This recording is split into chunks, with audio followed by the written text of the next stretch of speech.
first round, but this year he was looking for his second world gold medal. But his opponent is actually looking for 3 in a row. Yeah, red corner certainly be fired up after losing the first round. He's winning 2 world titles. He'd understand the significance of winning this second round to keep his dreams of a three-peat alive. So I'm sure he's going to do his best this round to even it up. A good elbow from Jadeovitz.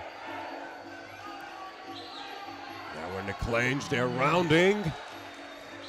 With a great elbow by blue corner, but Kazakhstan is showing a little bit more strength in the clinch. But blue corner just landing a beautiful tip to the face again. And, he landed that in the first round and that scored well. So we'd like to see maybe a little bit more head movement from the red corner. If it's a T-pour, the winner is absolutely Belgian. But of course, we got lots of shots in the sport. A good right hand from Kazakh Shamil Yarambangetov.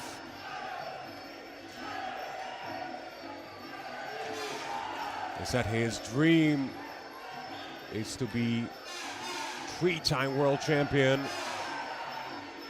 Was searching for the right, but it missed.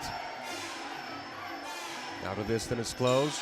A good elbow from Jadeovitz. And Gianni is actually the Belgium's last hope because they got 2 athletes and only 1 left.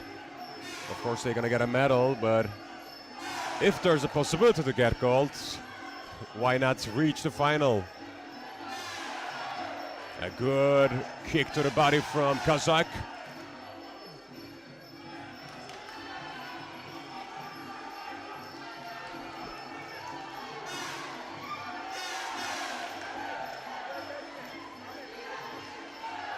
Good middle kick, but gets caught by the blue corner, Jadeovitz, and we have 35 seconds left. Nice deep. Again, close round. So, the sort of last 30 seconds could be the difference if someone can land a few significant strikes here. Red corner certainly doesn't want to go up 0-2 coming into the third. So hopefully he's got the urgency to steal the round. And we have only 10 seconds remaining in the second round. It was close. It's going to be hard for judges to decide that who's going to be the winner in the second round. First round, Gianni was the winner, and now we are ready to get the results from the second round. So another close round, but let's see.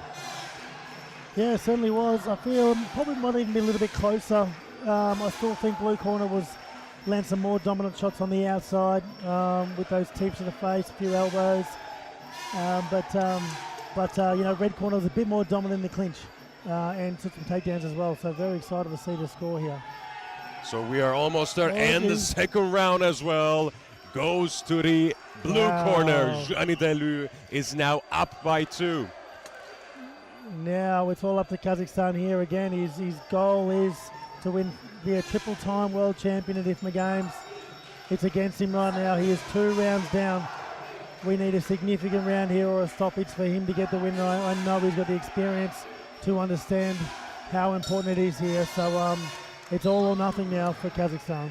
It is absolutely true. So who's going to be in the final? Is it going to be Shamil? Is it going to be Gianni? Gianni is now up by 2, and he also got a world medal. I mean, we got 3 gold medals in the ring. Yeah. They're smiling at each other here. Blue corner's just wheeling him on. So if you step in, I'm gonna land to an elbow there. So they both had a little bit of a laugh with each other. But what a quality fight! How good is it? Great exchange.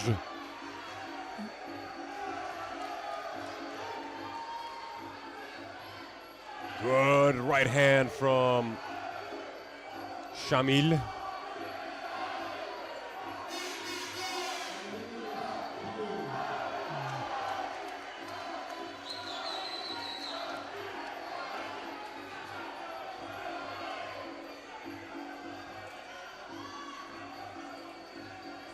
Well, another great left from Shamil.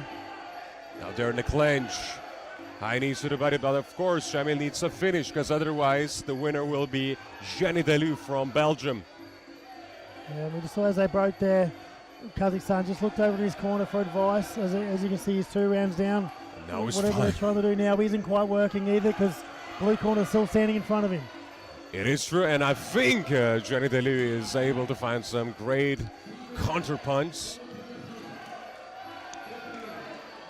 But what a great quality fight. I hope you guys are enjoying this watching on the live stream because the stadium is, from first fight, the stadium is electric in here. The crowd are going nuts and, you know, what a way to start the day with this fight and a beautiful teep again to the face. It is going to be a great day, and we start very well. In the first match, we have Shamil versus Jani in the ring. Shamil, he was the world champion of 2024 and 2023. And he is now up against 2022 world champion, but he's down by 2. And we got not much left in the last round. We got like 40 seconds.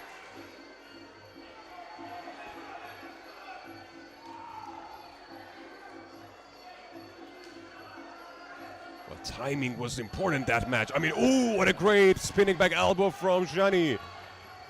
He got an impeccable timing. Looks like Kazakhstan is just looking for that one-off shot now that's going to potentially knock blue corner down. But it's, I think the Belgian fighter is a little bit too smart for that now. He's playing it nice and safe. And also good defense from Jani.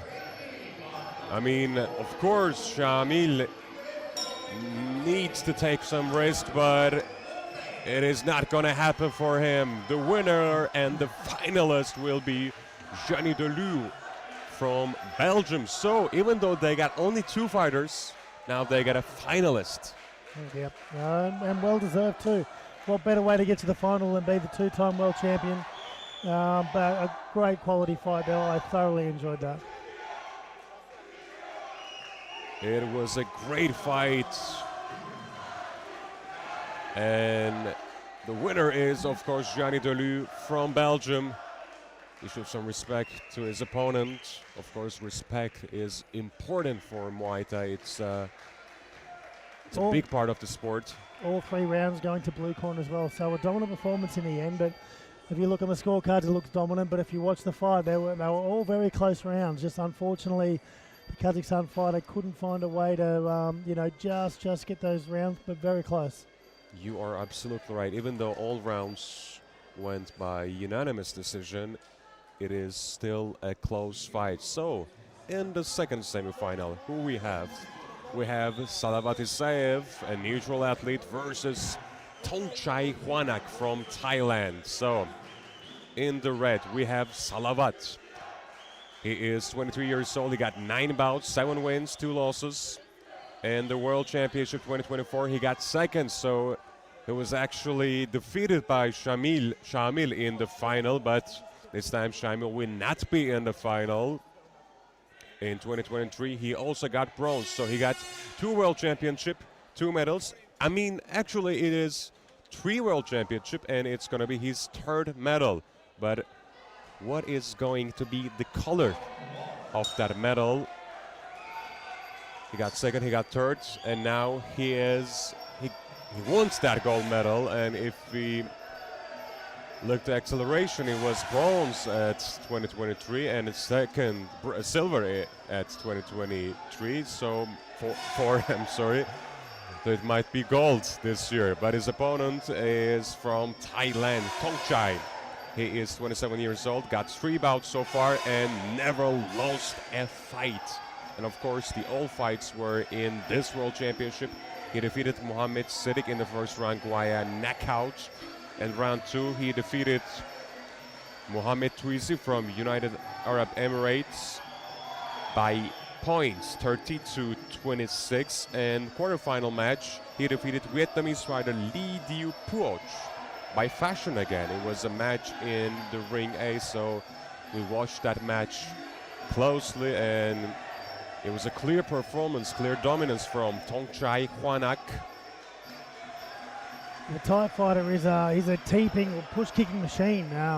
He's done it all tournament really well, but there's a big height difference here between, blue corner and red corner. So I'd like to see if these teeps are going to work here, because I feel like teeping range for the Thai fighter is going to be punching range for red corner. So it's going to be interesting to see if he can execute those push kicks effectively without getting struck himself with boxing. Those are great points, because of course the range advantage will be an important factor in this match. Salavat is of course a taller athlete in the ring, and we have Thongchai in the blue. So let's start. First round is on the way. Good start from both. Good uppercut from Salavat Isaev. AIN, they are the best team so far. They got plenty of athletes in the World Championship, and now they got plenty of semi-finalists.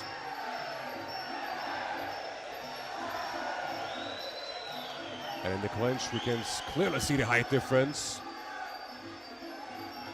Out of 82 bouts, individual neutral athletes organization got 67 wins, which is a great number. And they got plenty of semifinals today. Good combination from Salavat. He got great boxing skills, an elbow. So he proved that he is not only good at boxing, but Muay Thai too. Ooh, good defense from Salavat. It's a bit of a, got in the clinch and tackled him there. Bit of an Australian rugby tackle, not sure if that was score. It was a tackle. But you know, we have the rules in rugby. You have to go under the shoulders. Yes. Shoulder position.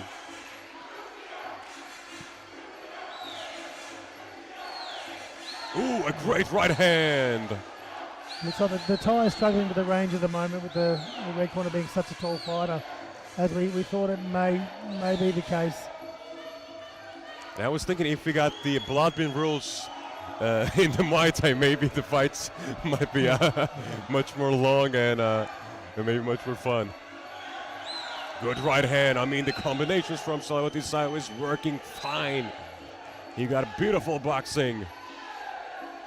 And he is so consistent in his shot selection. Low kick missed, but another combination from Salavat Isaev. And we have 40 seconds left in the first round.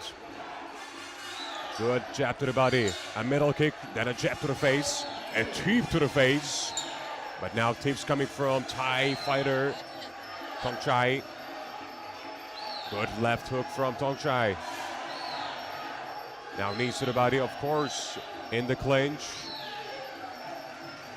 Because of the height advantage, if Salavat can able to control his opponent's head, it's going to be a possibility for high knees to the head section.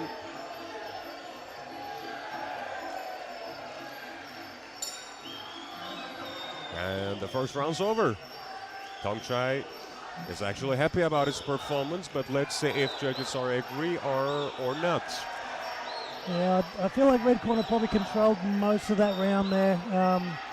Thailand, obviously, those teeth weren't working. He was trying to get in with the boxing, but he just couldn't find his range, and I felt red corner probably dominated a little bit, but the Thai, probably in the last minute of that round, started changing his strategy and throwing a few more round kicks and leg kicks and had a bit more success, but in my opinion, it probably wasn't enough for that round, but and red corner gets the point, so it'll be interesting to see what Thailand have to change here to try to steal the next round. It is a split decision, and the first round goes to the red corner. Now, Salavat Isaev is up by 1. It was 2-1 in the eyes of the judges.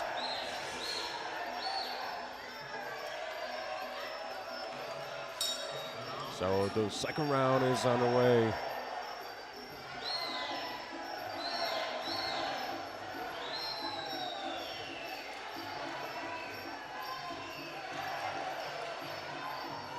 No sweep, said the referee. Middle kick blocked, and a tip from Salavat. Good exchange. Nice tip to the body and a left. Thongchai utilizes left hand carefully. He got some good left overhand and hooks so far. But a good jab from Salavat. I mean, they almost got the same timing when throwing the middle kicks, so sometimes they crossed in the middle section. The Thai fighter starting to find his range with his hands as well this round. He's obviously stepping in a little bit closer to land those shots, so a little bit more effective and maybe landing the better shots early in this part of the round. Well, let's see if he will find a distance, but a good tip from Salavat. And Thai fighters try to create better angles this round. His footwork is now more advanced than first round. Another good right hand, right overhand to the chin.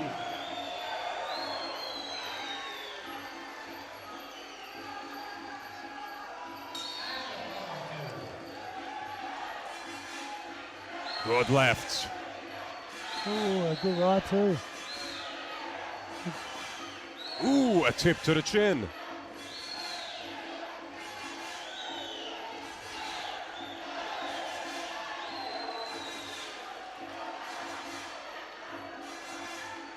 And we got a minute left in the second round. Let me repeat, the first round was in favor of Salavat. Tip to the body, now tips coming from, ooh, there's a question mark attempt by Thai fighter. Good defense. Nice timing on the head movement from Salavat. But he got long reach advantage, so he can reach easily to the head section of Thai fighters. So, of course, tips are important for Salavat.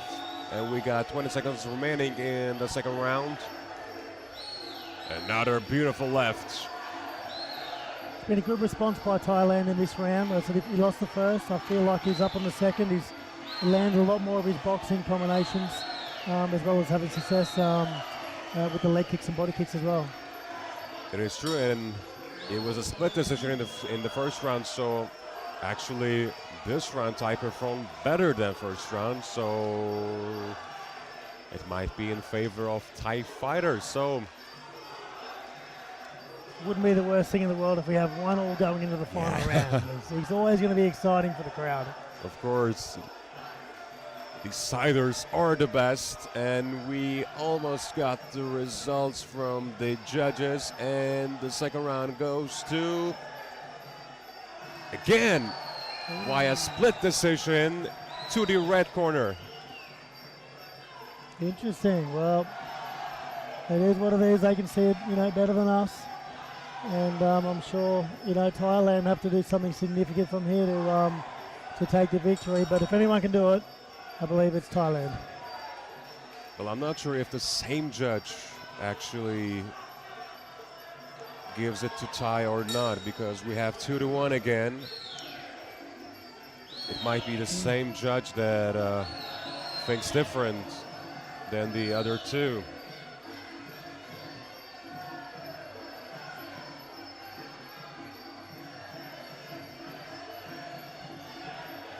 And of course, stoppages are not that often in the lower weight categories like heavyweights, but of course, it's still a possibility for blue corner. Yeah, he threw one downward elbow that landed, and the second time he fell off balance and fell on the ground. He is throwing elbows with intentions to put red corner away in this third round. So the Thailand team know the urgency of where they're at in the third round.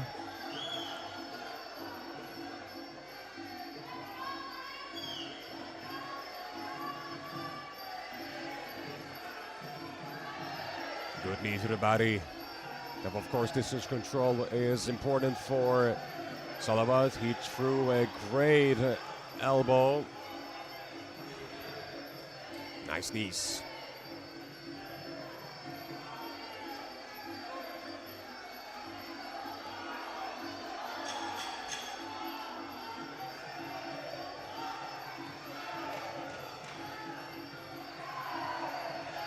Good combination. Nice jab to the body from Salavat.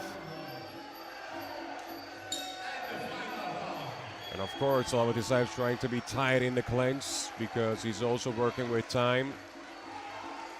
Now we got a minute and 15 seconds left in the last round. Salavat is now up by 2, so he got a great advantage.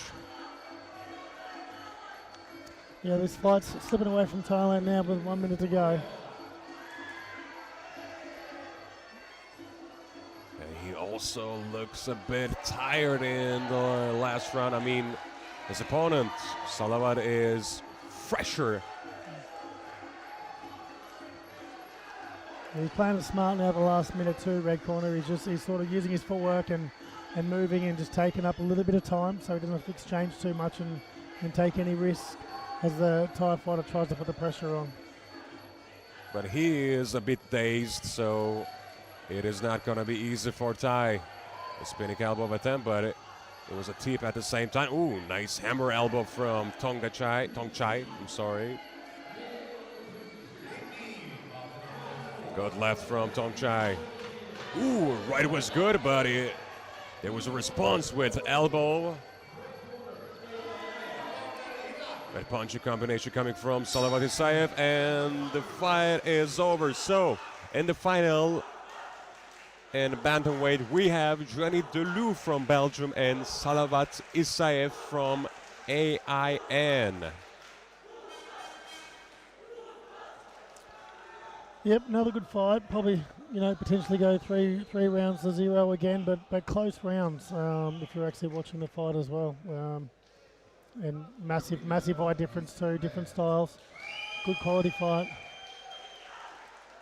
Obviously, those were not one-sided fights, and the winner is Salavat Isaev. So we got finalists in bantamweight, but also we got the bronze medalists. Shamil got bronze and Thongchai got bronze.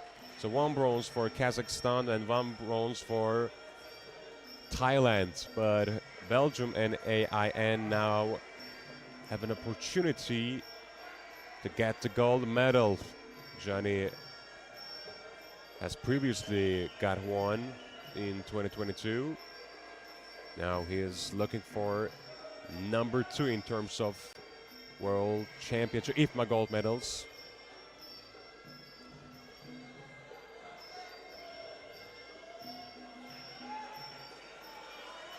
In the next bout, we have Kocakus from Turkey in the red corner, and we got Grents from Estonia in the blue. Kocakus, she got, I think, 2 world championships, 2 IFMA gold medals.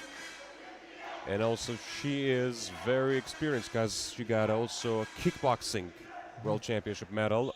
She got 41 bouts and 35 wins. In the last world championship, she won gold.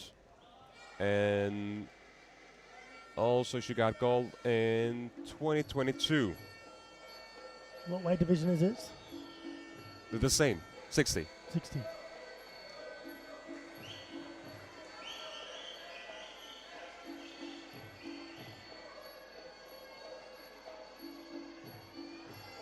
So we are now in the lightweight division. Kocakus. She is from Afyon, Turkey. She's 28 years old. In Abu Dhabi and Patras, she won gold medal at 60 kilos. And in European Games, she got silver in 2023. And kickboxing, she actually was the bronze medalist in 2021.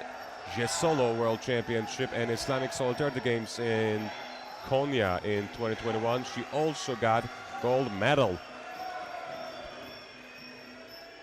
Her opponent will be Astrid Johanna Grents from Estonia.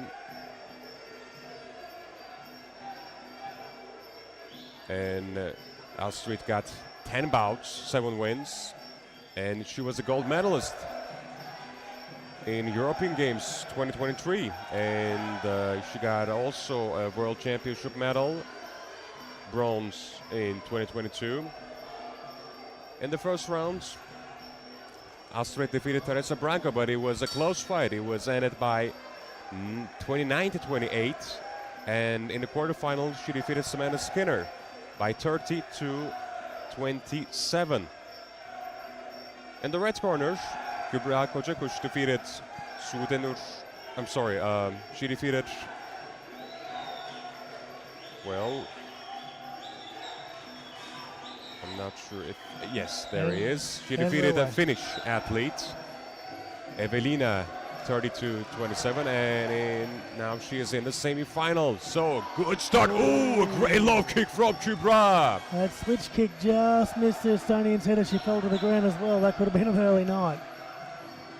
Great start for this female bout. I'm excited already. She is famous with her explosive killer low kicks. Another hard-headed low kick from Kübra.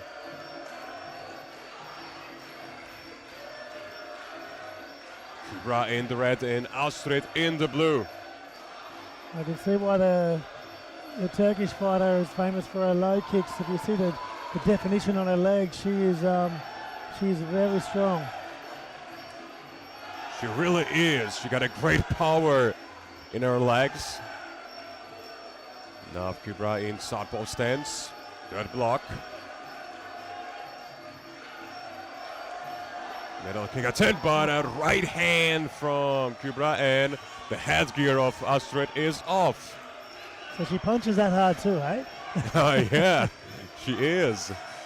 But look, if you've got someone who's a really big leg kicker, if you can aggressively check their kick as well with your leg low to the ground, shin on shin, you can potentially hurt the kicker. I know this personally because I've actually broken my tibia doing that. So if you have an aggressive defensive check, that's the way that you stop a heavy leg kicker from kicking. Yeah, it's a downside of continuous low kicks. So let's see if Astrid will solve it or not. So now headgear is on. So the fight will continue, and we got a minute and 49 seconds left in the first round. The boxing combination from Kübra.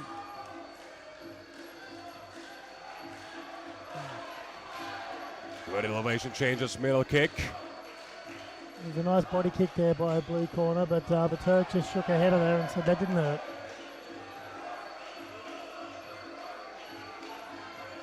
Kübra is trying to cut the ring. A good right hand from Kübra.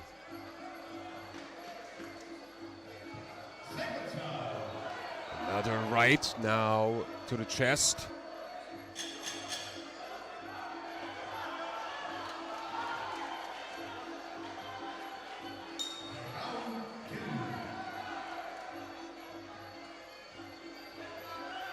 It's a tough fight. A good left hand from Kübra, and she had a great low kick as well.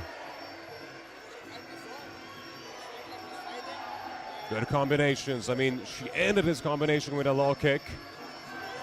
Of course, it's a great tactic to create an imbalance in her opponent.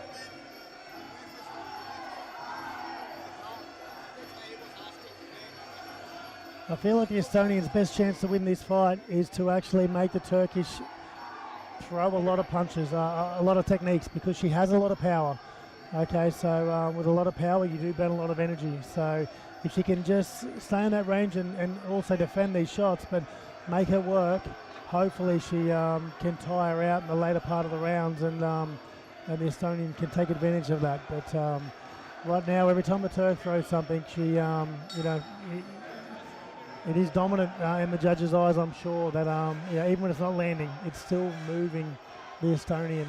So it'll try to make it tight. If you sit there and just not let too much happen and then go once and then wait back a little bit, I feel like it's going to fall into the Turkish's hands, because she's going to have the cardio to go with full power all 3 rounds.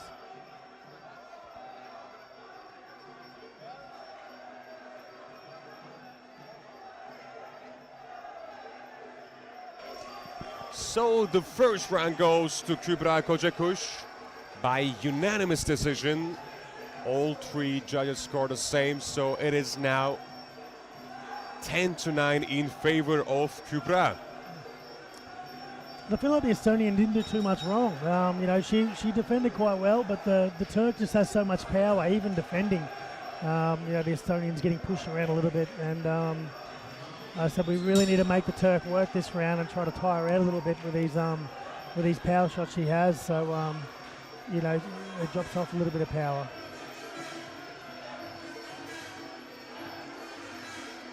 Again, low kicks are working for Kübra. She got surgical low kicks. Now this time, Astrid trying to land a low kick while Kübra is a bit unbalanced.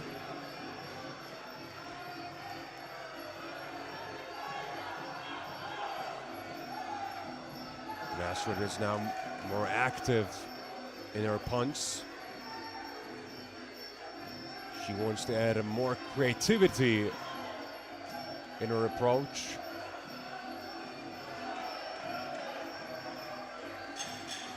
Good tip from Kübra. And they score well in the judges' eyes too, catching a kick and kicking them dumb to the ground. That scores well. So having a little bit of landing some good shots early in the second round for blue corner.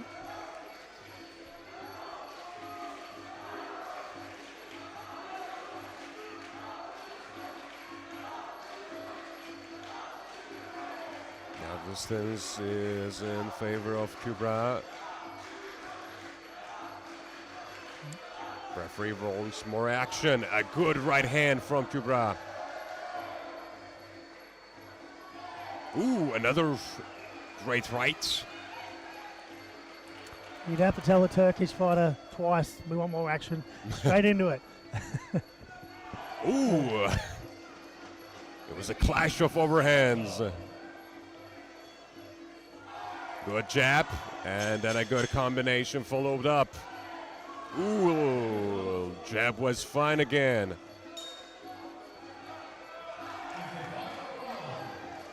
Astrid cannot reach Kübra as she wants to.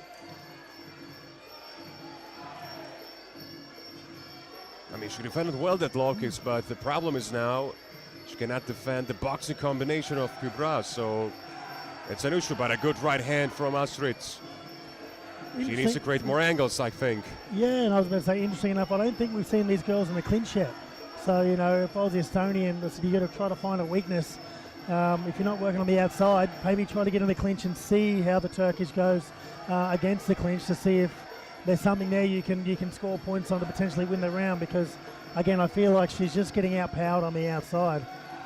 You are right, because Kübra is also a kickboxing-oriented Muay Thai fighter, so they're not used to getting the clinch. And as you can clearly see, he get rid of actually clinch so far, and it actually works for her. No clinch. I mean, it was like a kickboxing round more than a Muay Thai round. Yeah, sort of like the Dutch kickboxing. Just everything's just pure power, high volume combination. So it was a bit of a passive round for Astrid Johanna Grents, and I think second round is also goes to Türkiye, I think, and let's wait a second or more, and it is now Kübra up by 2. So who's gonna be our first finalist at 60 kilos? Kübra, she's a 2-time world champion, IFMA world champion. Yeah, Sonia, they've got to change something here. As I said before, she's not doing a lot wrong. I feel like it's very close in this as far as shots landed, but the Turk is just a fair bit more powerful, and that's showing in the judges' score. So I'd like to see her trying to get in the clinch maybe and try to soften her up with knees and elbows and see if you can exploit that.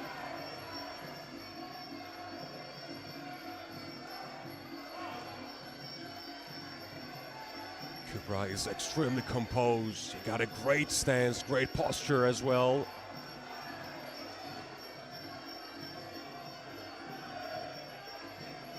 Good catch.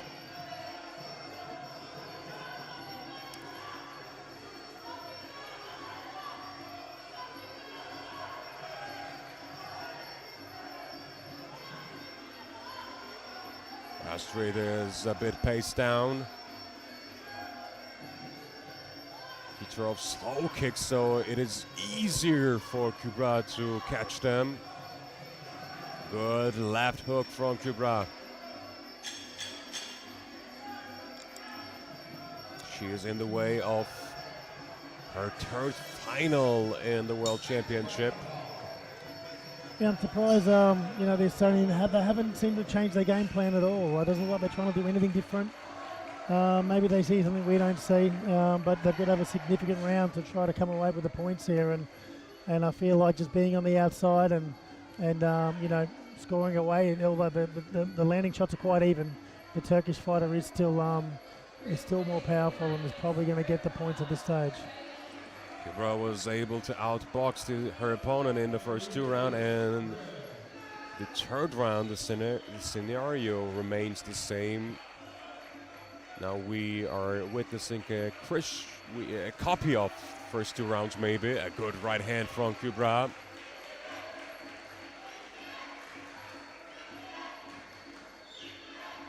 And also the Turkish corner is so calm right now.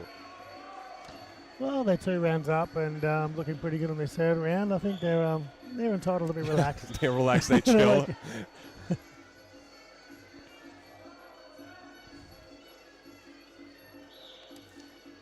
And of course, they don't see any aggression from the blue side. An elbow attempt, but missed. And we got 30 seconds left in the last round.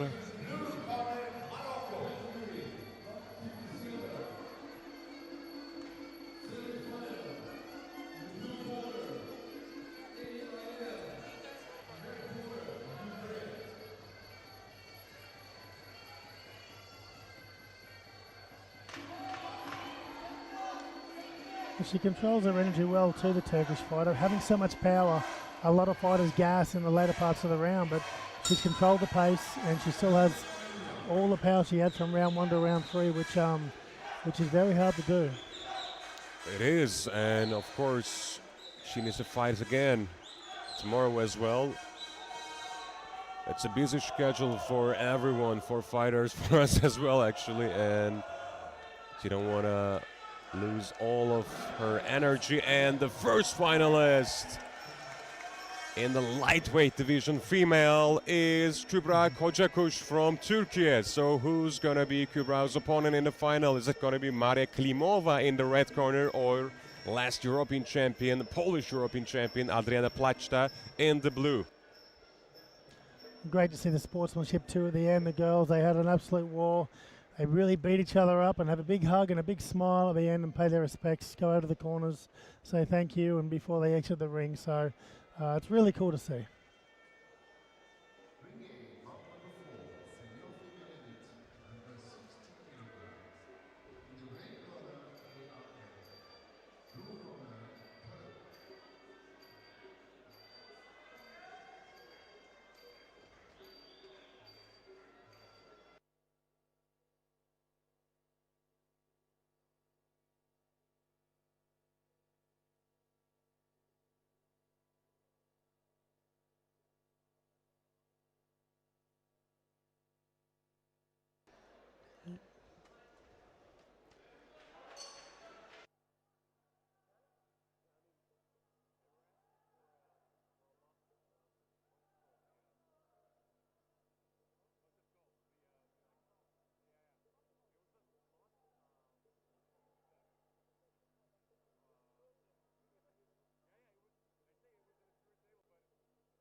So we got Maria Klimova in the red and Adriana Plachta in the blue.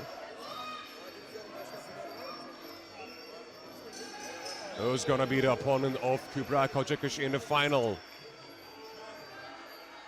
Good right hand from Maria Klimova. Ooh, it was an active clinch. A takedown is coming afterwards.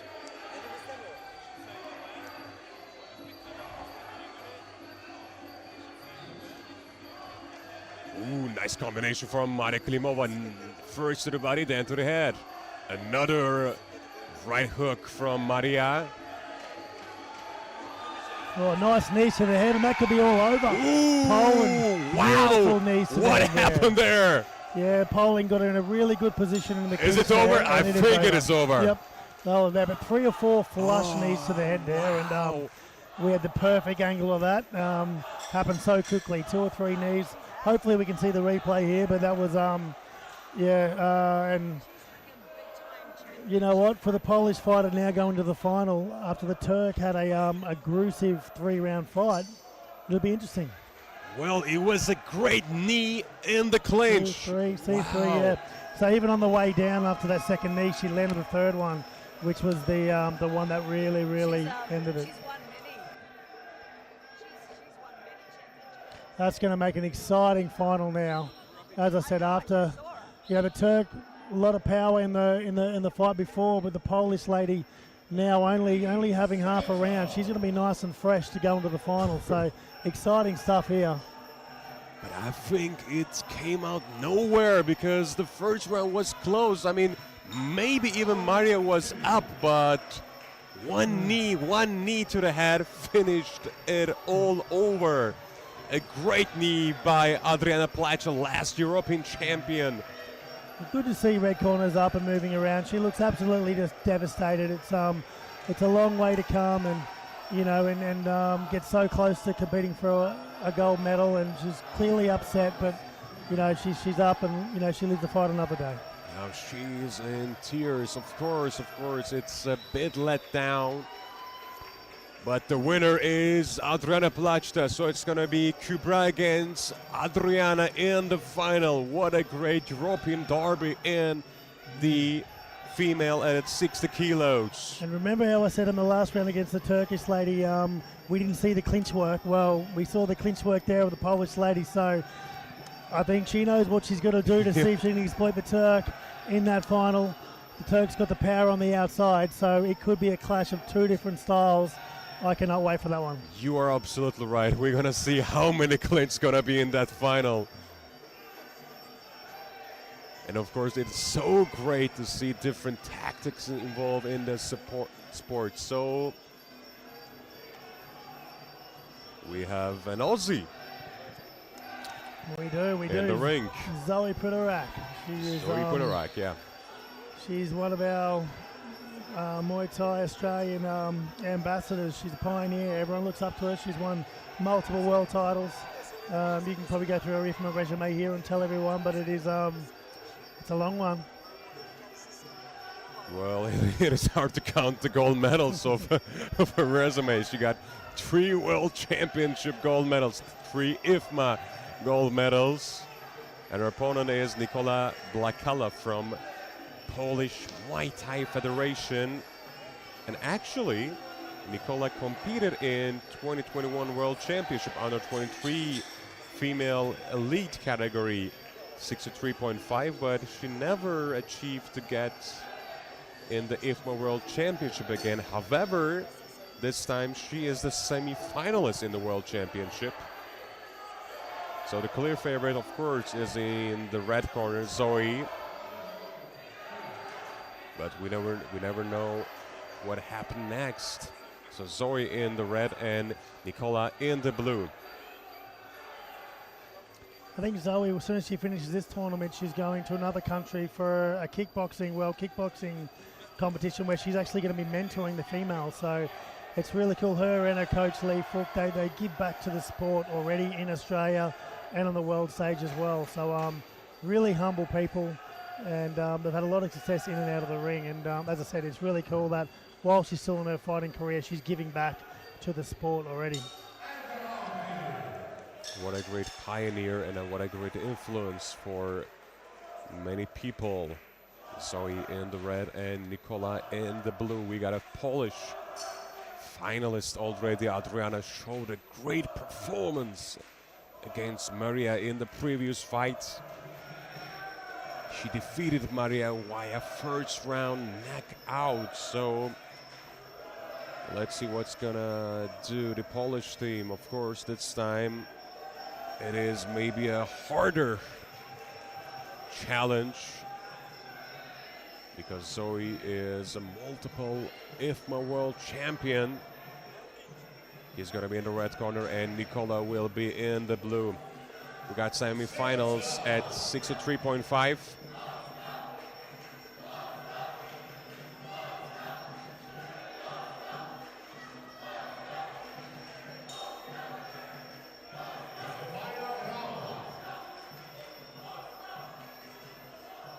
Oh, we got two people falling out of the ring here over in Ring C. Ring C.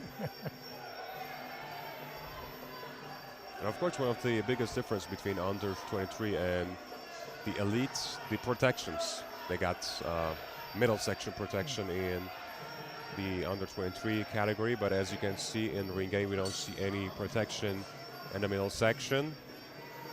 So it's tough. Ooh, a good start from Nikola Blakala. She was eager to get inside. Nice knees coming from Nikola. Yeah, what a way to gain the world champion's respect with coming in and landing 4 or 5 punches straight off the bat. I'm sure Zoe's awake now, and as you can see, Lee in the corner is certainly verbal as well, telling her to wake up. Well, she needs to get up because it was a great explosive start from Nikola Blakala. We're just waiting here to get some clarification from the officials before we get started. We're not sure what's happening. Maybe I think it's a problem on the screen. Okay. We got a screen issue in the Ring A. Fighters cannot able to see the time, or maybe something else. I'm not sure, but when it's gonna solve, when it will be solved, then we will continue again. Well, I'm interested to see now Zoe when they get back into the play here. I'm sure she's awake now. If she starts a bit faster this second half of obviously the short break we've had. Of course, we're already just 32 seconds in, so the majority of first round is still waiting for the fighters, and let's see.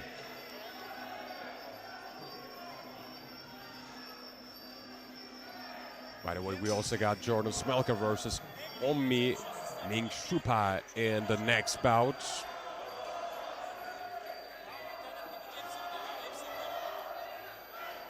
I think we got a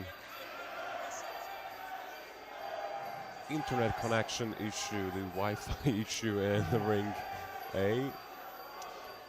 Yeah, frustrating for the fighters. They, you warm up, you get in there, you're gone for 30 seconds, and you got to wait again. So probably a little bit of mental strength comes in here as well, because as they go now, they got to flick the switch back on again. Ooh, a great head kick and great left overhand from Zoe as she was on her back foot. She's awake now. She is, certainly. Good knee exchange in the clinch. Nice turn there by Zoe. Uppercut elbow as well. Oh. Blue corner's got to be careful here. Oh, she's lost the glove, which is probably a good thing because Zoe was certainly starting to dominate the clinch there, and probably a blessing in disguise. I don't think you can actually purposely throw a glove off, so we'll give her the benefit of the doubt there. It was a strange moment. Nikola Blakala's gloves was off. And blue corner's hands are high now after that head kick by Zoe. When they started again, she won't want to taste that again, that is for sure. Good left and a middle kick from Zoe, a good jab. utilize that left so good right now. It looks like Zoe is starting to stamp her dominance here right now. So blue corner has to start firing back if she keeps taking damage. I feel like there's going to be an 8 count here. Good elbows coming from Zoe Putorak.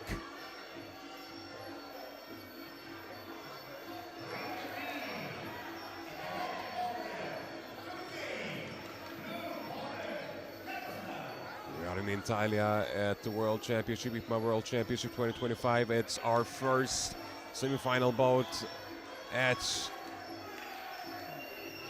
63.5 kilos. Yeah, I feel Good elbows again. Good elbows again. Hammering elbows there. This is where Zoe needs to be right now. She is really dominant in the clinch against this lady. And as you can see, is it going to be a count? Yeah. Yes, it will be the first count. Extremely strong there in the clinch with those knees to uppercut elbows. It's it was devastating. Let's see if we can last this round. 20 seconds left. Well, that will help.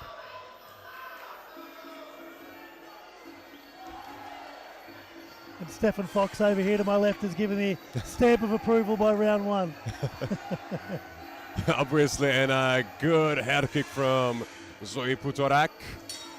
And the first round's over, so it's going to be a clear win for the first round in favor of red corner Zoe Putorak.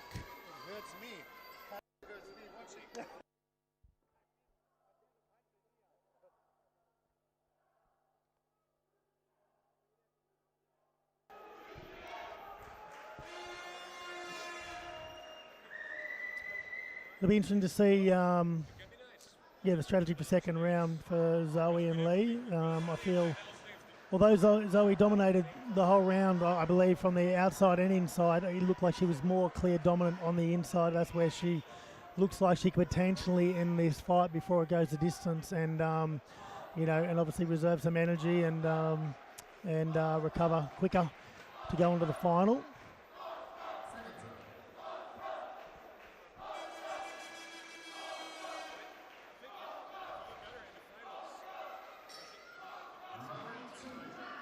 Here we go, round 2. Let's see if blue corner starts as fast as she did in round 1.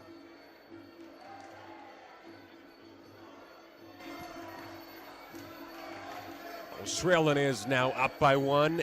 She won first round unanimously. Of course, you got to count, and it's a 9-10 round. I mean, if it took a bit long, maybe you can want it like 10-8. By the way, it's a second count. It is a second count. The first count in the second round, but in total, it is the second count. The coach has asked for the uppercut elbows in that clinch as well, so obviously going to the body, uppercut elbow, bring her back up, which opens the body again. But Zoe just seems, clearly more dominant and stronger in that clinch, and I think if she gets in there again, it's only going to end one way, and that's another 8 count or stoppage. By the way, all Aussies got great tattoos. They all have like the coolest tattoos I've seen. I think once upon a time in my early career, I was probably the only fighter in Australia without a tattoo. By the way, it is the second count. If it's going to be 3, then it will be all over. Of course, a clear dominance from the last champion. A minute 30 left here in round 2. I feel like in the clinch again. It probably it's all over. It's over. It's over. So Zoe Putorak will be in the final once again. Dominant performance by Zoe. So she's won this many times before, so she's well experienced. She dominated that fight, of course. Maybe the first 10 seconds was different, but after that, it was pure control of Zoe's. She deserved the win. It was funny when I looked over. I saw Mr. Stefan Fox. He was cringing at some of the shots in the clinch, and in between round he come over and he said, I feel those shots myself. He goes, it scares me. So like I said, if you're watching live, those techniques were going in deep. And very tough by the the Polish fighter. She didn't, she went down standing on her feet, so very tough. But it was very dominant performance by Zoe, and she'll go on to the final. She will be the first one in the last two, but who's going to be her opponent? Is it going to be Jordan Smelka from United States of America, or is it going to be a Finnish athlete, Ommi Mingusupakun, I'm sorry. We got a Finnish athlete in the blue corner. She is 23 years old. She got 10 bouts in his resume, and she is the previous European champion. And she got eliminated in the quarterfinal of the last World Championship. So it is her second World Championship. Of course, I'm talking about IFMA World Championships. Her opponent will be the American Jordan Smelka in the red corner. Jordan is 32. She got 2 bouts, so it is actually her first IFMA World Champ, and she is USA Muay Thai Grand Nationals winner. That's 63.5 kilograms, or in let's say in the States term, 139.7 pounds, which is a hard number to pronounce. So Jordan in the red and Ommi in the blue.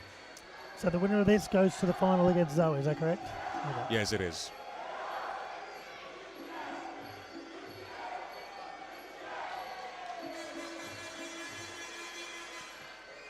Also, they watched the last. It's hard, and you've got to do something different again in the third to waver the judges in the judges' eyes to get the points. And I think clinch plays a big part in this match because we have lots of clinch, and for the most part, American was better in the clinch. So sure, Zoe Putorak is just sitting backstage now, just watching this, doing a bit of homework for the final tomorrow. She did not spend much time in the ring, so. Yeah, you think the longer this fight goes on, the more in favour it'll be for Zoe, as she is freshening up already, and at a pretty short fight. Of course, now the winner will be more fatigued than Zoe, so it's not easy for the winner of this bout to compete in the final against Zoe. I mean, Zoe's a multiple world champion, multiple IFMA world champion, so obviously got eliminated in the first round. However, his resume is great. I'm sure that will just give him more motivation to come out this year and have a successful campaign. For sure. It's a great crowd behind him. And in the first round, he defeated Max Eller from Sweden. In the second round, he defeated Aaron Kruger from Canada. So far, he never lost a round. His opponent will be Ibrahim Bilal. He is 24 years old. He got 27 bouts in his resume and 20 wins. He got competed in World Championship, but I think not in elite level. In 2023, under 23 male 63.5 category, he got second. And he defeated Donovan McKeever in round 2, and actually he lost that first round, but he defeated his opponent via knockout in the second round, and the second round match was also close. He won 29-28, by the way. It was a good low kick. There's a nice takedown there by blue corner. Turk he's heavy on his front foot, so it looked like he wants to throw that big round kick, and he had a ring there. Good tip from Sajan, a middle kick. Nice knee. Ooh, low kick strike well from Ibrahim Bilal. He got great low kicks. Good competitive start to this fight in round 1. minute and a half left. I still feel like it's pretty even at the moment.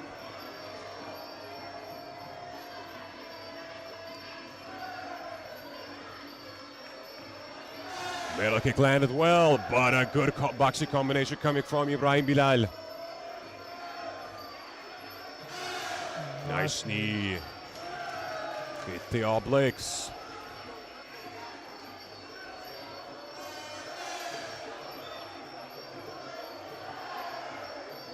I guess they both. Yeah, nice row, landing the point on the ribs, which takes the wind out of you at the least. Good tip again. Of course, Steve started putting now to the head section. Great second half of the round by the Turkish fighter. You can see the experience there. He's coming home strong, which is going to look good in the judges' eyes here to get the points in the first round.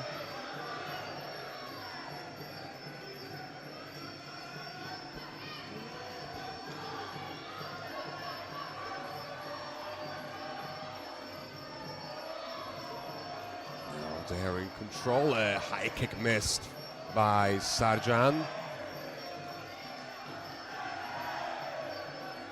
And we got less than a second left, and the first round's over. They're touched their gloves. The Turkish side is looking happy right now. Let's see who's gonna get the first round. Of course, we got a great high tip coming from Sajan, coach. And blue corner certainly not happy with their performance in round one. Their coach is pretty animated there in the corner. We want a little bit more out of you. Interesting to see if they lose the first round here, what they're coming out with second round. And there you go. Round one is red corner. Turkish is up, as we thought it probably would be. But a competitive round, and I'm sure UAE are going to come back pretty strong in the second. And looks like they've got a definitive game plan in the clinch and the knees there by the look of what their cornerman was saying. So let's see if they can execute it. Now, Sajan, coach, is up by one. He won the first round unanimously. All judges scored the same, so let's see what's going to happen in the second round. Good love kick from UAE fighter Ibrahim Bilal. Ooh. Wow! Sajan was almost off the ring. But I think he got a bit furious after that exchange. Ooh! I mean, he's aggressive. He was like searching for revenge.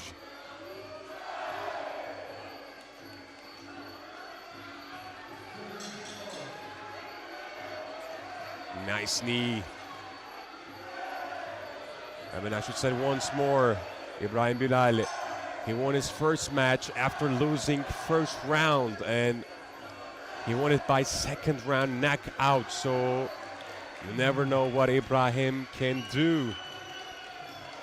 Yeah, I think blue corner won't be happy with that exchange. You know, in between rounds, they were telling their fighter they wanted him in the clinch, they wanted him to execute knees, and they got him the clinch hand, and it was the Turkish fighter that was the actually busier one in the exchange of the knees there. So, yeah, they don't think they'll be too happy right now.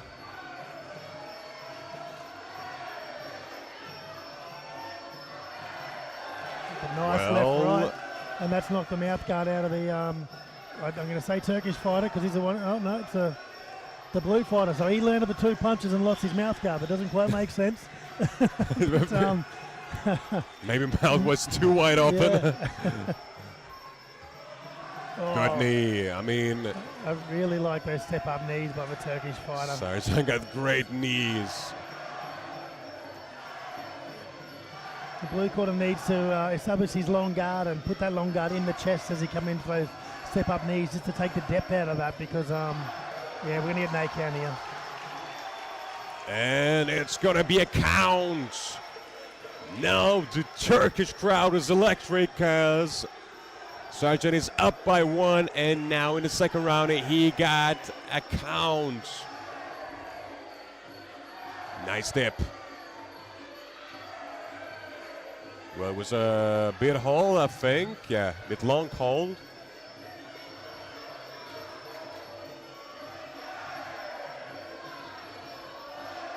Great knees, like textbook knees coming from Sajan. He's running that knee so well.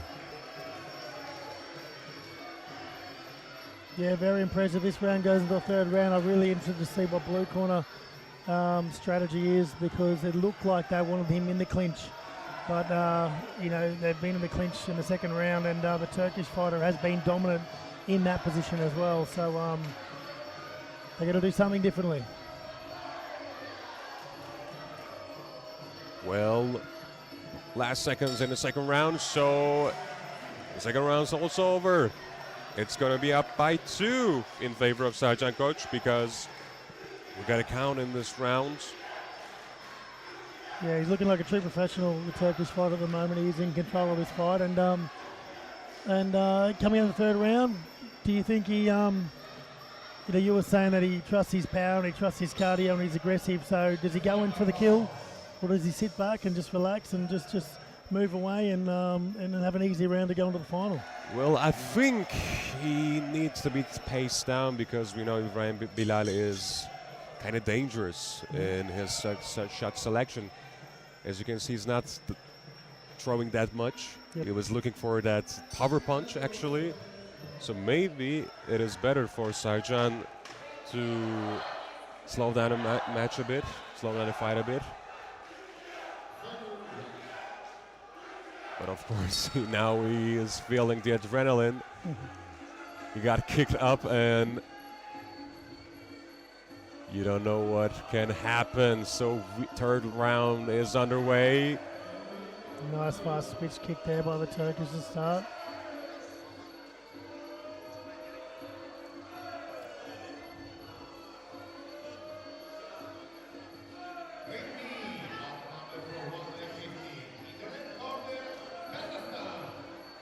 Well, I think Sajan is trying to be more on his back foot in this round. Moving backwards right now. He is waiting. But of course, switch kicks are an option. The Turkish fighter, he caught a leg kick a little while ago, and it always worries me when people catch leg kicks. They do it in MMA, but in Muay Thai, you're bringing your arm down to catch a leg kick. You are exposed to the head, and you know, if you can fake a leg kick and go to the head, it could be lights out. So I do hope he doesn't do that again.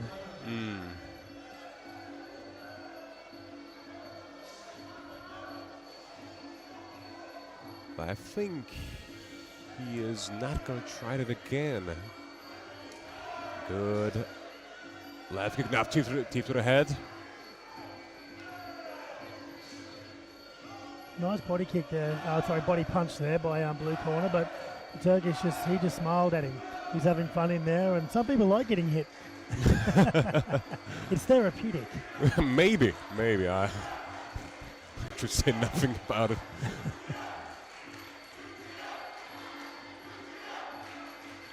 It's like a masochistic pleasure to get. It's good for you.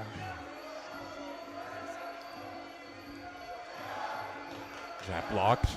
Some people go to therapy sessions, and some people just go to Muay Thai. For sure. And we got a minute remaining in the last round. Sajan is switching stances right now.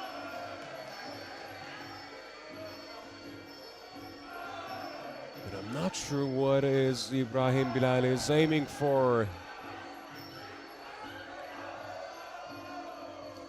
Yeah, he's just having a bit of fun in the last round. He's moving around with his footwork, shuffling a little bit, looking good, but you know, he's in control 2 rounds to 0. So as long as he doesn't do something silly, regardless of who wins this round, he's going into the final.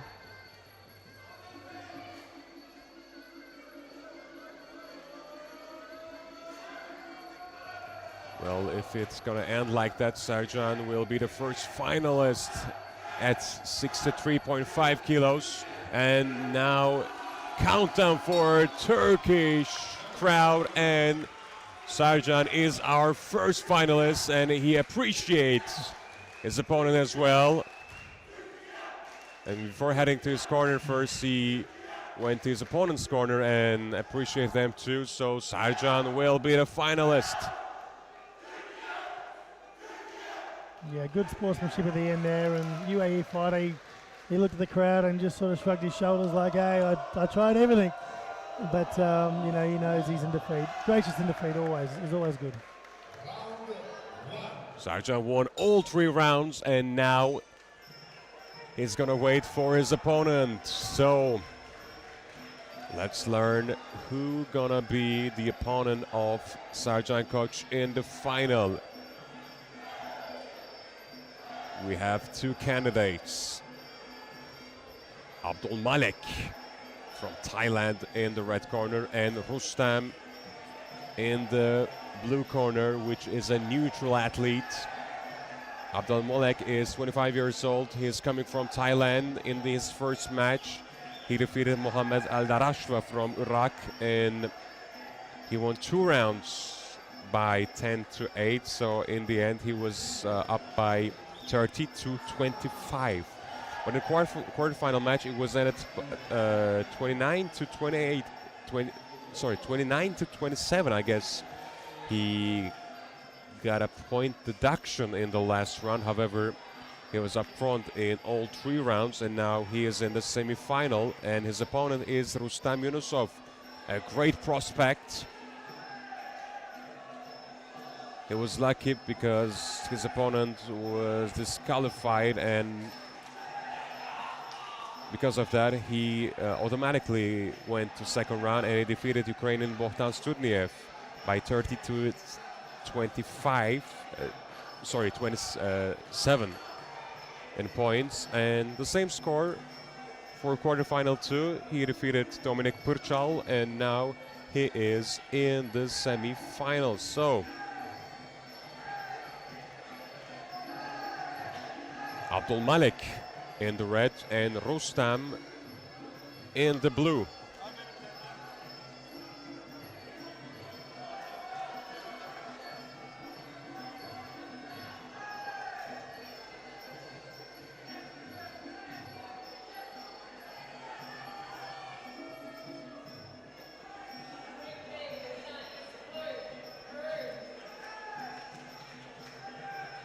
It is their first IFMA World Championship experience, and now they got a medal. They guarantee a medal, but of course they are now looking for a gold medal.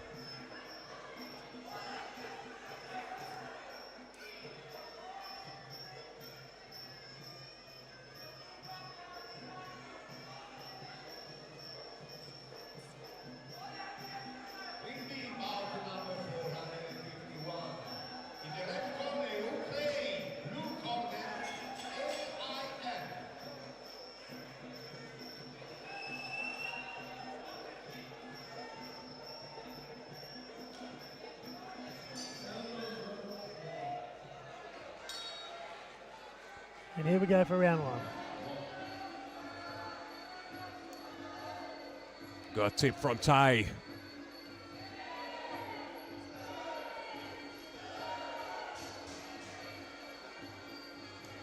Ooh, another good tip.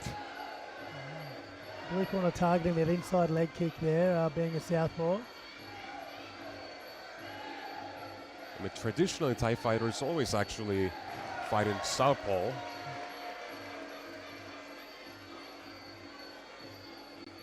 Even though they might be righty, right hand dominant.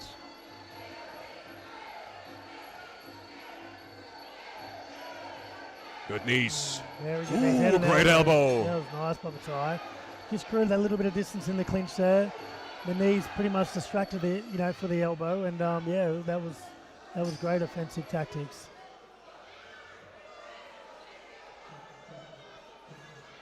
Referee's checking the knee pads.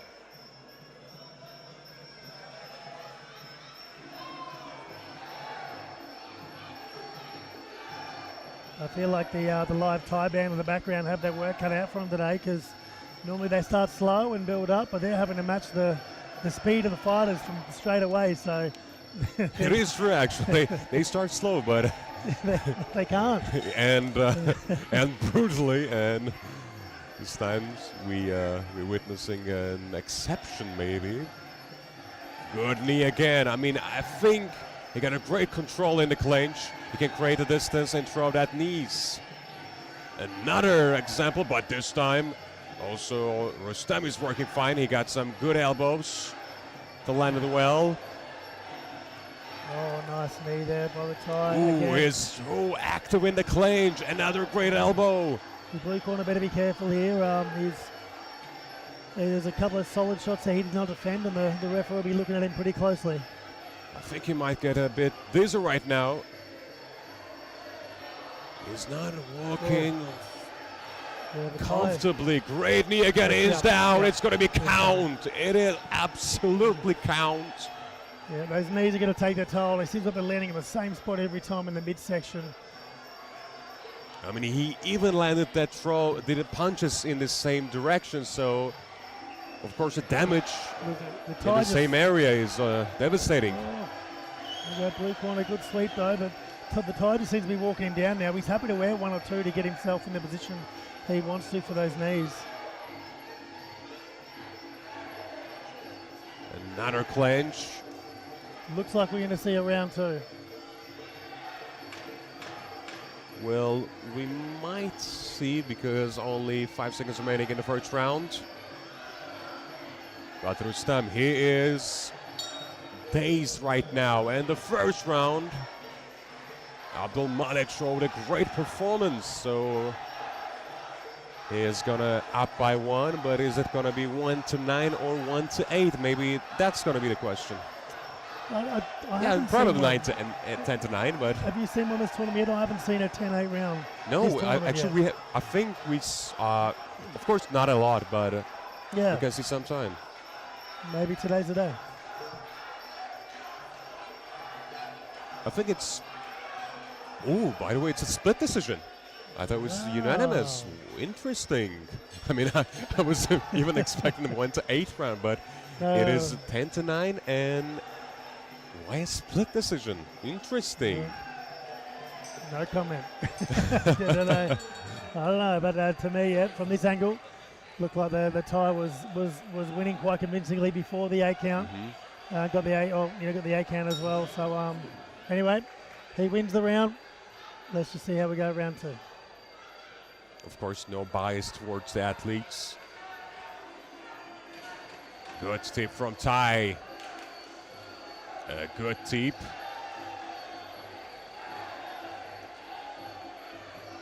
But I think first time in the World Championship I saw a judge. Oh, by the way, a great spinning back elbow from Rustam. First time in this World Championship I saw a judge decided to give a round to one who got the count. Yeah, it's interesting. Well, like I said, I think we're glad that Thailand still got the round, the point of the round. It would have been so it's not important that frustrating for the Thais if two people thought it went the other way, then it would have been a bit disappointing. But it didn't change the outcome of who won the round, so we can move on. But now I think. Oh, a great knee! Oh, he's going to have to come back from that. Well. Count and maybe a finish. It's such a dangerous position when you get your head over your hips and you're coming down. The lower the knee connects to the head, the more power it has, and there's a lot of power in that one. Rustam was actually performing better in the second round, but again, Abdul Malik was able to throw that surgical knee to the head.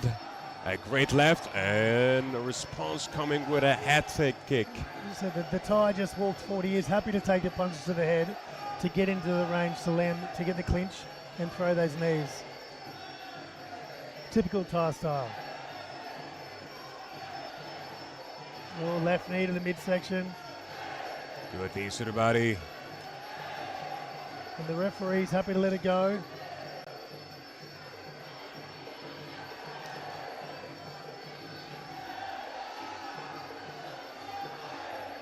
He's showing some heart here, blue corner, though. That was a really hard knee to the head. And he was down for a while there, but he's got back up. He looks unfazed. Now we got 40 seconds left in the second round. Of course, we got another count in this round 2. Both of the counts was in favor of Abdul Malik Namrup from Thailand in the red corner. He got some great knees in this match. Good right hand and an elbow followed by.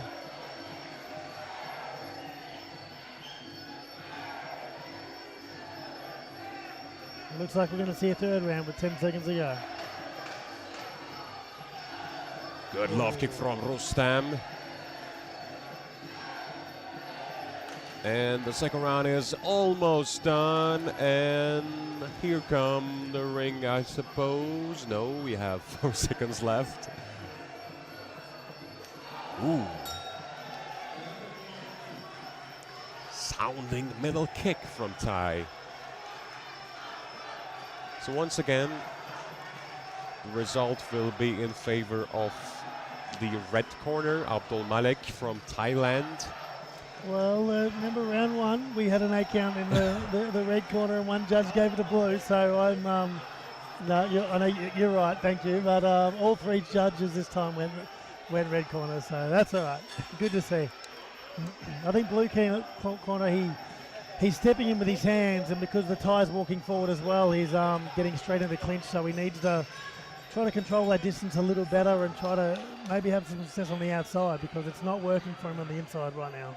You are right, and I think Rustam got affected by that knockdowns, because he was actually performing better in the second round till that knockdown.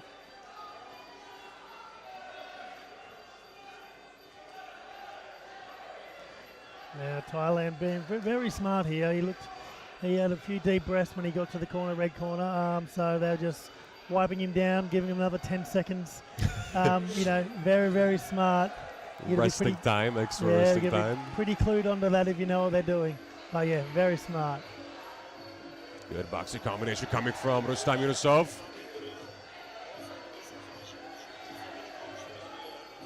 He wants to be fast. His only option in the last round. Ooh, a good low kick from Rustam Yunusov. He said, stay on the outside, blue corner. As you mentioned, yeah. More success on the outside. Oh, yes.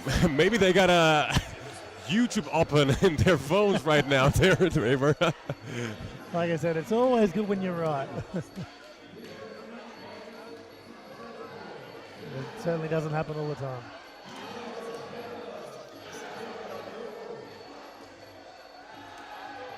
An active clinch. Knees coming from both sides, but not that harmful. Rustam is eager to win. He needs a finish win to be in the final. Of course, it's not an easy task.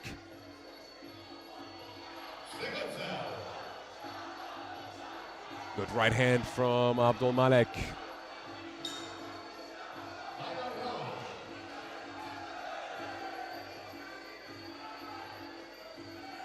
Rustam a spinning back fist and a left. Of course, he needs more than one punch, more than one shot. And then again, unfortunately, you know, he got too close, fell straight into clinch there, and that's where he doesn't want to be.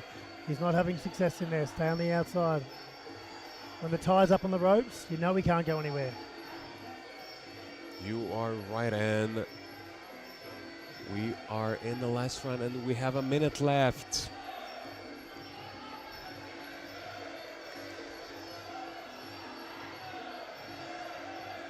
Good combination, first body, next to head, but of course Rustam needs to work more.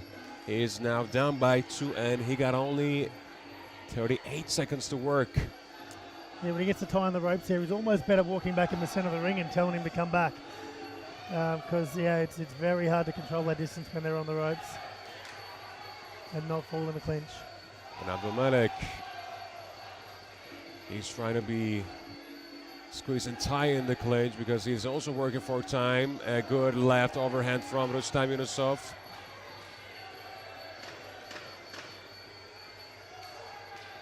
He's shown a lot of heart, blue corner, you know, to take the few 8 counts, take those 8 counts away. You know, he's put on a reasonably good performance and landed some good shots. So in the final, we're gonna have Türkiye versus Thailand at 63.5. Sajan coach versus Abdul Malik Namrup. Abdul Malik won this bout. Let's see if he won the last round as well.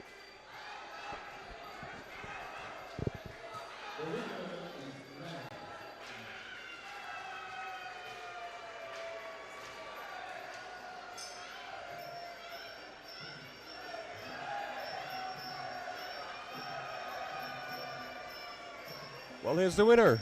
We got winners in the red corner. Sajan coach defeated Ibrahim Bilal in the semifinal, first semifinal bout, and then Abdul Malik Namrom defeated Rustam Yunusov from AIN. So we completed 63.5. I think the schedule is like we started from the bottom and then we going right till the top.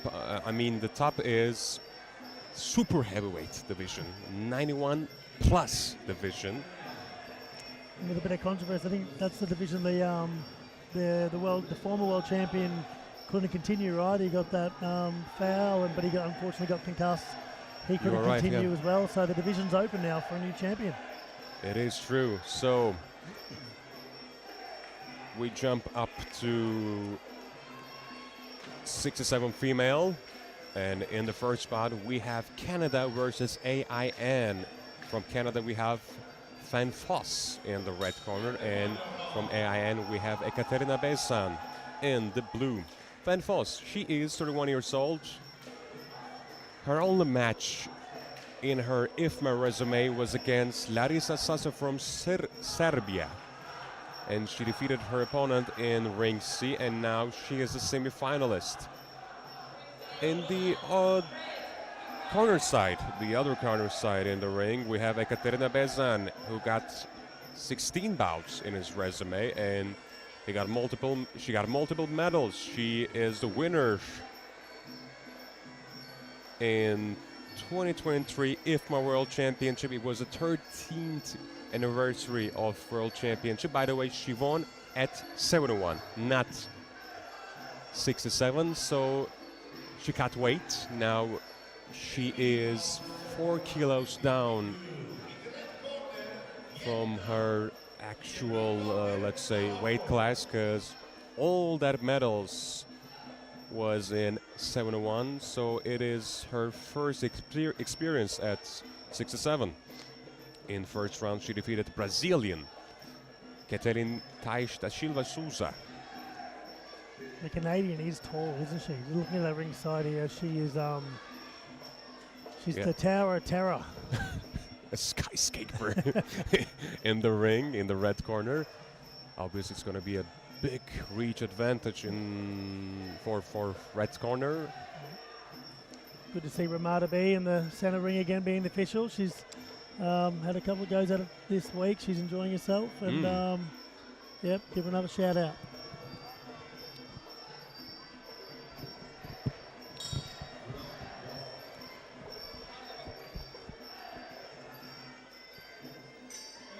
Katerina is warming up. As you can see, they have to be flexible as possible, as flexible as possible. I mean, it's so hard to land that high kicks. They got power, but a great flexibility as well. Ooh, good left hand from the counter, Ekaterina Bazan. She's a great counter puncher, great angle creations coming from Ekaterina. And of course, Fanfos. Looks like the Canadian was, her game plan was just to get him to clinch straight away there and get to work. So, interesting tactic from the start. She broke some front foot. Good left hand. Ekaterina got great hand speed. Yeah, blue corner. If she wants to get those knees up above her waist, she's going to have to jump up on the third rope as well. Yeah. she's sure it's hard. Her waist height, and it's hitting the Canadian mid-thigh. Yeah, not even reach the tie, I think. Good left. Now in the southpaw, she's working good. on her jab. I'm talking about Ekaterina Bazan.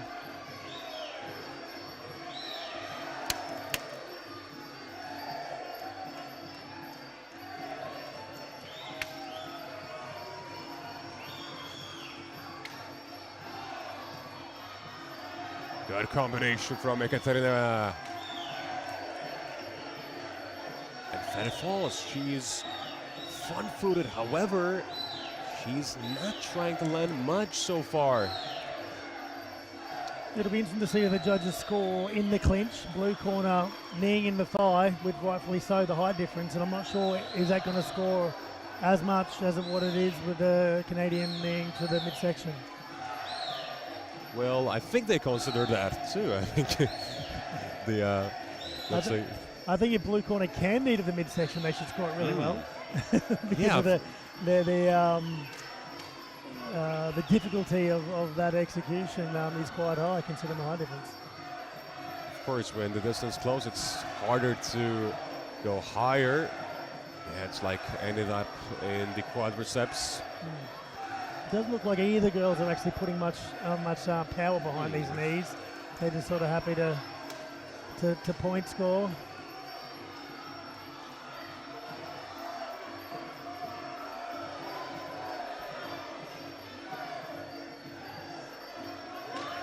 Those are spoiled knees, by the way. They don't try to go so high, I think. Ooh, good middle kick from Ekaterina, and the first round's over.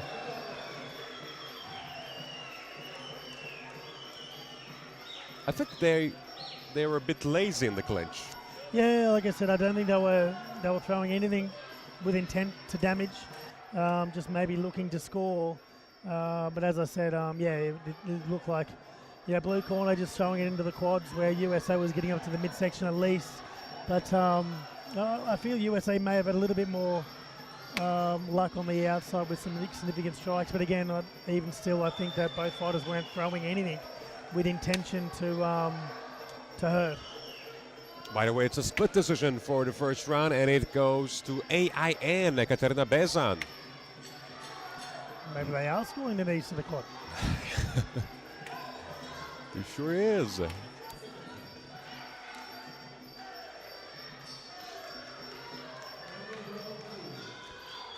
It's beautiful. One of the beautiful things about Muay Thai is you get to meet so many people. And one of the Canadians' corner, Tony, aka Disco, I saw him this morning at breakfast. I haven't seen him in about 7 years. He come to the Boon Chu gym where I was training under John Wayne Parr, and I think he stayed for about 6 months. And we fought on the same cage Muay Thai show, which was telling his team this morning. So, great to see some people that you've around the world that you've had some relationship with from a beautiful sport that brings us all together. Yeah, I mean, Canadians, they need warm weather, so they need to travel a lot, I guess. So, second round is underway.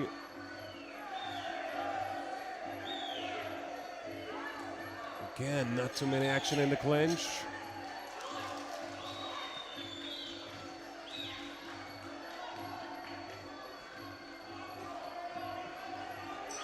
Good tip. Ooh, left hand landed by Canadian. That uppercut elbow there just missed by blue corner, but the timing was great as she stepped in.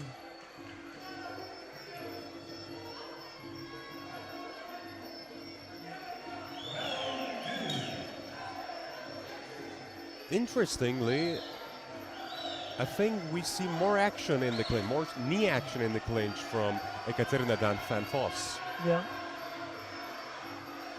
Fan is not trying to create some space in the clinch,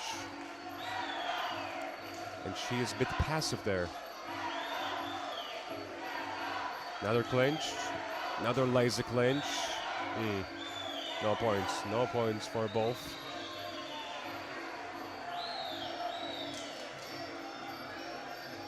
And of course, it's a pressure fight. It is for final. I mean, yeah. Blue corner just did actually land a nice knee to the rib section there as USA come in.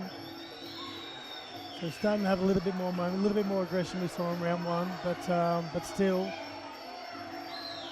we want to see more, don't we? We want to see more action. Of course, it's Muay Thai. Let's go, girls. Good boxing combination from Ekaterina Bazan. And I think defensively, Fanfos is not working bad. She's really composed in her stance, got high guard.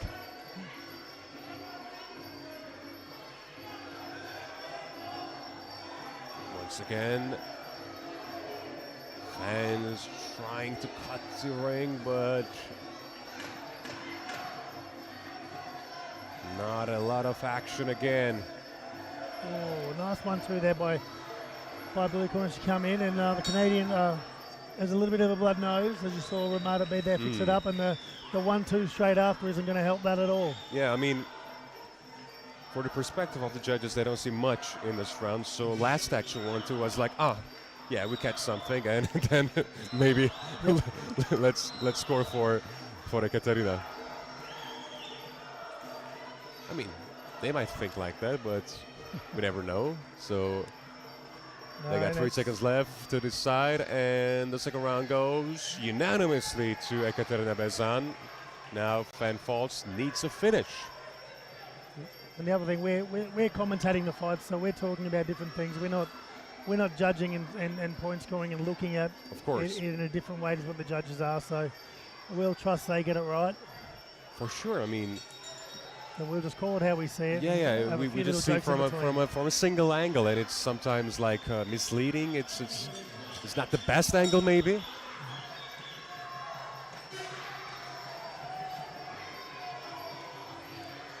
We love our judges. Respect. It's not an easy job. The third round is underway. Yeah. Ekaterina is now up by 2. A good tip from Ekaterina.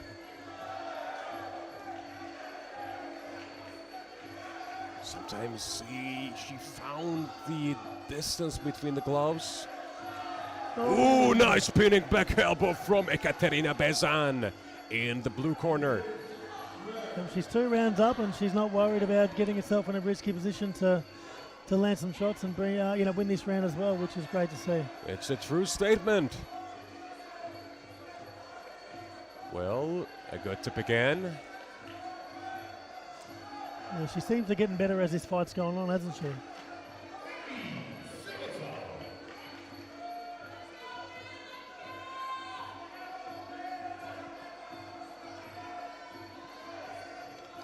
It is our first semi-final at 67 kilos, the welterweight division. In the next bout we have Halime Eke from Turkey and Mira Hornik from Hungary.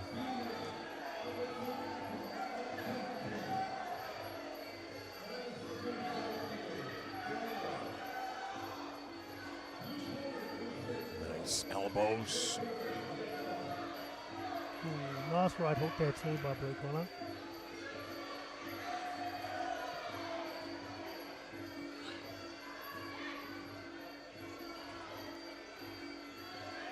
I feel like this is her most dominant round, the Blue Corners, and if she's won the first 2, you might think that she might go and clear all 3 rounds to Blue Corner. Well, it might be like that because we have a minute left. I mean, less than a minute left right now. Yeah, I feel like the Canadian probably isn't using her height advantage. You know, she can stay long with, straight punches and straight knees and teeps. She's sort of, I feel like she's the one walking it down to initiate the clinch, but, clearly on the judges' scorecard, she isn't having the effects that she'd want in the clinch. So, I'd like to see her try to, maybe be on the outside and win at long range. And I think mentally she is not that calm, not that, chill right now. I think maybe she's a bit, I don't know, maybe she felt the pressure. Of course, it's her first semi-final. And the winner will be Ekaterina Bazan, AIN athlete.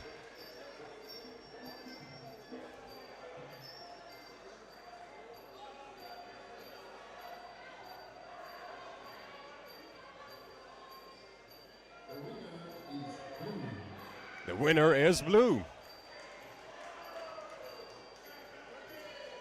So the first finalist at 67 female is Ekaterina Bazan.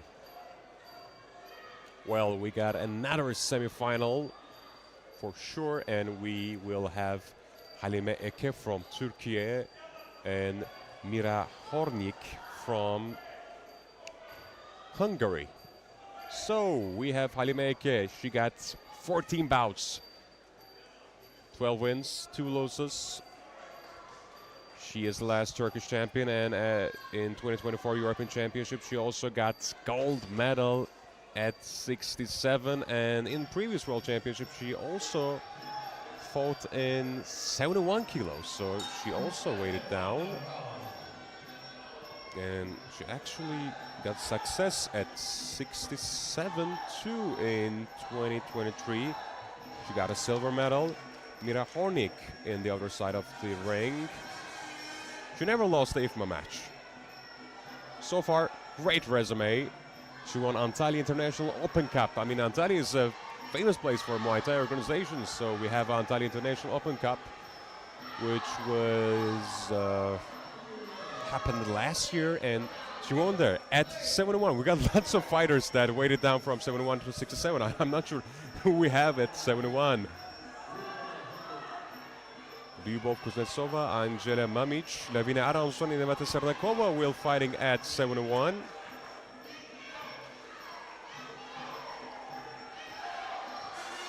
And now in the red corner we have Halime Eke from Turkey, and in the blue we have Mira Hornik from Hungary.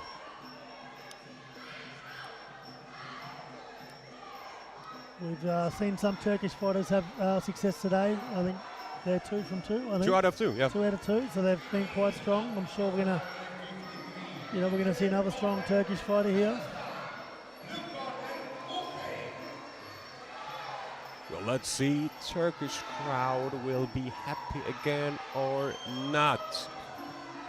They're doing their Waiku ritual as always. Of course, Waiku rituals become more and more shorter because we have like big schedule, lots of fights. I mean, today we have only semi-final match, 24 semi-final bouts. It is, I think, our, let's check. We have, I think, more than 15 matches or so. Yeah, we have 14 matches left in the ring A. How it can be possible? We need an odd number, I guess, because it has to be 13 maybe, I'm not sure. Let's check later. We have Halime Eke in the red and Mira Hornik in the blue. The last bout was slow. We don't see lots of action. And so these two, the winner of this fight's the winner of the in blue corner last fight, yes? yeah, the AIN athletes. Yeah, okay.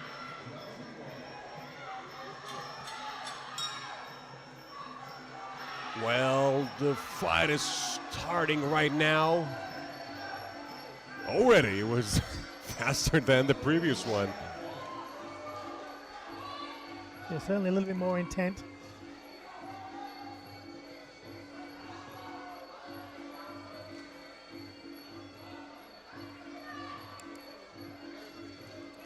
Oh, nice right cross there by the Turkish lady. See, all the Turkish fighters today, they've seemed real serious and focused. Not, probably not, as sort of angry as I think a couple of the Russians we've seen earlier this week. Yes, Like, it is. I'm going to kill you, but they certainly seem just super focused and zoned in on what they're going to do. I mean, I can say that the Turkish stereotype is like, you got all the emotions. Yep. I mean, if it focused, then it focused, and it's happy, it's happy, it's sad, it's a status, All the emotions at its top.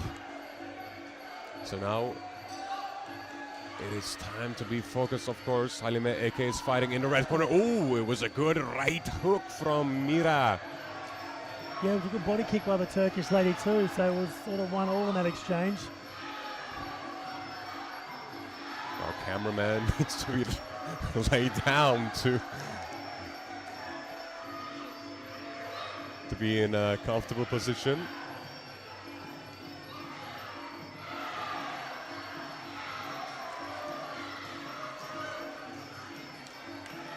Yeah, you can see the Turkish fighter's really trying to set up that big right hook, which he's landed a couple of times. I mean, I'm seeing a bit of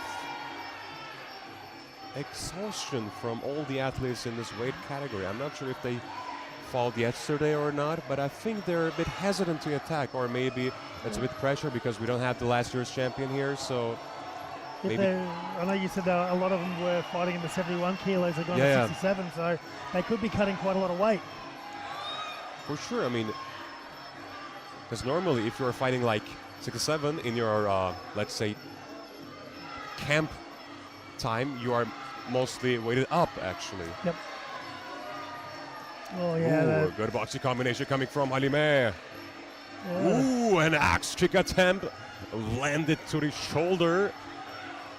It's one of those kicks, it's very easy to defend. All you got to do is move your head about an inch, and it misses, but if it lands on the bridge of the nose, you won't be breathing through that nose for the rest of the fight. Double right hand from Halime. She is now swinging more than ever.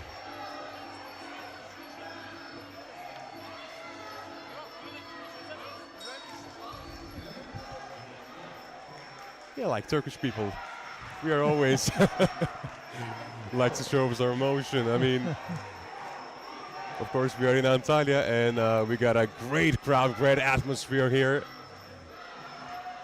Yep, great, there's a lot of action in that first round. I feel like the Turkish lady probably landed a few more devastating shots with probably the right hook more than anything, but blue corner certainly gave it her all as well. Well, it is almost that, and the first round goes to the right corner. So Halime Eke is now up by 1. She won the first round. Of course, she got some great right swings. The blue corner nodding at her coaching staff, indicating she knows what she's going to do this round to make it 1-1. So I think it's going to be an exciting round.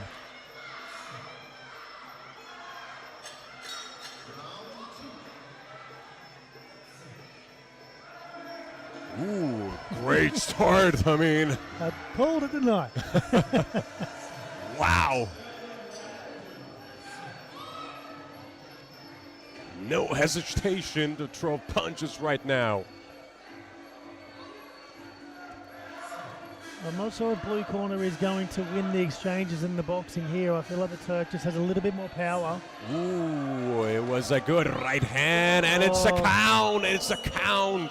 Yeah, I feel like she landed on her back and her head smashed into the canvas, and every now and again it does rock you a little bit, and maybe that's the only thing I can think that would have happened there. Now Mira Hornik needs to come back.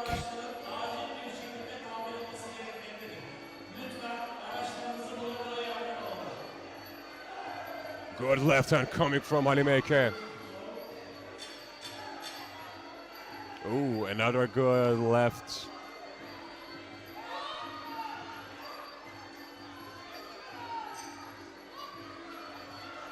Now they're both in orthodox stance. Good boxing exchange. I tell you, these girls are both throwing some punches that if they land correctly, it could change this fight. A lot of intent in what they're throwing here. You are right, those were the power punches. It's not like just point punch, but it's a power behind them. Ooh, a good right overhand, another one coming from Halime Eke, and it's second count. That's a tough one. Yeah, I feel like Hungary was, chin was down, she was defending herself there. I didn't feel like that deserved an 8 count, but it is what it is. The Turk has a lot of power. If it is going to be the third one, then it means that we have a finalist. Ooh, a tip coming from Mira Hornik. I mean, she has to work more. Good elbows coming from Mira. But it is over right now. The finalist is Halime Eke from Turkey. So Team Turkey in the semifinal day is now 3 out of 3. What a great day for Turkish Muay Thai Federation. The blue corner certainly looked a bit disappointed there. It got waved off. She feels like she had a bit more in the tank. It was a competitive fight, but referee has deemed it a bit unsafe, and Turkey for the win.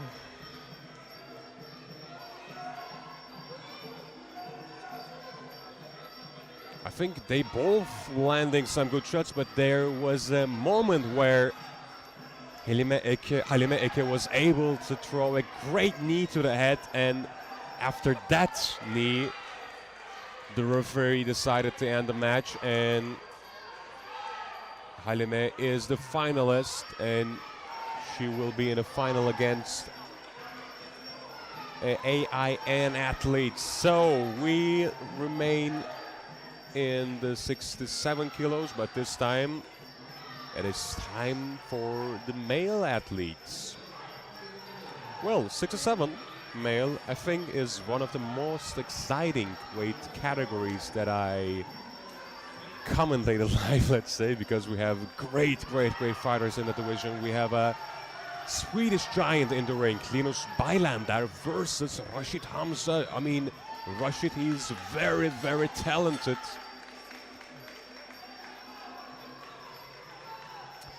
The Swedish fighter looked like he's already been in the battle. He's got a his right eye looks pretty marked up and swollen, and I wonder if that can play a bit of a role in this fight. If I was a Moroccan fighter, that left jab, if you could try to close his eye a little bit, he can't see, he can't fight. I wonder how. Yeah, it must have been a solid battle earlier this week. Well. I mean, I have to talk about the story of this match, because first we have Rashid Hamza in the red corner. He defeated his 2 opponents via knockout in this tournament. So far he did not see the 3rd round. Yep. And his opponent is a giant in the ring. I mean, he is tall for his weight division. He got great kicks, great control, great distance control. And he defeated a Turkish talent, Yusuf Şalk. Yesterday, it was 30-27. It was ended by 30-27, and also Lenos Bylander actually defeated his opponent by fashion. I mean, he never lost a round 2, so it is gonna be an exciting match. And also we have, I think, a world champion, Asap Ahmedov. Asap is a multiple world champion in the division, and he's gonna be in the 2nd semi-final bout. What an exciting weight class it is. I'm talking about 67. 2 southpaws. They're southpaws right now. I'm not sure if they stick the southpaw stance all day long. A bit of a fake. Switching stances from the Moroccan. They respect their talents as well. That's why we see a bit of a slow start. Yeah, you can see already they're classy fighters. Just the way they're standing, the way they're feeling each other out. I'm sure by the end of the round it's going to be quite heated. Good head kick attempt by Lenos Bylander. I mean, we should say that they fought yesterday too, so I mean, if they win, they're going to fight tomorrow, so it's a very busy schedule for the fighters at 67. They did not have a day off in this tournament. Good left hand from Rashid Hamza. And I think there was a problem behind the right eye of Lenos Bylander from the last match, and I think it's a bit purple now right there. Yeah, it looks a bit swollen to me as well. So, like I said, I thought if the re-corner was an orthodox fighter, that jab would come into play, but it's going to be his left hand here. Yeah, I'm not sure if you target it to try to close it up a little bit more. A 5-round fight, it probably would be a bit more of a strategy, I suppose. It is true.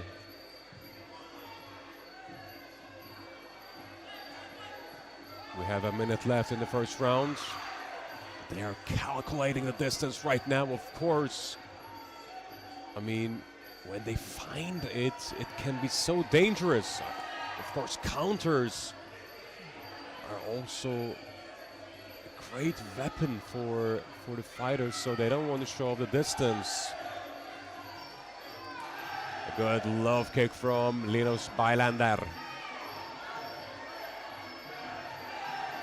Great defense by both fighters actually at the moment. They're super quick in their attack, but defending extremely well. I feel like when one significant strike actually lands, it's going to be devastating because they're both very accurate and very quick. You are right. We can see a surprising knockout in this match because I think they're searching for that for the power punch, for that finisher punch. Well, it was one of the strangest rounds that we see actually, because not a lot of action. Yeah, I feel like in the judges' eyes, they might have to score who was better defensively there because they were both extremely good defensively, and I feel like there wasn't any significant shots scored, even though both fighters trying to execute them. So very interesting. Well, let's see. It's a split decision in favor of Morocco. And I think he landed a bit more, maybe like one or two more. But also, of course, the judges also know the long distance was in favor of Swedish. So he kind of able to maintain that distance because he's a taller one. And maybe that's why we got a split decision. Yep. Well, but of course, we need to see more action in this fight. The feeling out process is over now, so I'd expect fireworks in round 2. Blue corner is down 1. He cannot wait anymore. This is going to be an exciting round.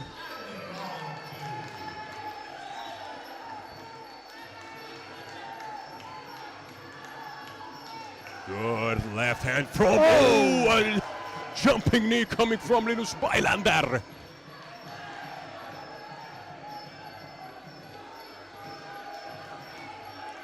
Well, they want to fight as well.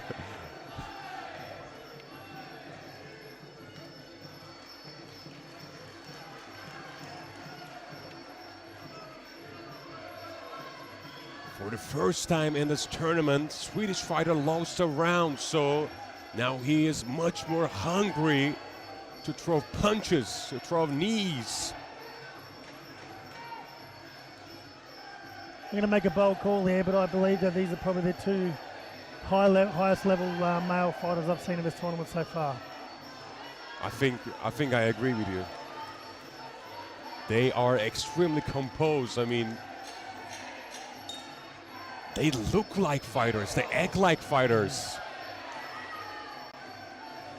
I think they can have a great professional careers as well. I mean, they can compete in different competitions too. They're sort of fighting more like stadium fighters without the pads on, right? Because I think they're skillful enough. The pads don't really matter when something lands. You're right. I mean, for the most time, when I'm talking with fighters, they always say, I mean, the knee bands are not important. I mean, we want to fight like independent. We want to fight more freely than this rules, but of course it's like almost the Olympic rules. We have protection, by the way. Good jab from Lenos Bailander. I was about to say, I'd like to see more hands before legs or knees, just to set things up now, rather than just throwing the singles on the outside. These guys are too good defensively just to throw singles. You've got to throw 3s and 4s to set something up.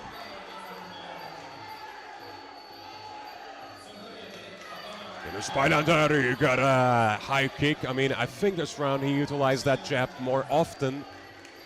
And of course, it's good to get inside. I mean, you can prepare to go that kicks. Now, You need a little bit more urgency from blue corner here. Like, he's a round down. I don't know how sure he thinks he is with being up this round, but it's a close round just like last one. He's really going to come home strong if he definitely wants to win it. and also Lenos is better in this round defensively. He stepped back carefully right now. Good head movements, good footwork so far, and nice 1-2, but the rounds ended. Well, I think it will be even after the results, but let's hope so, just for the crowd and the theatrical part of it of one round all. But it's a hard one. I think these guys are so good defensively. Sometimes they make boring fights, and I'm not saying this is a boring fight at all, but like we're on edge because we know if one shot gets through here, that could be the end of it. But you remember watching like Floyd Mayweather fight in boxing, and he was so good defensively, just no one was landing shots. But another split decision, and it's now 20-18 in favor of Rashid Hamza. So Lenos Baylander now. He needs to pace up. He needs to fight much more aggressively than the previous one. It's do or die here for blue corner. He's got to take some risks.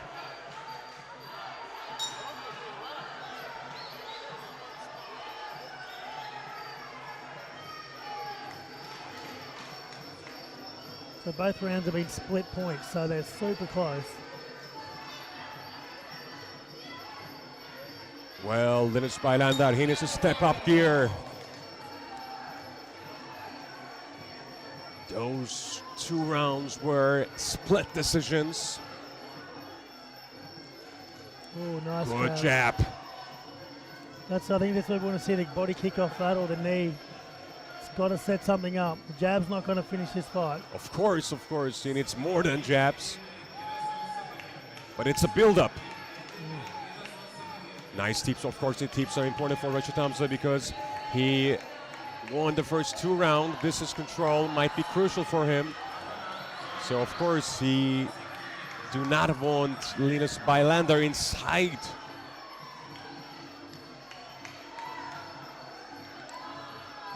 Jabs are fine, but Lenos needs to throw more. Let's see blue corner even tape him on the ropes again, because you saw before when he came off the ropes, he had that jumping knee. One of those sort of spectacle finishes. This could be something that gets him the win here. He needs a stoppage, I think. Yes, he is. And of course, Rashid tries to be active on his back foot. Ooh, a low kick. Good timing. Very skillful. I'd probably call that a sweep, but he was so quick with it, I don't think the referee saw it. Yeah, yes it is. I mean, he was switching stance then, drove a low kick there. Ooh. Good high kicks coming from Rashid Hamza. Who's going to be the first finalist at 67 kilos. We got a minute left in the last round, so if there's no buzzer in the end from Lenos Baylander, Rashid Hamza will be the first finalist in this weight division. It is the welterweight division for Muay Thai classes.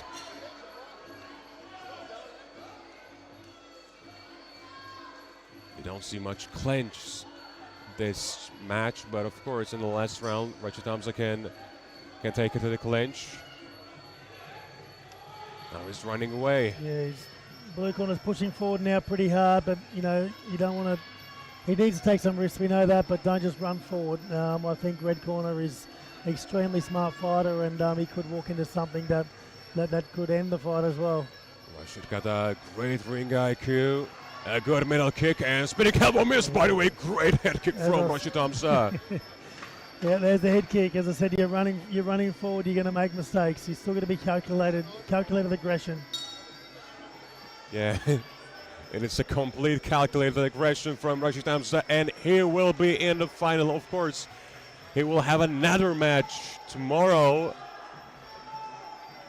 and it's going to be a final match. So Lenos Baylander, he won bronze, but unfortunately he's not going to be in the final, but we have a great fighter in the final. Rashid Hamza, I think he won all 3 rounds.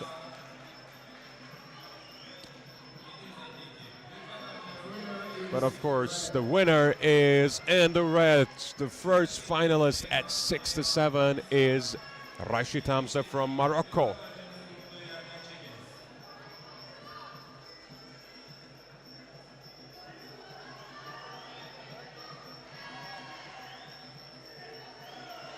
We have two AIN athletes in the ring right now. I mean, they're not maybe right now, but they will be. We have Ahmedov in the red corner, who is the last world champion. We got a world champion in the ring. And in the blue, we have also a champion, but not IFMA World. Antalya International Open Cup winner. So I think Daniil Jadeovitz is familiar with the environment. He won a tournament in Antalya, and in the World Championship last year, he was third. I mean, not in the seniors, but in no, I'm sorry, in the seniors, yeah. He got bronze medal last year.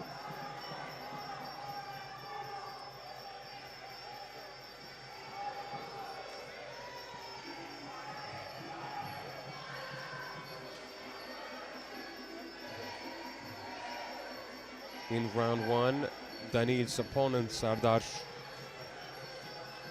couldn't be in the ring, so he automatically go up to second round. And in second round, Daniil Jadeovitz defeated Gerardo Jair Rosas, 30-27. And at quarterfinal, he defeated Nassim Banfare, but it was a close fight. I remember it was a day before, it was yesterday. And it ended 29-28, so he lost a round there. However, Asram Ahmedov never lost a round, and he defeated Marcelino Manuel Gonzalez via knockout. And quarterfinal, he was up against a great talent from Azerbaijan, Amin Guliev. And even though Amin was so good in round two, because he defeated his opponent in, I think, 20 seconds. But against Asap Ahmedov, he could not able to perform well, and Asap was winning 30-25. So he won 2 rounds by 10-8. Wow, well, watching the last 67 kilo males in such a quality fight, we need a quality finalist here to go through to the fight off for the gold medal, so it's not one-sided. So it sounds like these guys are on the resume to do it, so let's sit back and see. You are absolutely right. And the former world champion, last world champion, let's say, Asap Ahmedov in the red and Daniil Jadeovitz in the blue. Red's a big 67 kilo fighter, isn't he? Yes, he really is. He looks like a cruiserweight. You are right, and I think for his opponent it's so hard because he's also a pressure fighter. He's always front-footed, so it is so hard to fight against him. I mean, how dangerous that knee bends are. He's bringing his knee up in defense, and it's around chin height of the blue fighter. So don't rush in. I'm glad it's him in there and not me right now.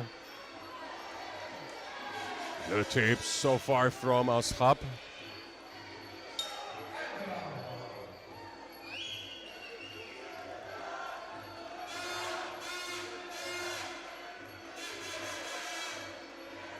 He is now walking with belief. He's so confident. Of course, he's not throwing much, and the referee wants more action for this fight. Oh, and a knee coming from Ashab. I feel like red corner's just baiting him here. He's just getting into a range that blue corner's going to feel safe, but he could hit him. Red corner could hit him from that range, but he's not. And then all of a sudden, I feel like he's going to start landing these knees, and it's going to be devastating for him. And also, he got a great defense. I mean, as soon as red corner gets in blue's range, blue needs to strike and move. And Asap almost blocked all the low kicks from Daniil Jadeovitz.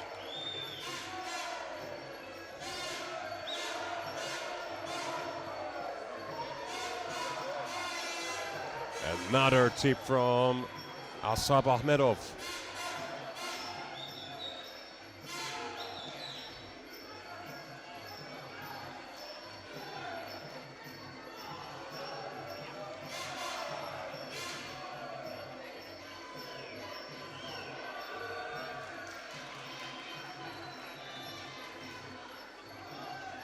Bit of out of balance time for Alsop.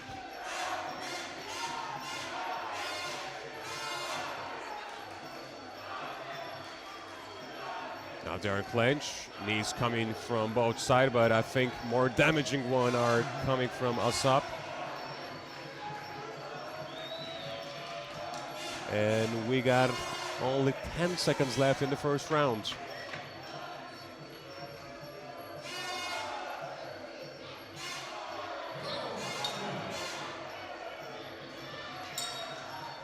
And the first round's over. Let's say another tactical round for 67 kilos. And just like the previous match, as you remember, the first round was slow, but the second round we saw a lot more of action. So maybe we can see something similar to that.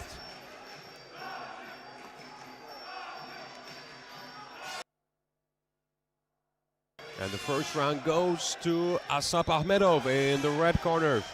He won by unanimous decision. Now he is up by 1. I'm not sure if blue corner has a sore back, but they're doing a strange technique there, a stretching.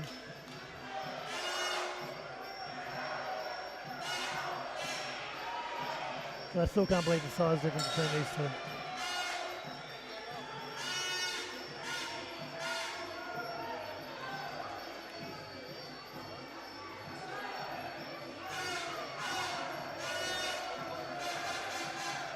Jadeovitz, he won his last match against Nassim Benfalev.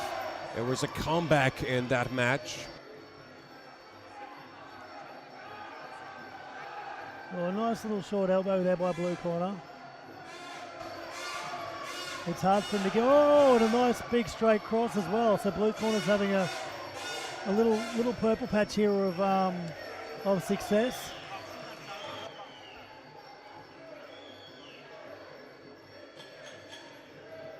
The red corner just needs to just compose himself here, which I'm sure he has. He's a champion. Oh, nice elbow by blue corner. So we're certainly, blue corner certainly seen the urgency of losing round 1. And he's probably got the points on the board early in round 2 so far. As red corner, he looks over at his team, see what he should be doing next.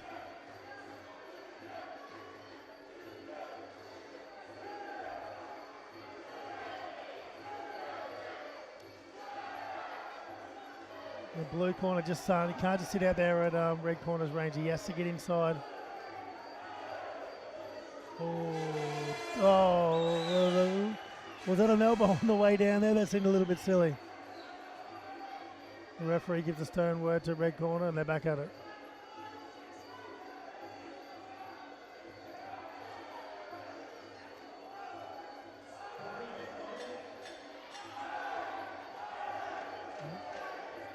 Nice knees by both fighters there. Referee breaking it up.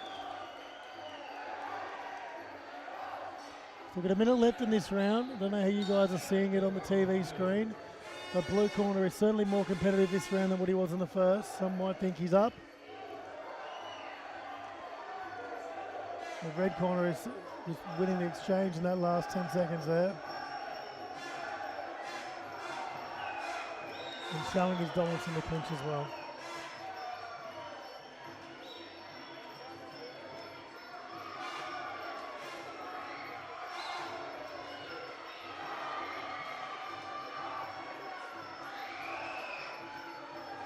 Nice hands by blue. I feel like blue, he steps in with hands first. He has a lot more success than what he does just trying to kick on the outside. Oh, the big teep to the face by red corner. Both guys are fighting hard to win this round. It's going to be interesting to see what the judges say on the scorecards.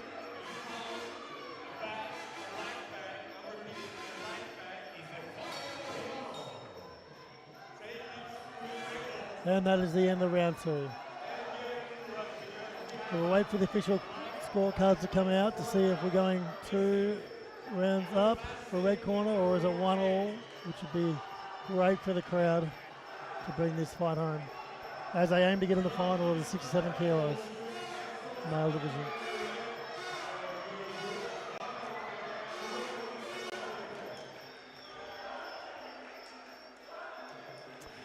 And scorecards are in, and red have gone up 2 rounds to 0. So all he's going to do is stay composed, last his 3rd round, and he will be in the final, which is going to be a tough ask. The fight before this we saw, also red corner won. It was a very, very highly skilled fight and worthy of a final in itself. So I still believe whoever wins this will have their work cut out for them, but it's going to be a great fight.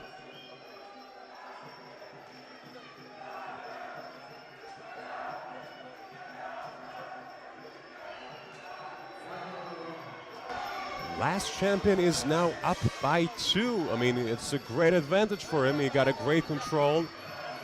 And peeps are coming again. He's a tactical fighter. I think he likes to win by distance. I mean, he's not that, let's say, finisher, but he likes to fight in an Olympic way.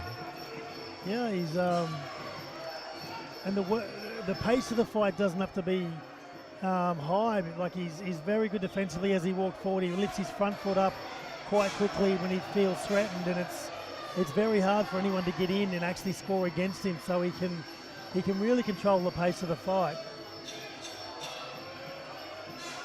We did see blue corner have some success with hands. He did get inside in that 2nd round and land some really good strikes with hands. I'm not surprised red won the 2nd round, but it was definitely a lot closer than the 1st. Well, we got 2 minutes remaining in the last round. Nice knees to the body. And of course, we got final match tomorrow, so it is good to not outfill the tank today. And of course, they have to fight smart. We know we got a quality fighter waiting in one corner for the gold medal spot already. We just saw them fight earlier before this fight, and that was at the highest level I've seen so far in this tournament. So, so whoever wins this fight is definitely they're gonna earn it tomorrow if they win the gold medal. You're exactly right. I mean, Rashid from Morocco is a talented fighter. He got a very composed style. By the way, great attempt, but not landing very well from Daniel Jadeovitz. Ooh, nice elbow coming from Ahmedov. And we got a minute left in the last round.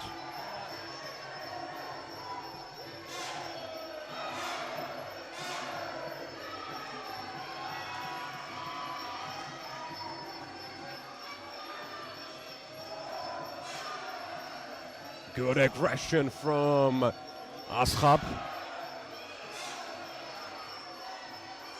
Oh, nice elbow, but response was coming with a high kick.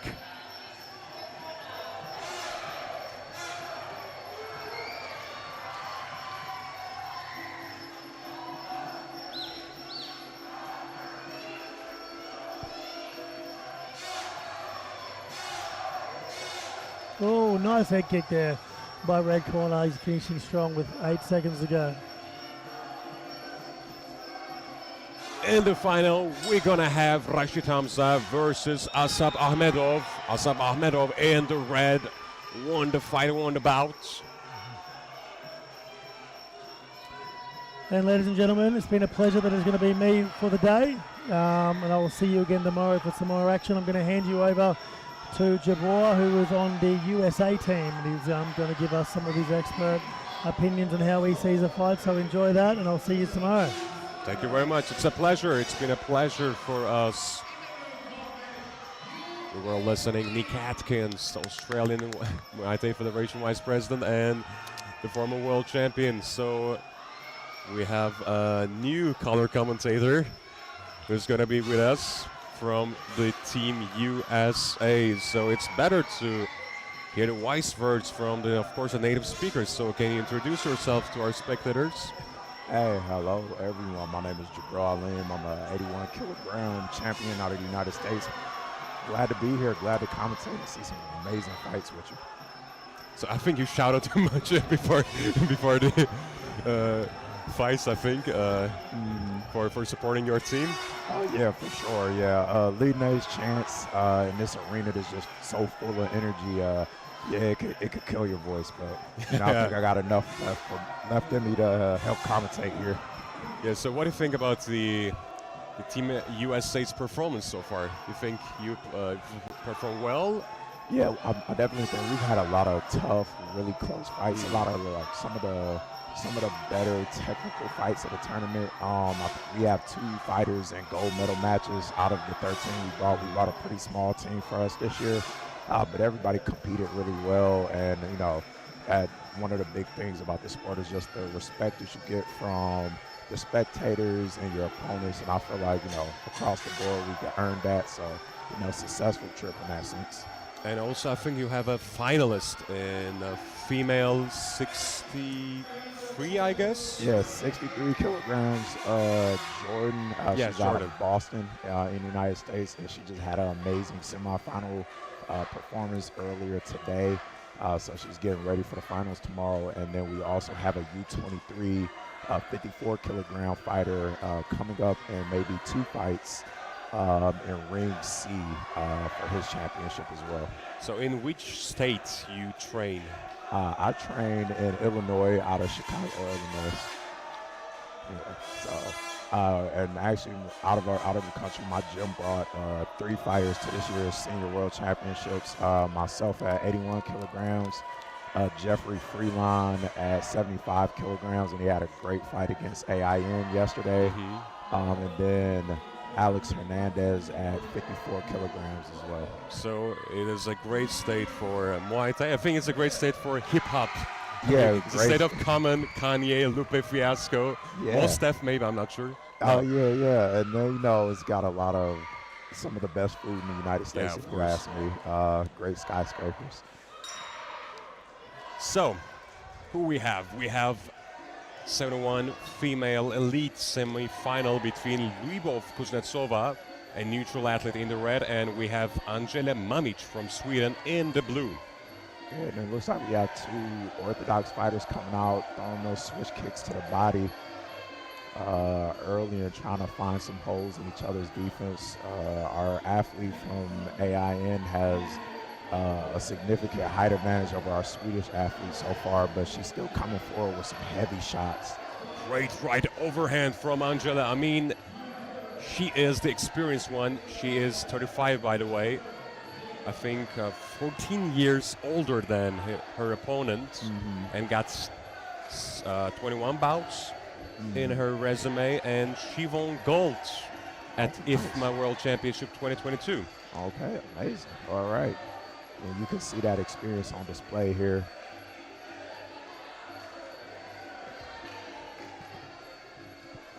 And so far, it looks to be a battle of kicks versus hands here. A lot of body kicks trying to keep the shorter opponent off and score as she makes that space. By the way, the age gap is actually 18. Oh, wow. Because Lyubov is only 17 years old. Only 17 years old? Wow. That is amazing. That is amazing. We'll see how much of that youthful energy she brings to some of these exchanges. Good overhand. Now Lyubov trying to be on her front foot. Good love kick from Angela. Bit of a strange clinch right there. Good left hand coming from Angela. She's keeping those kicks going and making sure she scores first and last in those exchanges, even when Angela comes in with a really big overhand. And of course, there's a big height difference between fighters, and it is easy Lyubov to throw that middle kicks. Yeah, and she's starting to double them up now that she's finding a spot for them to land, and she's noticing that Angela isn't checking them or catching them either. So she's able to throw more repetitive kicks. You are right now body kicks coming from Angela. Body shots, I'm sorry.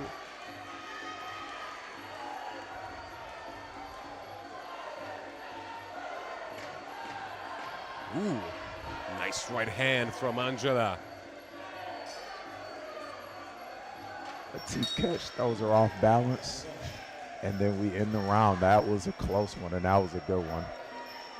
It was close, so we're gonna get the results from the first round, and we have some under 23 semifinals in ring C and ring B as well. Yeah. And it is Lyubov's, of course, first IFMA World Championship. I mean, she can compete in junior level, but I think she's showing she's good enough for a senior level already. And she won the first round via split decision. It is 2-1, but now the AIN athlete is up by 1. So yeah, if I'm her, I'm staying with the game plan. I'm keeping my opponent distant with those teeps and those body kicks that seem to be working a lot. And if I'm Angela, I have to close that distance just a little bit quicker and try to let off more combinations once she's in close before she can be getting neutralized. Those are great insights. I mean, it is so great to hear the point of view of the fighters, actually, because after you like up by 1, of course, your tactics can change. Yeah. She's keeping those teeps going. That long guard. And I would say, despite the height difference, the clinch is surprisingly competitive and surprisingly even, which is definitely hats off to Angela being strong in there. Because you need to create some space to throw the knees, and it's hard for the taller athletes that create that space in the clinch. Yeah. Good right hand coming from Angela. Yeah. Landed at the same time, and she was throwing that kick, and she wasn't ready for it. And now Angela's starting to go to the body with more of those punches, punching her right in the chest and into the midsection as well. And she can go high in the knees and the clinch. Mm-hmm.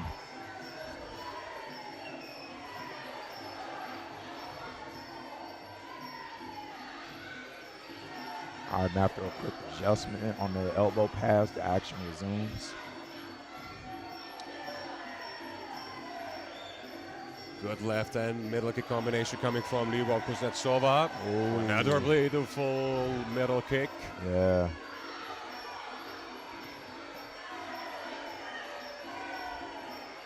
Good block.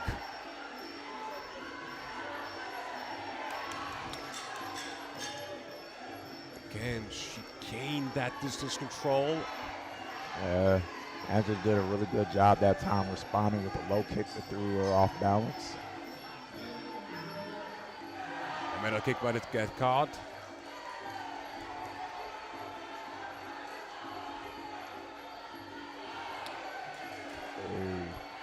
Good, strong positioning in the clinch there to nullify that exchange. So can we say clinches are as important as the punch landed? Oh, definitely. I would say just being in there, the clinch can be something that deters your opponent from wanting to punch or wanting to attack, because they know when they come in, they're going to get grabbed and they won't be able to move. And so it serves as a way to keep distance as well. Otherwise Angela would come in just throwing as many bombs as she could. But she knows once she gets in there, Lyubov is going to grab her and clinch her, throw a few knees, tire her out, attack that gas tank. Gets a little hard to breathe in there. And that's the end of a very competitive round too. But I would definitely say Lyubov, she executed her game plan well, and she had some really big moments in that round as well. So you're saying now she's going to be up by 2, but let's see what judges think. Yeah. They got only 30 seconds to decide, so it is almost there. And the second round goes to, once again, the red corner. Now it's unanimous decision. All three judges score the same. So Lyubov Kuznetsova is now up by 2 against Swedish Angela Malik. Angela was the winner at IFMA World Championship 2022. And Lyubov gives a little dance coming out of the corner. She knows that she's up, but she also knows that this is IFMA and there's no taking your foot off the gas pedal in that third round, and she has to, continue to put that stamp on this round and ensure victory, because Angela knows she has to come forward and she has to score and win big here.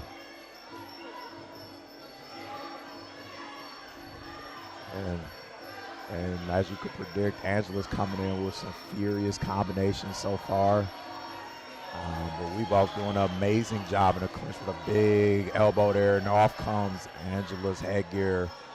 We're going to get a quick timeout in the action for the coaches to fix that. I think it caused by that elbow coming from Lyubov Kuznetsova, because she was aiming the same spot over and over again. Yeah.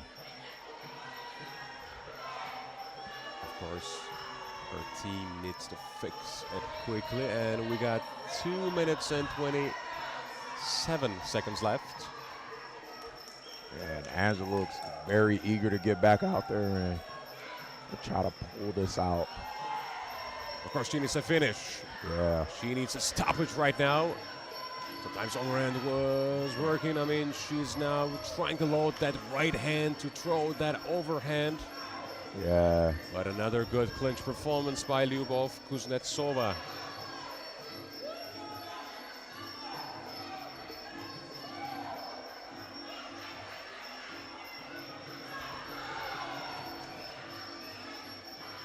Good decision control from Lyubov, but of course Angela trying to land more.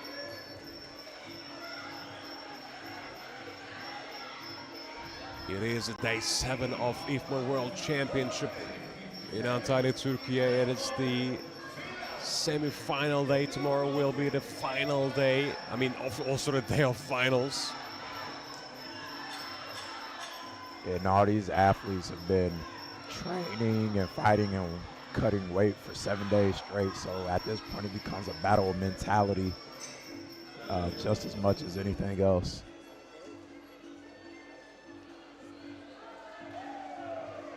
Ooh, good left hook from Lyubov. Yeah, good rising elbow in that clinch and posture break. So I think it's hard to be in the limits while living in a hotel with this open buffet. Yeah, let me tell you, man. For a lot of us athletes, back home we have, meal plans and nutritionists and everything.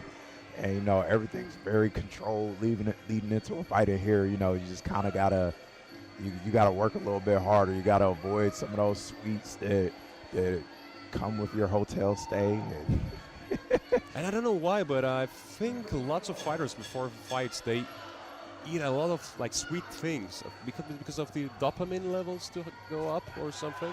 So what we're trying to do, I'll just eat a lot of rice, but what they're trying to do is they're trying to load up on simple carbs that are very easy to digest, and it'll give them enough energy to get through just today's fight and the next weight cut. So, okay.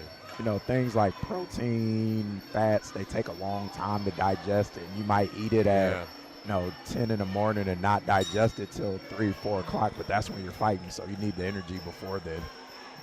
And round 3 comes to a close. Looks like Lyubov is pretty confident in her victory, and I would say that's well-deserved. Both fighters fought incredibly hard, great fights, but Lyubov definitely dominated throughout all 3 rounds. And she won all 3 rounds, so it is 30-27. The winner is Lyubov Kuznetsova. And she moves on to the finals tomorrow against the winner of our next fight between the Netherlands and Slovakia.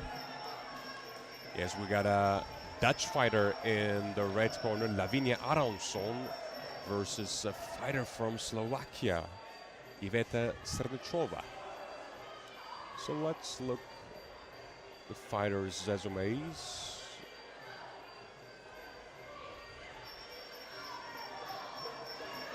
Well, we got Lavinia Aransson from Netherlands.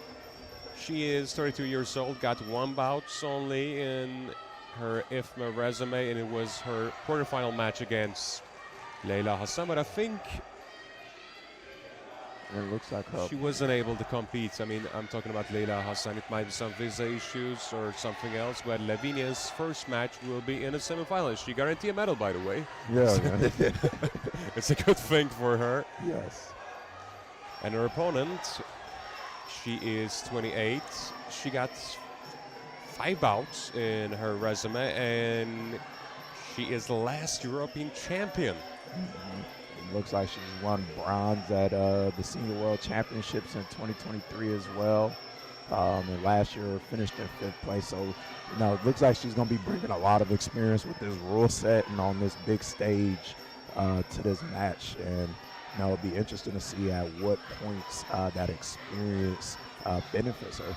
So do you think it's better to be in the ring for your first match in a semifinal, or is it better to have another match to get in the rhythm, or, you know, to get in the environment of the tournament? I definitely like to get into the environment of the tournament, you know, and you could do that a few ways. You can do that by coming to the fights and making sure you're watching all the fights and getting used to the skill level. But, you know, if this is your first time at, you know, IFMA and, you know, competing at this level, it can be a little nerve-wracking going in there and fighting people that may have, you know, a ton more experience than you.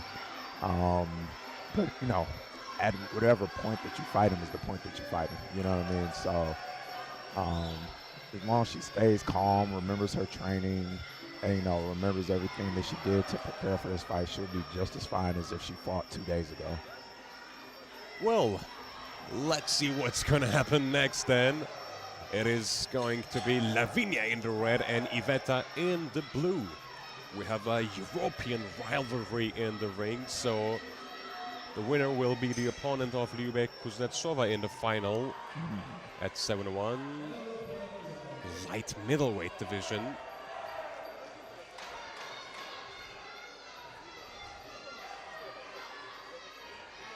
And then we have 71 kilos match for males too. I'm up to 75. I'm looking forward to that 71 kilo match between Alexander and Hamza out of Ukraine and Morocco. Those are both amazing competitors that I've watched throughout the years.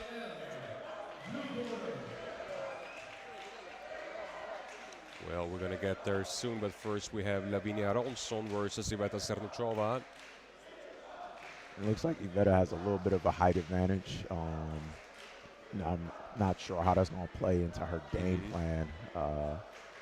You know, always longer, straight attacks tend to land first in that case.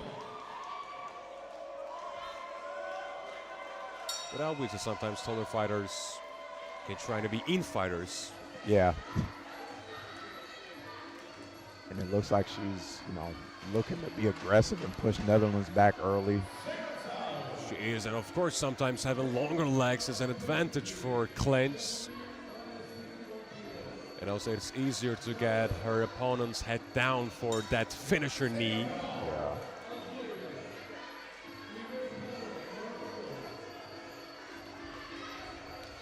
They both now in orthodox stance.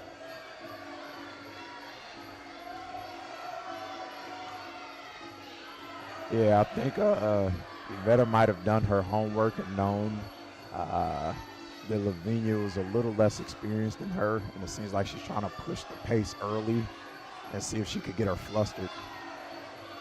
And also Lavinia needs to throw that overhands. I mean, it's a significant height difference between them, so she's trying to land that overhands, especially on right. Yeah. Nice jab to the body.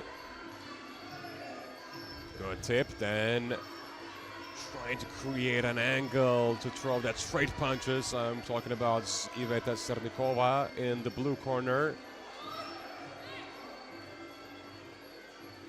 And the ref is going to warn Iveta for grabbing the ropes there to help try to maintain a dominant position.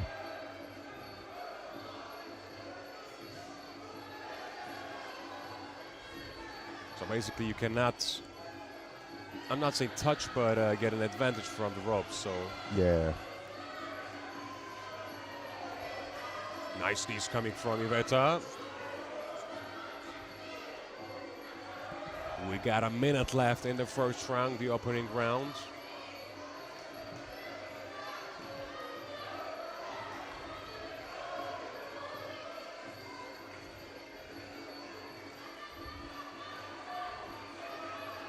Good jab from Iveta. And then comes Lavinia with a really big clubbing overhand and leading into the clinch there.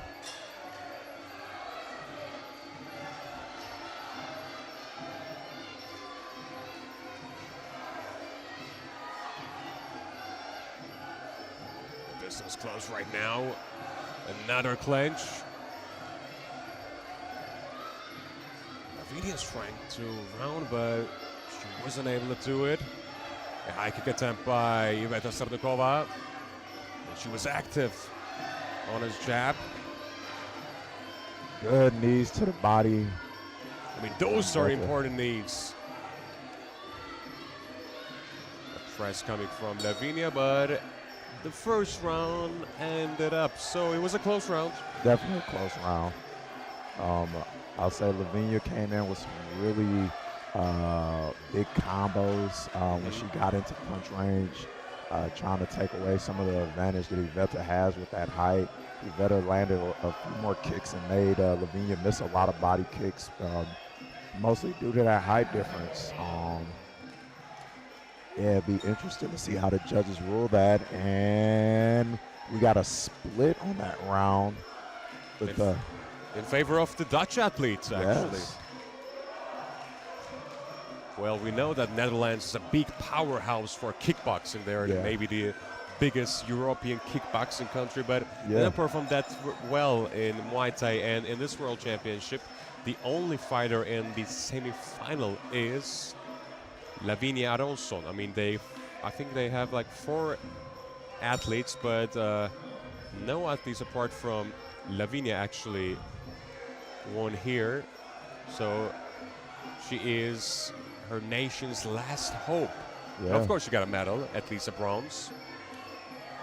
And she's definitely fighting in a way that earns a bronze in this match. I will say that, definitely for it to be our first match. She's bringing a lot of pressure to her opponent. And you can tell that pressure is something that the judges are favoring right now. Good jab coming from Lavinia Aronson.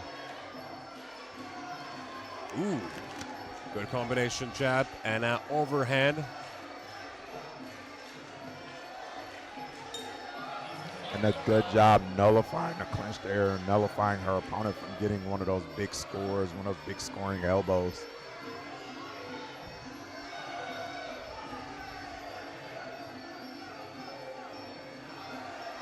And she got a smart clinch control as well. Yeah. And if you'll notice here, Lavinia is doing a really good job. Even though she's the shorter athlete, she's kneeing the thighs of Iveta and getting those scores, and definitely doing some damage that should hopefully be slowing her. Ooh, spinning back elbow. And she smiles to the outside of the ring after it lands. What a badass moment for Lavinia. Yeah. She gives a little jog, a little jig on the way after. Yeah, she's feeling good about herself. I think that elbow motivated her, but of course, now it is more eager to attack, more eager to add pressure. Yeah, and there's still a minute and 15 seconds left in this round.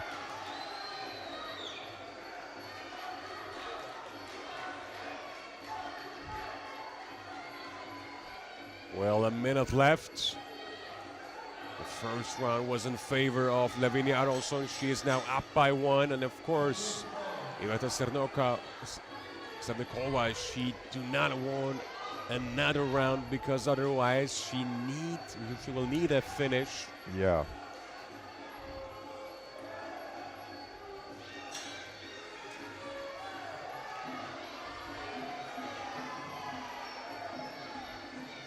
Again, good control in the clinch from Lavinia Aronson. Yeah. And you can see Lavinia's confidence growing across this fight. She's starting to move a little bit more freely, a little more loosely. Start to take a few more risks. She's much more into action right now. And the second one is also almost over, so it might be, by the way, a quick dance. Yeah, Lavinia gives us a quick dance. Like I said, her confidence is brimming. And, you know, with good reason. She did some really good work in that second round. Landed the biggest shot of the round with that spinning elbow. She played between pressure and drawing her opponent in. So let's see how the judges gave that one. Well, it goes to Netherlands. Again, via split decision. Yeah, another split. Well, it's not important for Lavinia Aronson because now she's up by 2. A great advantage for a semi-final match. But I'm not sure if the motivation, the dopamine levels can affect her performance because now she's eager to attack again. Yeah. And for the most part, it's better to be more defensive if you're up by 2. Yeah, you know, in these tournament style fights, you definitely want to, you know, try to limit the amount of damage that you take unnecessarily if you're winning. But again, you can't just let, you know, your foot completely off the gas and go backwards the whole round because, you know, the judges will see that and rule in favor of your opponent. So you got to attack back. Wow. Ooh, good overhand from Lavinia. Good body kick. She's starting to find almost any attack she wants. Now she is in a flare. She's now dancing and fighting. Wow, low card. Whoa, but dangerous jabs coming from here. Yeah, just eating a few knees in there. It is too early to celebrate. And of course it's a mental war too, but sometimes those moments can be your opponent much more hungry to stoppage.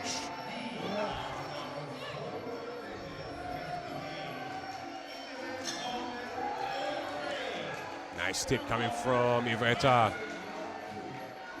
Good overhand. She's definitely bringing some good pressure this round. I'm not sure she'll be able to find the shot that she needs to, like, you know, put that exclamation point on it and sway the judges, but she's doing good work this round. Good jab to the body coming from Lavinia Aronson. Ooh, knee to the head, maybe. The angle might be misleading, but I think he would have found some good knees to the, at least to the middle section. I'm not sure if they landed to a head or not. A good jab again. Yeah. Of course, Iveta needs more than a jab. Oh, good cross from Lavinia. And I think there's an issue about the time clock. Yeah. At least for us, I'm not sure. There we go. 30 seconds left.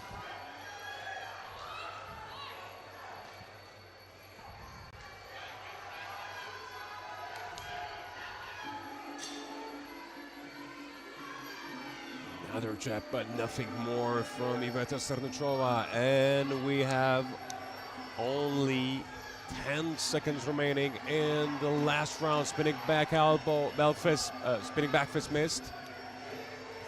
Some knee exchanges here.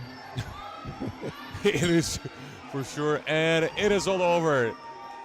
Now, Lavinia also can celebrate. Does a little somersault there. Hey, man, that takes athleticism. I'm not sure if I could do a somersault, man. Wow. What a showman she is. Yeah, so like we mentioned earlier, this is her first fight at a tournament. And by all looks, you would think She had been waiting for this moment. She can be world champion as well. She is the winner, and she will be in the final.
Now we have a 71 kilos match this time for the male fighters. We got Konstantin Shakhtarin in the red, and we have Pavlos Bamis in the blue, Greek fighter in the blue corner.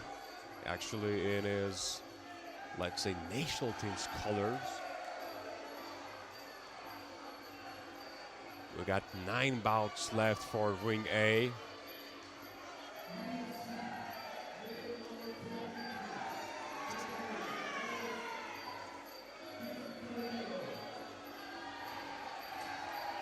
Aggression coming from both sides, good exchange. And the clinch.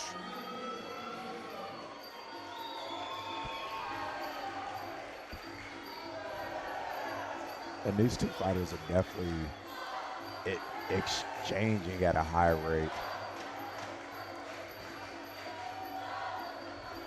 Konstantin, he is extremely talented and had a great resume. Out of 27 fights, he got 26 wins, only lost once, and it was 4 years ago. So he is undefeated in the last 4 years. He won everything. Everything. World championships, European championships, world championships again. Combat games, everything. But his Greek opponent isn't backing down so far in this first round. He's definitely in there, you know, not afraid and ready to give it everything he has. And Pavlos Bamis, he also got a good resume. Out of 28 bouts, he got 18 wins. But of course, no one was able to defeat Konstantin Shakhtarin in the last 4 years. A good tip to the body. And a missed spinning back elbow off of that. That's a crazy combination. Was missed by a millisecond maybe. Good head movement coming from Pavlos Bamis in the blue corner. Another good tip. Ooh, nice body shots then. Left hooks coming from Konstantin. He is brutal. And the strong knees in the clinch. He's really breaking down Pavlos' posture, and he can't defend himself in there. What a sharp and punishing fighter he is. Ooh, A good spinning back spinning. kick to the liver. Ooh-wee. Definitely was seeing that round that Konstantin landed, more of the significant clean shots in there. But Pavlos did a really good job, man, just staying competitive, making Konstantin work, and trying to find his opportunities to find a shot. And now we are ready, and first round goes to the red corner, Konstantin Shakhtarin. Yeah, all three judges that round, and that shouldn't come as much of a shocker. But this round, if I'm Pavlos, what I'm really trying to do is I'm trying to break the rhythm of Konstantin. But it's so hard. It's so hard. But you can't let a fighter that talented be that comfortable. You got to find a way to make it dirty, make him uncomfortable, and make him work harder than he's used to working. I mean, Konstantin, he has a great sense of rhythm. Now he's in southpaw stance. Ooh, a great head kick coming from Konstantin. Golly, just a straight lift-up kick with very little tail on it, too. And he's so confident. I mean, he's moving, calmly and with a belief in himself. Ooh, nice middle kick coming from Pavlos Bamis.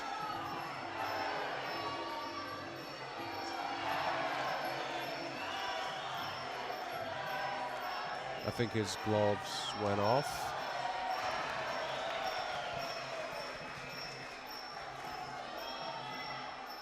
By the way, I think there was a judo throw in ring C.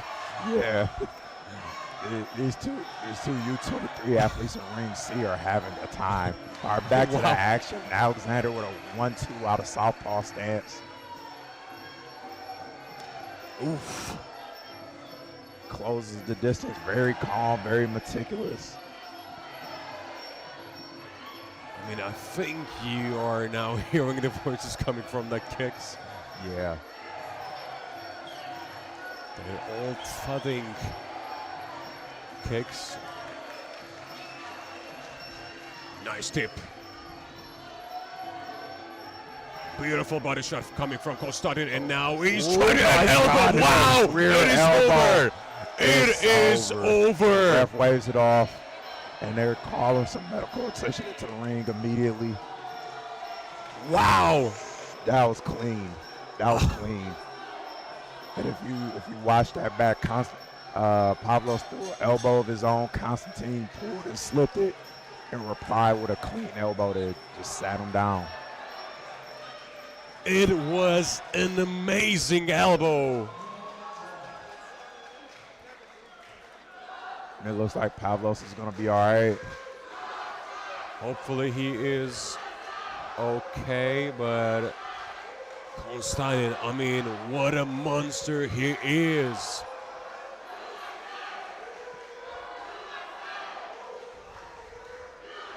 And if we can go back to YouTube and see the replay, it was first starting with a great body shot and then a surgical elbow. Left cross elbow right to the chin. So precise. And, like I said, it just looks like Kyle Sanders is going on to the finals again. And this streak continues. And he'll be facing the winner of the next match. I mean, of course, if you're undefeated in the last 4 years, I mean, you have to be a monster, but Konstantin, I mean, he is different. Yeah, that man is different. Mama, there goes that man. So who's gonna be the challenger? I mean, of course, Konstantin. He got multiple IFMA world medals, gold medals, and we're gonna learn his opponent. It's gonna be, I think, your favorite match. Yeah, Alexander and Hamza. Yeah, Ukraine versus Morocco here. Both some killers. Alexander really impresses me with his composure and his boxing. Yes, some of the best boxing I've seen all week in the tournament. And Hamza has been warming up with us in the same warm-up room as the U.S. all week. And he just has a lot of different skills in his toolbox, man. Because I think you watched his match against Robert closely. Yes.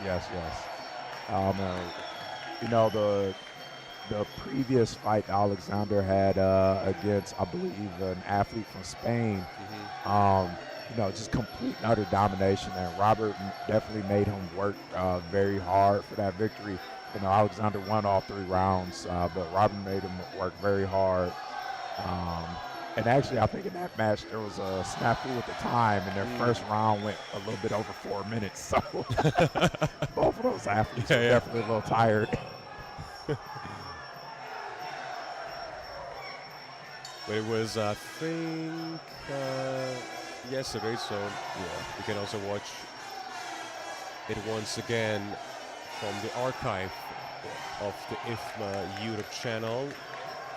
We got live coverage of all 3 rings, actually. Only commentary on Ring A, but you can also watch the action in Ring B and Ring C as well. We mostly have under 23 matches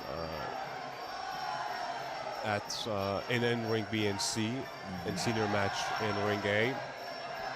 So, Alexander Yefimenko in the red and Hamza Sabri in the blue. Yeah. Let's start.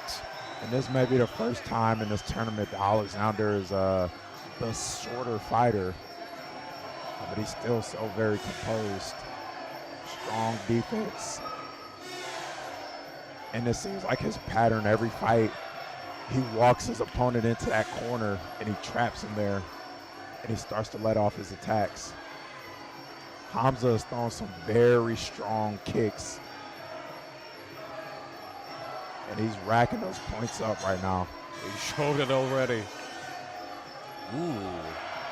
Alexander goes for a nice sweep. Doesn't exactly finish the sweep off, but man. He's active with his kicks out, talking with Hamza Sabri. It was an attempt at spinning back elbow, but missed. Again, he goes high. And he's keeping those kicks active. And he's keeping Alexander at bay right now. By the way, we've got Joseph Hobbs in Ring C, so you can hear the USA voices. Yeah. And this is that U23 54 kg gold medal match. And it looks like Kazakhstan's up 2 rounds to 1. Ooh, good big knee. step up knee from Hamza. And this is the first time all tournament I've seen Alexander get forced on his back foot. Well, of course, he can find some counters as well. But it's not easy because I think Hamza's had also. Yeah, Hamza's keeping that. He's fighting out of southpaw, keeping that left kick and that left knee active. He's attacking the rear leg. What a great technical round it is. Ooh, spinning back elbow, but defensive downside. From Alexander. Ooh. I think Alexander was patient. I mean, he knows that in a time he can find a, let's say, a place to throw some punch and space.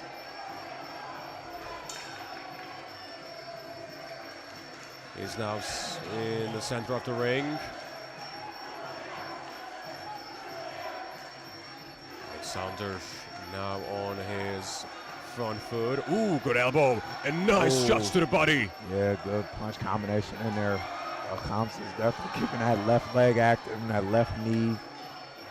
You know, you can tell he's very used to this southpaw orthodox matchup.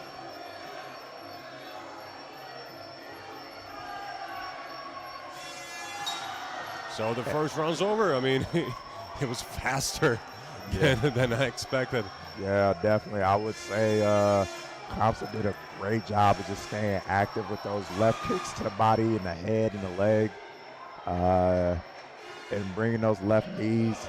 It was a very high work rate for him, and you could tell, you know, he needs this minute break. But if he sticks with that game plan and, you know, things keep going the way they're going, you know, he definitely has a path to victory. And the first round goes to the blue corner, by the way. Yeah, Hamza wins it on all three judges' scorecards. And again, not very surprising, man. He was racking those scores up. It seemed like Constantine was waiting and trying to be patient and wait for Hamza to make a mistake, and Hamza didn't make any mistakes that round.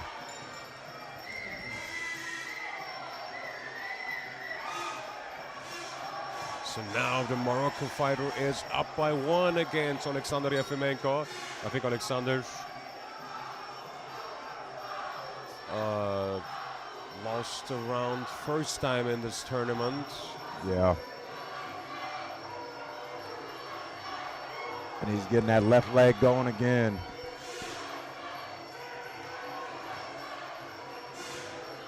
Good catch. Ooh. Wow, it was a hammer elbow at the end. Yeah. Before he can land that elbow, Constantine took them both down. I mean, I think he's showing creativity there. Ooh, great elbow, but I mean, we need another angles to show because it is so close right now. They both had a success on their strikes. They are flashing quick. Ooh, great timing. Cut kick, great timing. This is definitely a closer round so far than last round. You can see Constantine bringing a little bit more, or Alexander, I'm sorry, bringing a little bit more pressure. Now they're fighting ruthlessly. Good punch combination there. Big knee in the clinch.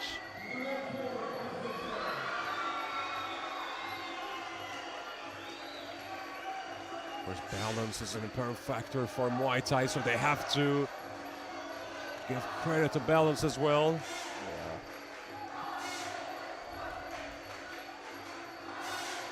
Hamza takes a couple deep breaths. Like I said, that work rate from the first round and all those left kicks, they'll tire you out. For sure. Ooh, good combination coming from both sides. Another middle kick from Hamza Sabri. We got a minute left. I think it is faster than I realized. Yeah. Good tips coming from Hamza.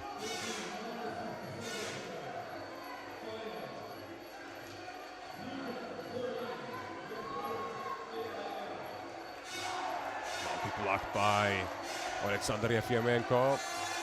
And he lands a good knee or two in the clinch. Oh, and a good dump in the clinch. Tries to get the elbow on the way down, but misses. It was so hard to time that up. And we got 30 seconds left in the second run. Ooh! And if you'll notice, it looks like Alexander switched to southpaw as a way to nullify some of those rear kicks coming from Hamza. Let's see if Hamza picks up on it and changes a little bit of his game plan. Ooh, spinning back fist. Lands flush. They exchange knees in the clinch. And Hamza goes down. And the second round is over. A much, much better round for Alexander. But still, I think it's so even. I mean, it's going to be so hard for a judge to decide. The first round was in favor of Hamza Sabri. He unanimously won the first round, 3-0, and we are waiting for the results from the second round. Is it going to be a decider, or Is Hamza gonna be up by 2? And we will going to a decider. Oh, exciting. That makes this last round the most important round. Whoever wins this round wins the match. Right now, Alexander has the momentum on his side. But Hamza, like I said, he had the answer in the first round. So if he could get back to what he did well in that round, with a lot of those repetitive kicks, very quick coming out, man, this is going to be exciting. And the cardios will play a big role in this round too. Yeah, definitely a cardio. This is what their 3rd or 4th fight of the week. Yeah, here comes Hamza with some. Absolute carnage! Wow! What was that?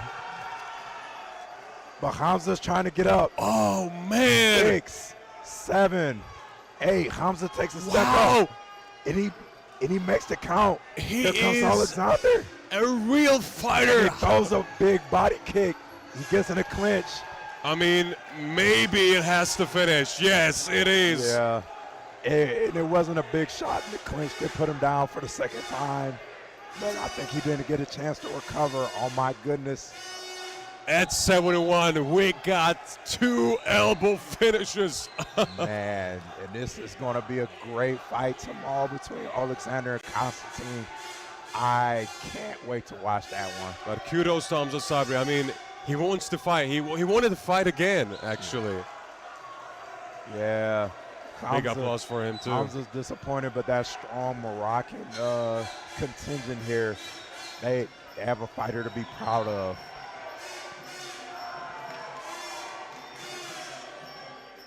Konstantin, he won via knockout by an elbow, and this time Alexander, he also defeated his opponent with an elbow. I think this one was much more spectacular because it was spinning back elbow. It's so hard to time it up.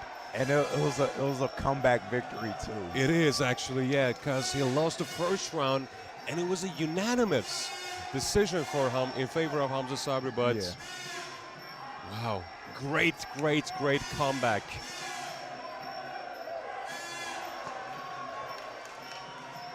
'71. What a weight class. I mean, if you like Muay Thai, you should stick with the 71 kilo final. Yeah, definitely. Because I think it's going to be great. And now we jump up to 75. I think it's almost like a heavyweight for females. Yeah. That's the top division for them, I believe. Yeah, it is. And we have Salavat from Türkiye in the red corner, and we have Helena Jurisic from Croatia in the blue corner. Let's look at their resumes. Salavat is very young. She is 18 years old, got 3 bouts, I think, since the Turkish Championship also announced by IFMA. It counts as IFMA Championship, so she got multiple Turkish Championship gold medals. It's going to be her first match in this World Championship. Okay. I think the same applies to Helena Jurisic too. Yeah, first match in this championship, but I've seen Helena fight for a few years in a row. She's definitely very experienced, and I think she's won gold 2 years in a row, if I'm not mistaken. Well, I know, gold last year, silver the year before. But she got, okay, let's count. 1, 2, 3, 4 IFMA gold medals. I mean, she's no slouch. And also she lost a final in 2023, so great resume. Also last European champion. Out of 18 bouts, she won 12.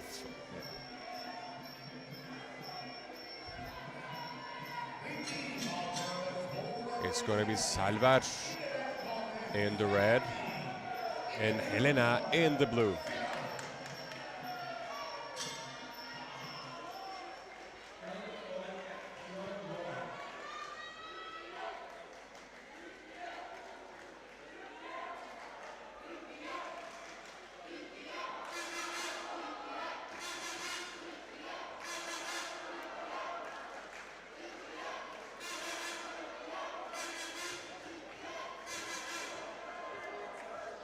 So we can call it like heavyweight division for female because we got minus 75 and plus 75 for super heavyweight, let's say.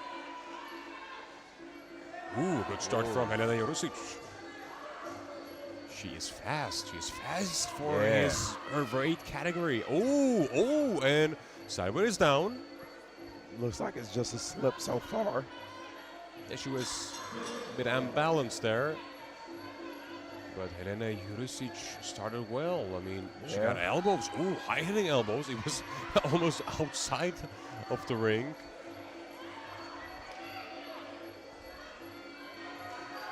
Yeah, her good knee to the body, to the chest. Head. Is the ref going to get that account? Looks like it, yeah. I mean, the athlete was okay, but those were definitely aimed at the head, and she was passive as well. Yeah. Ooh. 1-2. Another 1-2. Silver's coming in with a good punch combination. Ooh, knee to the chin. Silver looks like she's still game. She's still in there.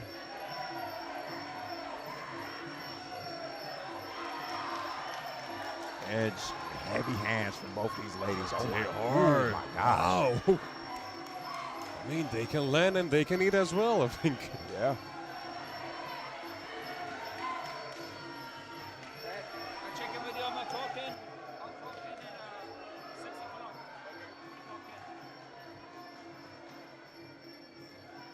And quick break in action for the referee to fix their elbow, pass it back to it. Good.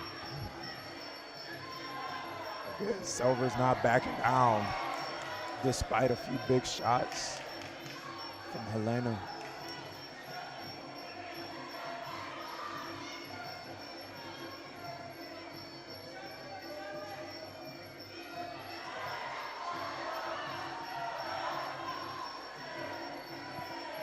We got 4 seconds left in the first round. Good right hand from Helena Jurusic. And here comes Silver with a big leap into the clinch.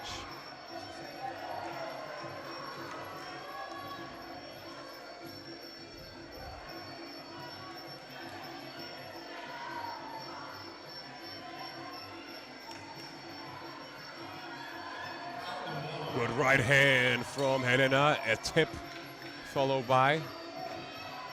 And a big overhand from Silver. And a head kick from Helena. Wow. We got great shots in the first round. Yeah, those ladies are going after it. And the first round comes to an end. And that was exciting. That was exciting.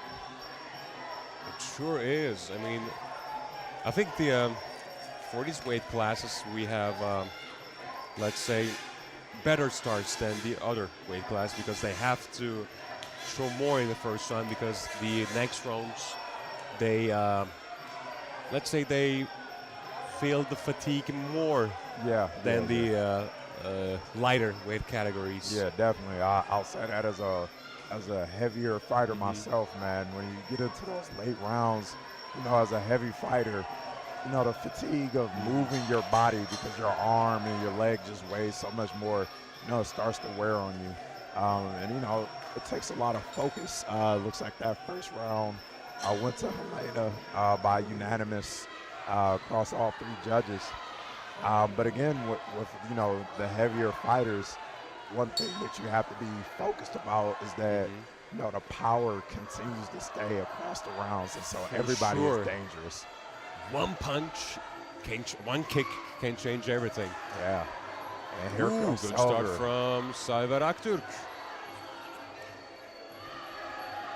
And Helena with some spike elbows to the top of the head, using her height to her advantage in the clinch.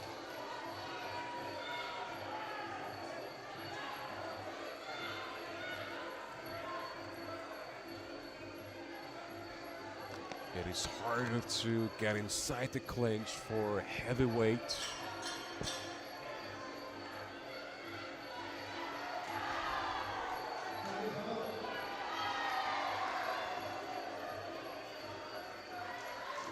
Ooh, good kick from Salavat.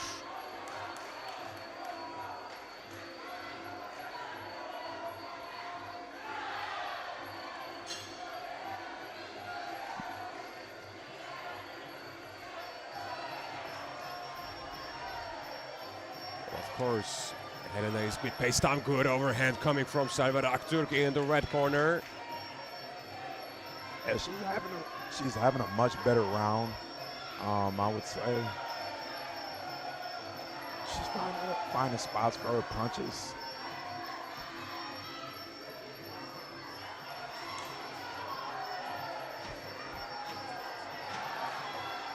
Ooh. But Helena is definitely dominating position in the clinch. And we got a minute and 10 seconds remaining in the second round.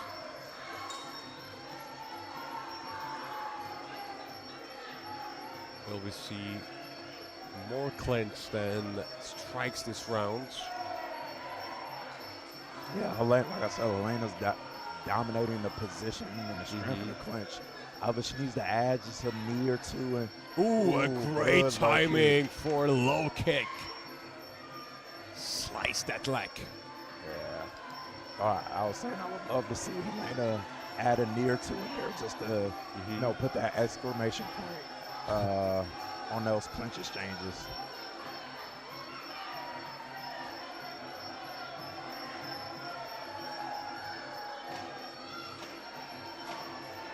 Good body kick from Silver and then just folded over by Helena.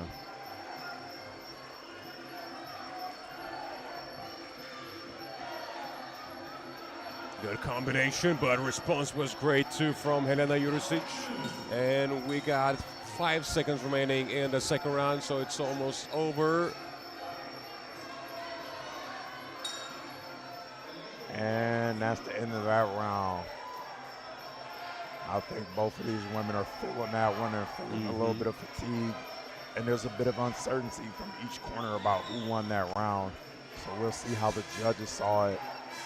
You know, some of that clinch dominance from Helena was enough to sway them, or some of those punch flurries from Silver was enough to sway them. So it is almost there. The results will show up. And once again, by this time via split decision, Helena Jurisic won the second round. So now she is up by 2. So now the only option for Salavat is to finish her opponent. Yeah, she needs a very dominant third round. Well, the issue is, of course, we are heading towards this round 3, and of course, they are exhausted right now. I mean, 6 minutes is a long time for a Muay Thai match. I mean, it's maybe nothing for walking, but if you're in a ring, it is a long time. Yeah. And they start off with a good punch exchange. As Silver loads up that overhand.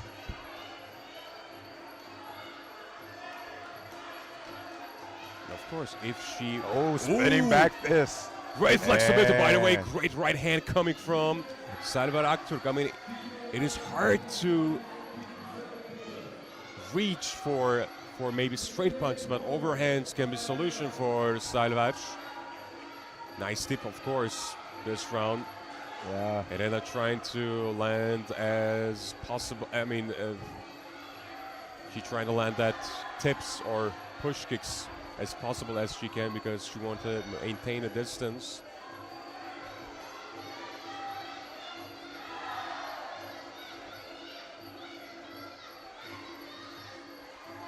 And the referee stopping some of this clinch. And it looks like these fighters aren't actively exchanging.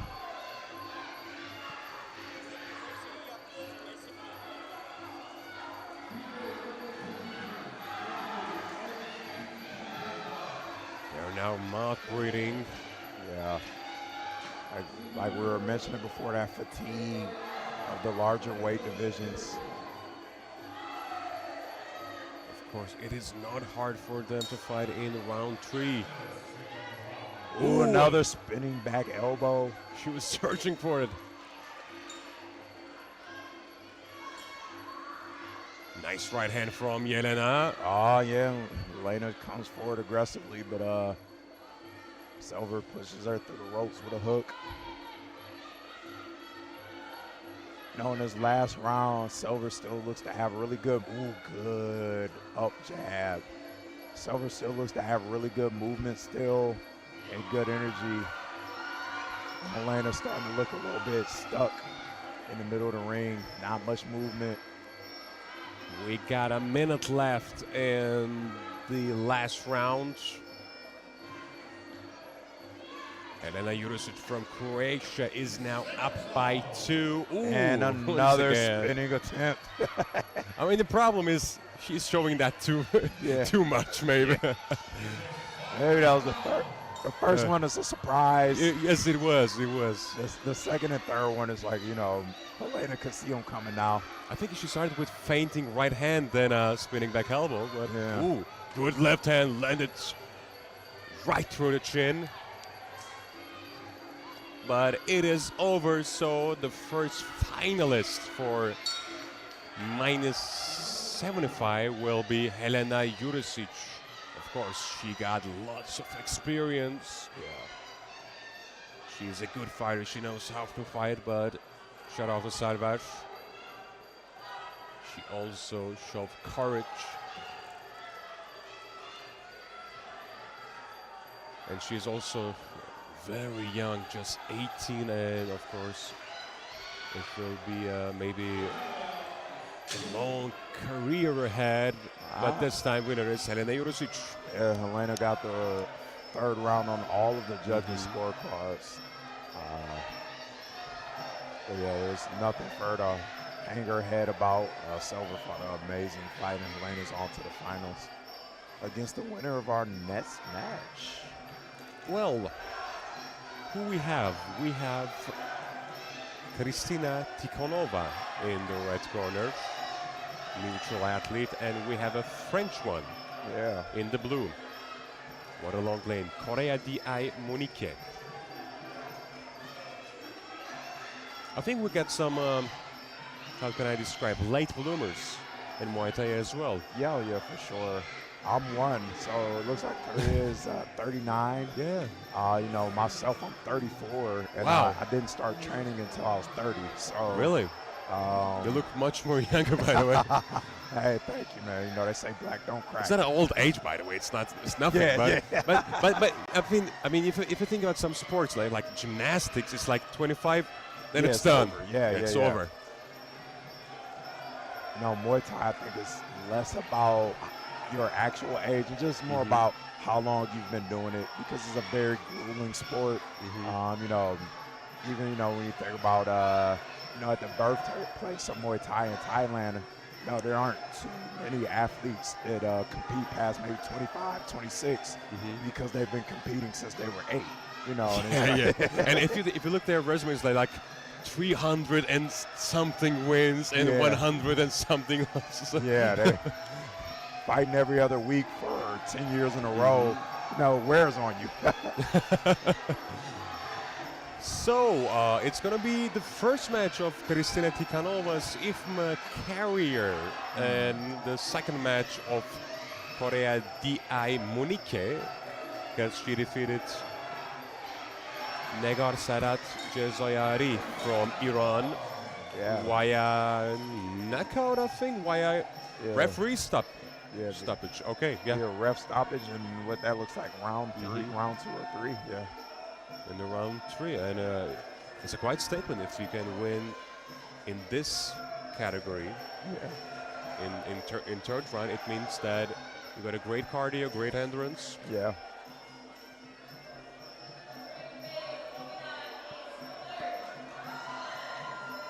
Kristina in the red and Korea in the blue.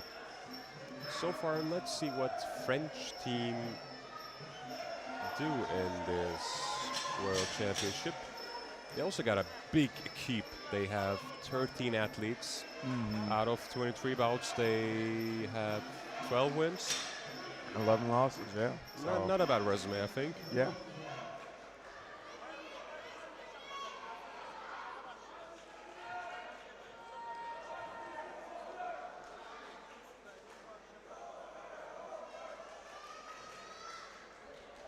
And I think they're getting better in like every martial arts. Yeah, most definitely. They have now have UFC fighters, Mm-hmm. and now they are good at boxing. Of course, I mean judo is so important for them. They are maybe the best nation in judo alongside with, of course, Japan. Yeah. All right, and the fighters touch glove and they start off. Quick start. Yeah. Good combination coming from Korea. Ooh, nice elbow. Yeah.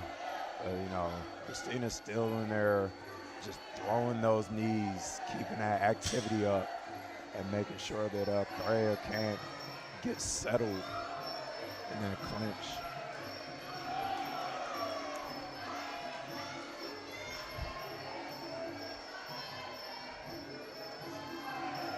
Right hand coming from Korea. Yeah. Looks like Korea so far is looking for one or two really big shots, and Christina's just coming with just complete activity. Oh, big kick towards the head. There comes Christina being busy again. Knees to the body now. Yeah. Not more action in the clinch.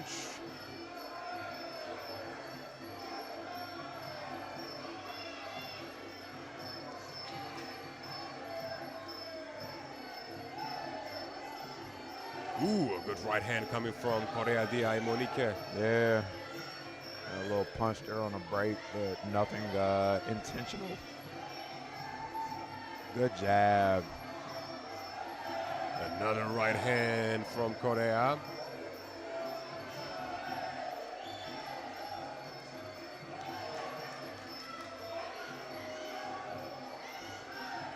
Oh, good right hand, right behind the ear. You could tell it messed with Christina's equilibrium a little bit. And I think Korea tired his opponent up. Yeah, she's finding really strong shots. Ooh, Yeah. another right hook to the chin.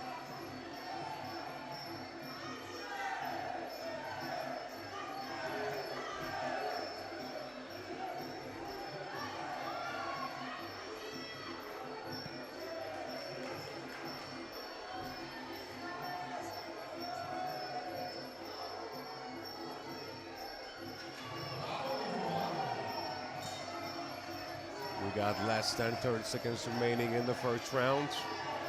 Yeah.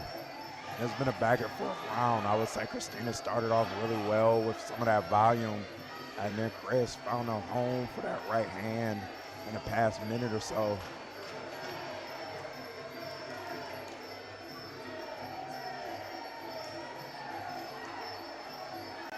It is almost over, so first round completed. I think French crowd seems happy. They are happy about the performance of Korea. Yeah.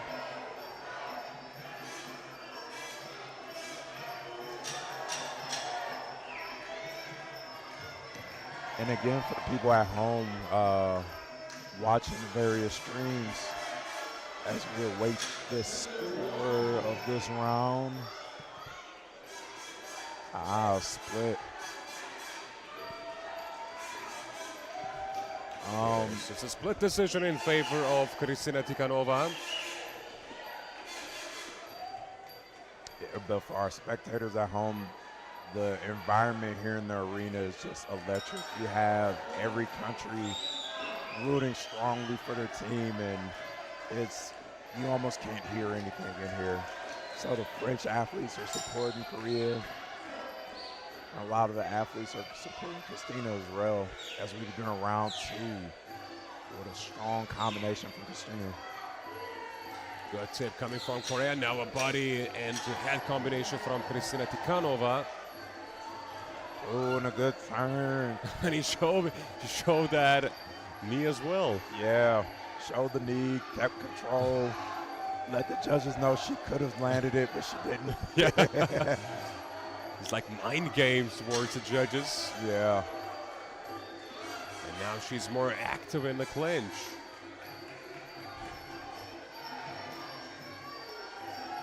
Oh, and here comes Korea back with another strong combination that Kristina answers. And I wonder if Kristina feels like she can outduel her in the clinch after getting a few dumps early in this round.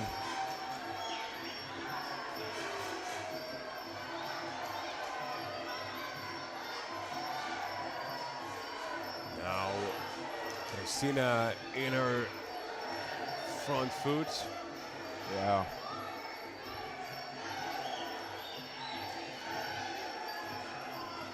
We got a minute and 40 seconds remaining in the second round. Nice shots to the body from Kristina Tikhanova. Oh, and good dump.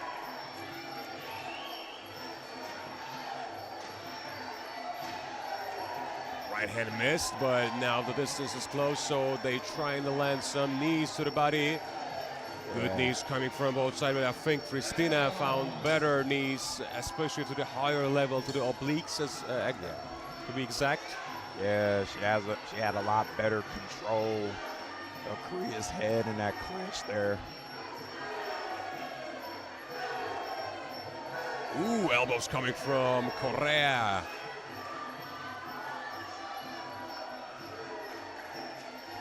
And I think French team is singing Allez les Bleus right now.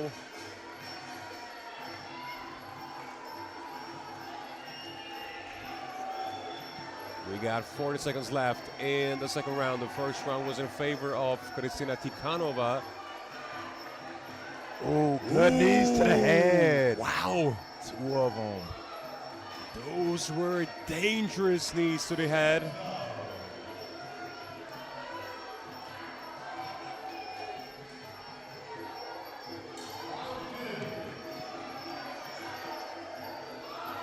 Tenacious elbow coming from Korea di Monique.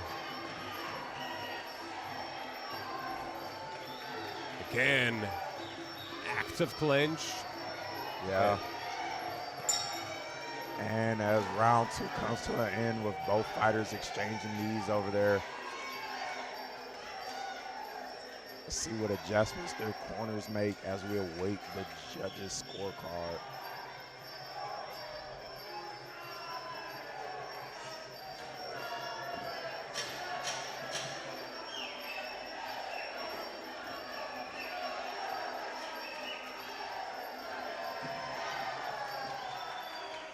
And the second round goes once again to the red corner. Now unanimously, all three judges scored the same. And Kristina Tikhanova is now up by 2. So Korea di Monique needs a stoppage, needs a finish right now. She definitely has the power. She definitely has the right hand. You know, For sure. She's first out for the break, ready to get going. Kristina's going to have to be very careful for this last round.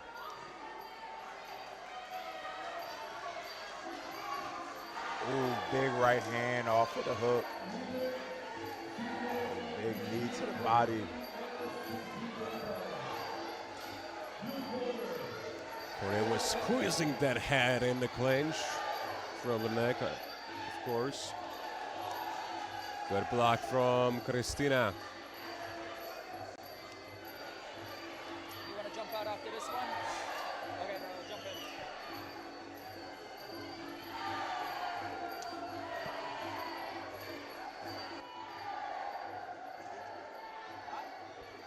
No, stay on. Maybe trying to get out of here, dude. Good body kicks.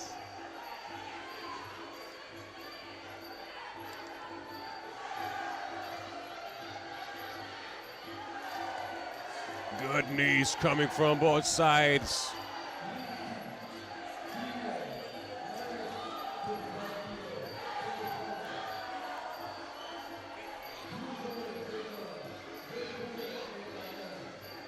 Ah, misses that big rear hook. Trying to find a powerful knockout shot. The problem is sometimes when you're looking for that knockout in that last round, you got to try to avoid the clinch, because that's almost a place of safety for your opponent. Spinning back fist. Almost missed. Yeah. We got a minute and 10 seconds remaining in the last round. Now, Kristina Tihanova is up by 2 rounds, so if it's going to end like that without stoppage, she's going to be the finalist. And Oh, good body knee. It'll be her versus Helena from Croatia. good right to the body. Now a knee coming from Cordelia Monique. Looks like a slip. Both fighters resume. Oh, big cross.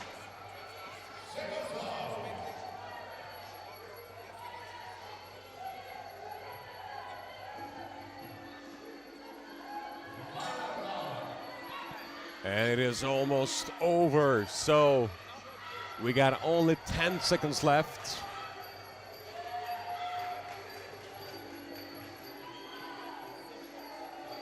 Oh, good combination. It looks like Kristina pulled it out. And the bout is over. So Kristina Tikhonova will be the opponent of Helena Jurisic in the final. So I think we have a, let's say, a changeover in the commentary box. Yeah. Thank you for your help. Hey, definitely. It was a pleasure. Great time, man. Thank you. Love to do it anytime.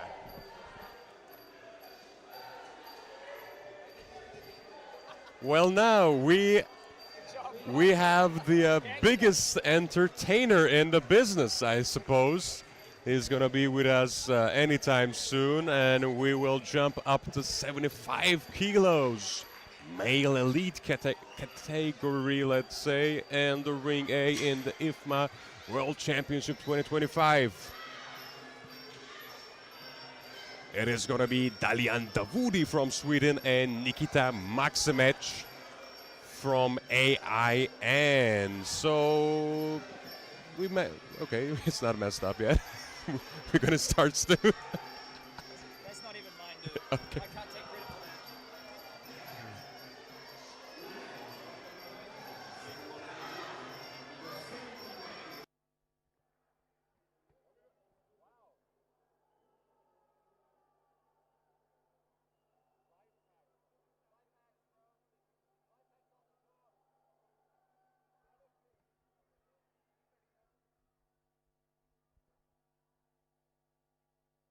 So we are up to the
So we have Said Amran in the ring as a referee, and we jump up to 75 kilos. We got Dalian Davudi in the red from Sweden, and we have Nikita Maximech in the blue. Dalian Davudi got 10 bouts in his resume and got 7 wins.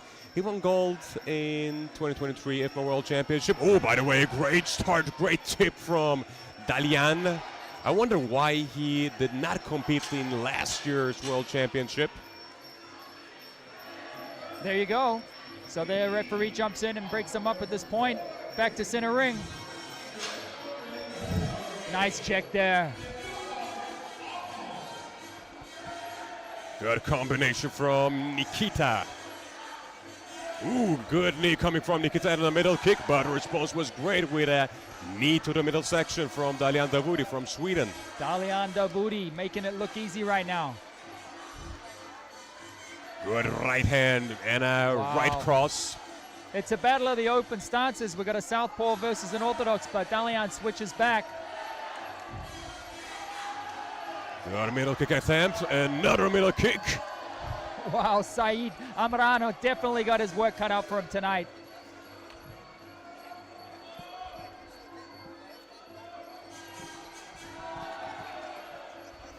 Good middle kick coming from the Swedish.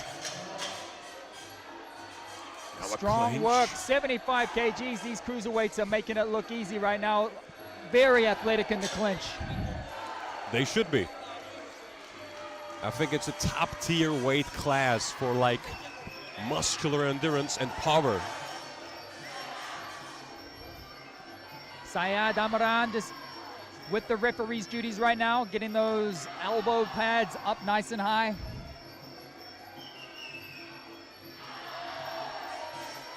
Ooh.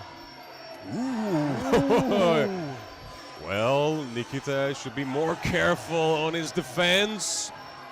Whoa, and then Saeed definitely getting athletic as well with the referee duties. He sure is. I mean, he is as flexible as the athletes. Huge body kick there, big score. Good Deep. tip.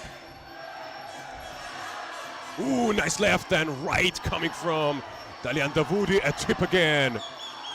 We got a great fight in Ring A in the World Championship 2025. And these guys have campaigned a lot of work to get here. When you take a look at Nikita Maximech's legs, the inside of his legs fully bruised up, and this is something interesting about this format. These guys have got to do a lot of work. They got to keep themselves in good condition and stay healthy, match in, match out. So this is a semi-final, so these guys have already fought several times, and it's showing. Of course, and also they have a, let's say, potential match for tomorrow, the final match. Low kick exchanges there. Bit of an evasion. Ooh. A buzzer throw. Syed Amran keeping these boys in control. What do you think Nikita's corner saying to him right now? Well, actually, I already got the results from the first round, so maybe they also know that he is down by 1, and now they try to motivate him because actually it was like a great exchange, but maybe the distance control gonna be more crucial in the second round. Absolutely.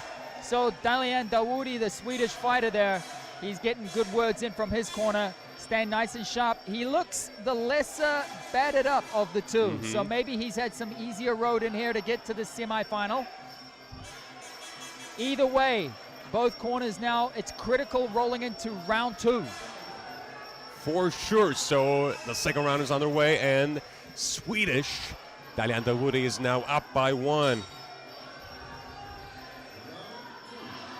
Syed Amran gets them going. Early low kick exchanges there. Oh, and a body kick from Dalian Davudi, Sweden. Oh, there is a bit of a throw attempt there. Nice knee coming from Dalian Davudi.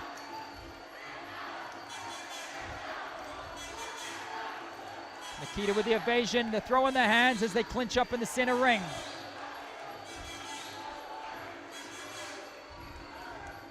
bit of a passive clinch, so the referee intervene. A good middle kick coming from Dalian Davoudi.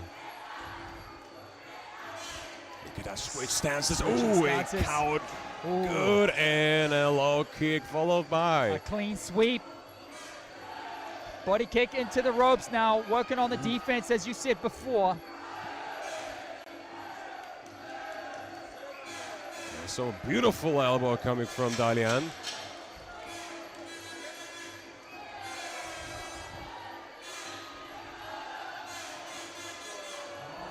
Body kick. Ooh, Big a knee to the body once again. And Nikita takes a body punch to get into the inside of the clinch there. And Syed Armaran will break them up, put them back to the center ring.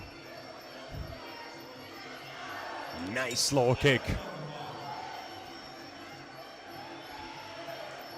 Wow, big exchanges here.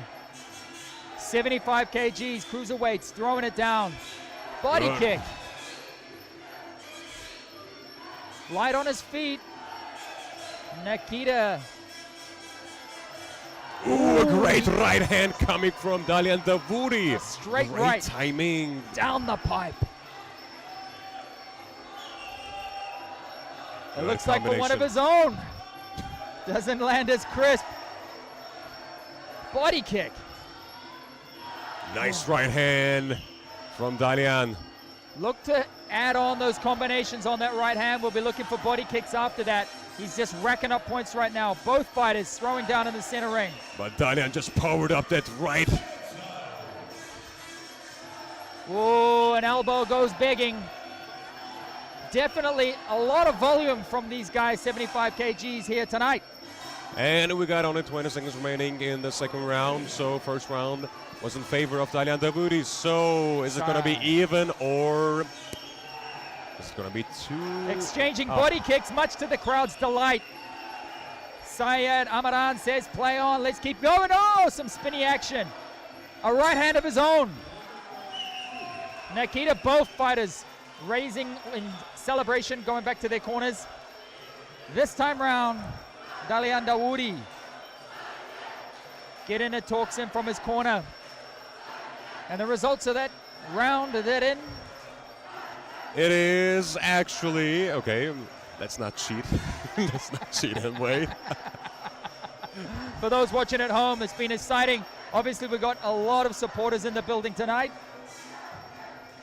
And now Dalian Davoudi is up by 2 rounds. So now Nikita needs a showtime. He's going to have to pull something out of the hat to pull this back and put the odds back in his favor, because 2 rounds down. He's trying to get the crowd behind him. That's a smart strategy. Now he is not alone. He got a crowd behind. Syed Amaran gets the 2 fighters started. Moving in, good defensive. Oh, wow. But now Nikita is searching for that high kick. Oh, but he's stepping into knees on the way in. Good low kick coming from Nikita. Of course, he needs more than that. He needs combinations. He needs that power finisher punch. With moves like that, it's very demoralizing having to get off the canvas with a sweep. Good move there by Nikita. Of course, it's also mental war. Good Low jab kick. from Dalian Davoudi. Straight right. It's been so on the money for him all night long. Dalian Davoudi, Swedish fighter. Oh, wow. Gets the clinch toss of his own. Syed Amaran gets them started. He gives them a little bit of a pep talk on that. Gets these elbow guards up. Woo! Another head kick attempt by Nikita Maximic. Of course, a team AIN. They were so successful today. Just so big in numbers. It's almost like a tribe of these guys. Of course. A couple of football teams. I mean, we need more room for other teams, maybe. Yeah, they're definitely out in force, and they're a well-drilled team for sure. And they're out tonight in full support of their fighter, Nikita Maximic. But this time, Dalian's He's super wants to focused. right, A yeah. massive body kick. Huge score. wants to write his own story. Good elbow. This time exchanges the right elbow. Another cross elbow. Now a straight right. Good block there. Dalian Dawudi, Sweden. Oh, a massive right knee to the body. To the body. And Nikita Matsumich says, bring it on. Much to the delight. He said he was nothing. He just took that like a concrete pill. I mean, he's actually down by 2, but still find a way to fun. The true fighter spirit is with us tonight. I mean, first you need to love the fight, then you can learn to win. There you go, Syed Amaran with the assignment. Looking for the body. Low kick. Woo. And we got 20 seconds remaining in the last round. And I think the left knee of Nikita is bleeding right now. Yeah. Oh, a great head kick from Dalian Dawudi. A huge amount of fighter spirit has got to be talked about. Spinning Nikita. back, but a great head kick. Hey, To he the showboated buzzer. to the cloud. These Big guys, claps. standing ovation for both fighters.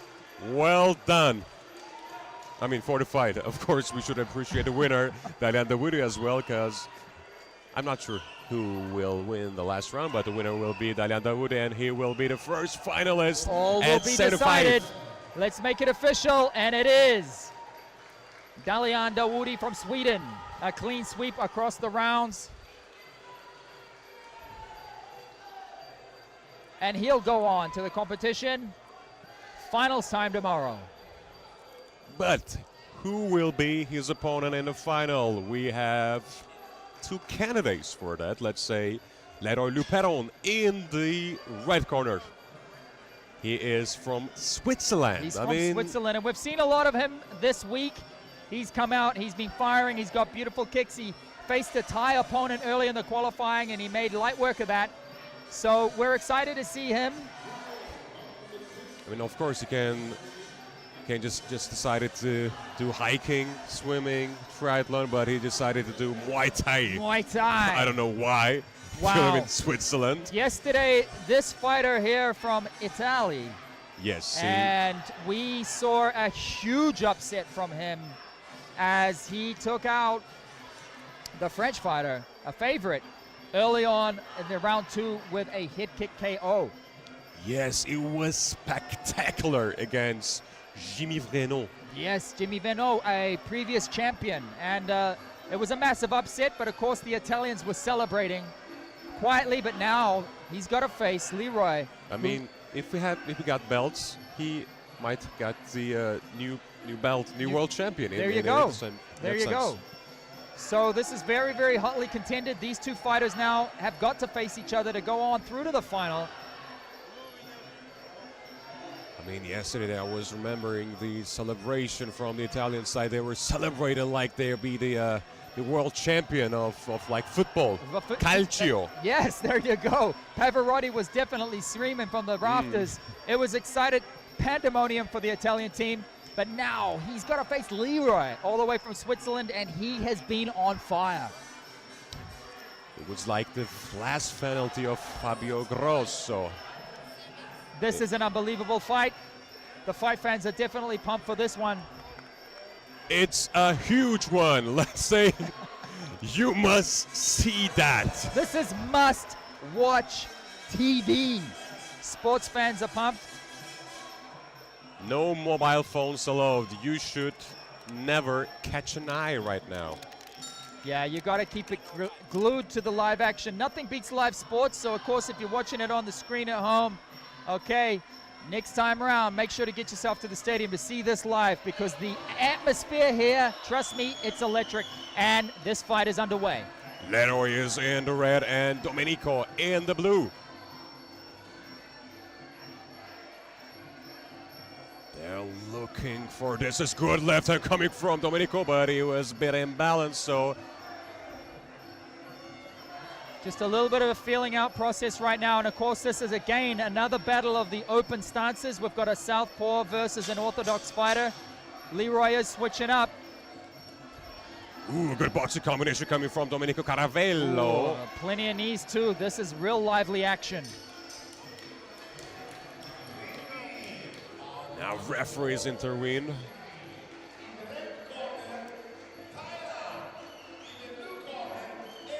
Now once again, they're in the center of the ring. And we got 2 minutes left in the first round.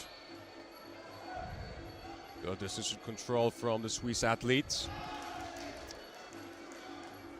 And we have Andri Grossu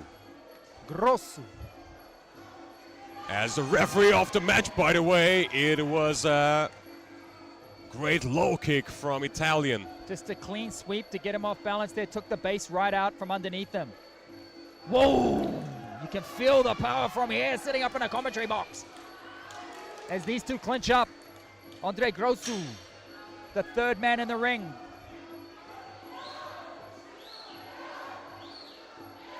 Super laser focused from Domenico right now, hunting. Ooh, it was a bit unbalanced time for Leroy Luperon, and Domenico see that coming. Yes, he sees the opportunity there, switch stances and threw the right hand, and it landed pretty clean.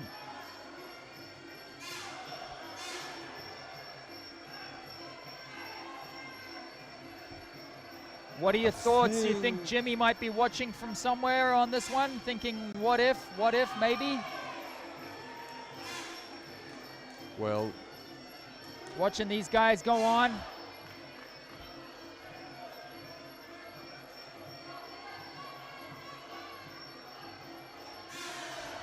good kick, but the counter was great from Domenico Caravello.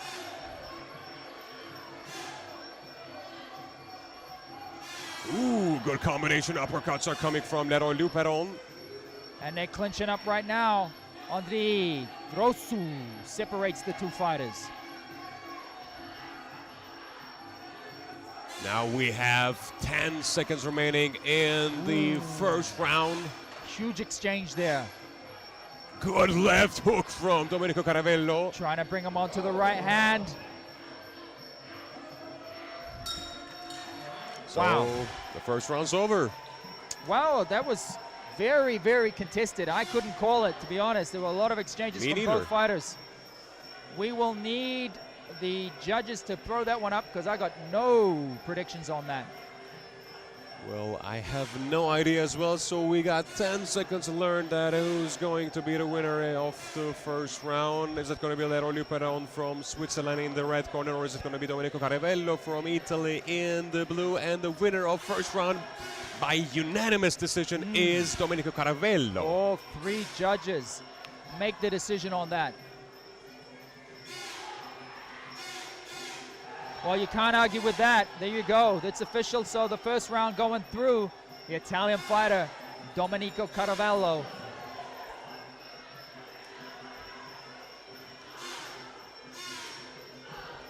So let's start to round two. And coming out in open stances again, Caravello in the orthodox, Leroy a southpaw. Good low kick. Rare power kicks, those rare hands.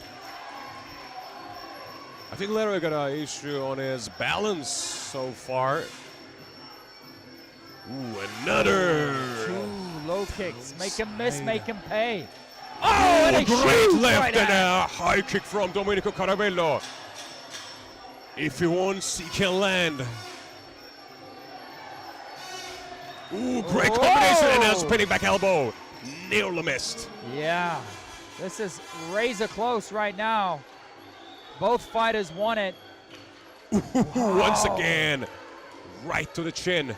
You can feel the power from up here in the commentary box. For sure. I mean, you can hear the voices as well, but this time, Leroy is throwing some good punch. The distance is close once again now, and it's time for knees. Andre Grossu separates the two fighters. Good left hand coming from Leroy Luperon. That's beautiful shot there.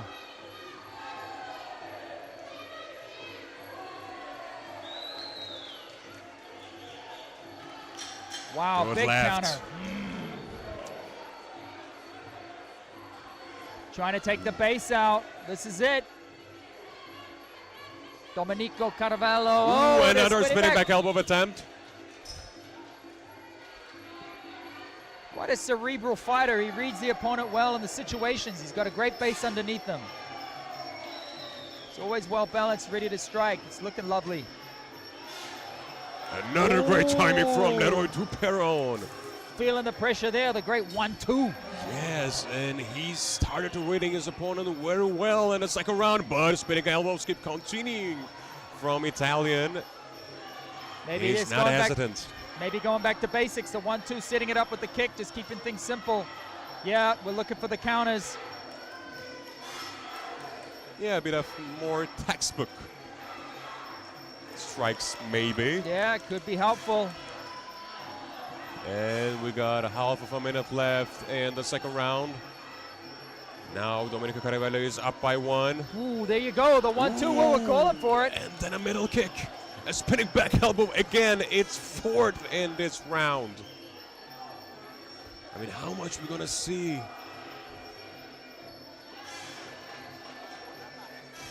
They are great athletes. Ooh, it was a great right hand, right cross from Domenico Caravello. And, well, I thought it was like a minute, but yeah, there you go. the round is over. The round is over, just like that. This is how exciting this round has been. We're going to keep track of time because these two fighters are putting it all on the line.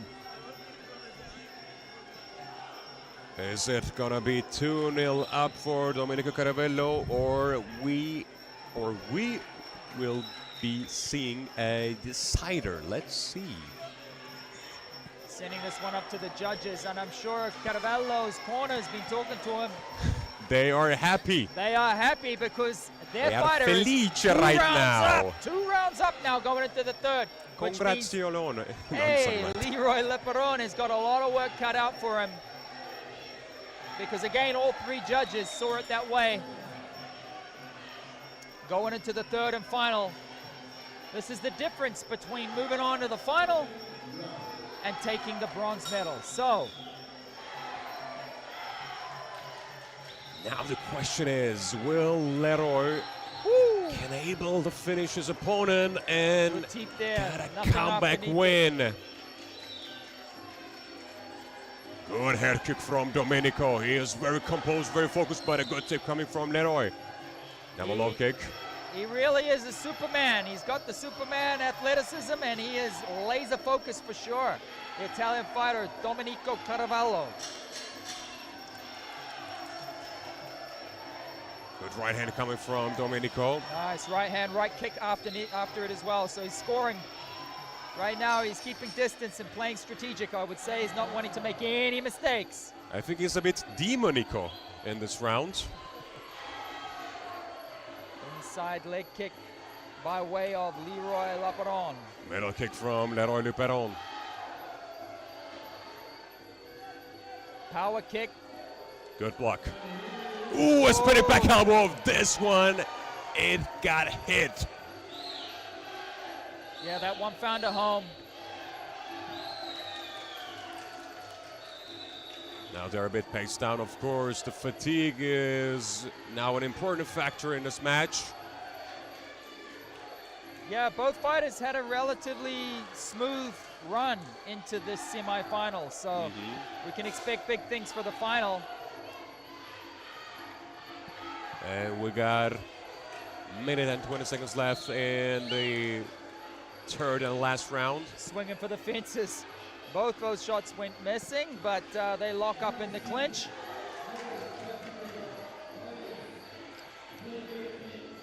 Andre Grosso is the referee of this match. Good straight right edge exchange. Yeah, that found a home. Leroy Luperon, a very dangerous left hand. A rare power shot. Great head movement coming from Domenico Caravello. Good left hook from Domenico once again. He utilized that left so often and so aggressively all day long. He's got sharp eyes. He's very evasive. So I think that's what's keeping himself nice and safe at this point. Nice countering. So he's keeping the scoreboards alive. counting 30 it seconds down. left. Ooh. Oh, a bit of dirty boxing on the inside there from Leroy Luperon. I think that's what he needs to do.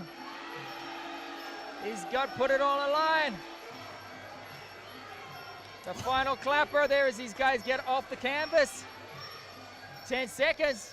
It is almost over, so Domenico Caravello finishes in center ring. he will be in the final against Dalyan Davudi. Wow, how stacked. So much talent to show you. These fighters, this could be a final on any day. But the truth of the matter is only one will go to the finals, and it's going to be Domenico Caravello from Italy. The champion killer will be in the final. Wow, he's definitely something. For sure. There and you go. we will watch him again. He won all 3 rounds. Last one was a split decision, but still. Winner is Domenico. So how many bouts we got? We have 3. We have 3. First one will be at plus 75, which is super heavyweight for female. And I think we have a very lucky girl for this weight class, because Zeliha Nurkamac is automatically going for the finals, because Croatia fighter. yeah, win by walkover against Ana Bajic. The hometown favorite from Turkey, as we are here in Antalya.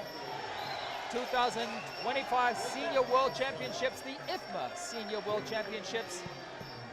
The action has been hot. But on deck now, we have the Australian. Yes, we are. Tilly Bell in the red corner and Margarita Kulgun in the blue. Both fighters coming in. Not too much experience with IFMA. They both have not many experience, but it's not important from now on, because they guarantee a medal Guaranteed. in IFMA World Championship 2025. What a great achievement it is. But of course, winning a gold is much more better than winning a bronze medal. Both fighters paying respect now, the white crews to their respective corners. White crew, of course, sending blessings and thanks to previous trainers and They're masters. the masters of the craft. Muay Thai, thousands-year-old. And the third person in the ring, this time with the assignment is Caroline Mohammed. Checking the judges, the timers were all on.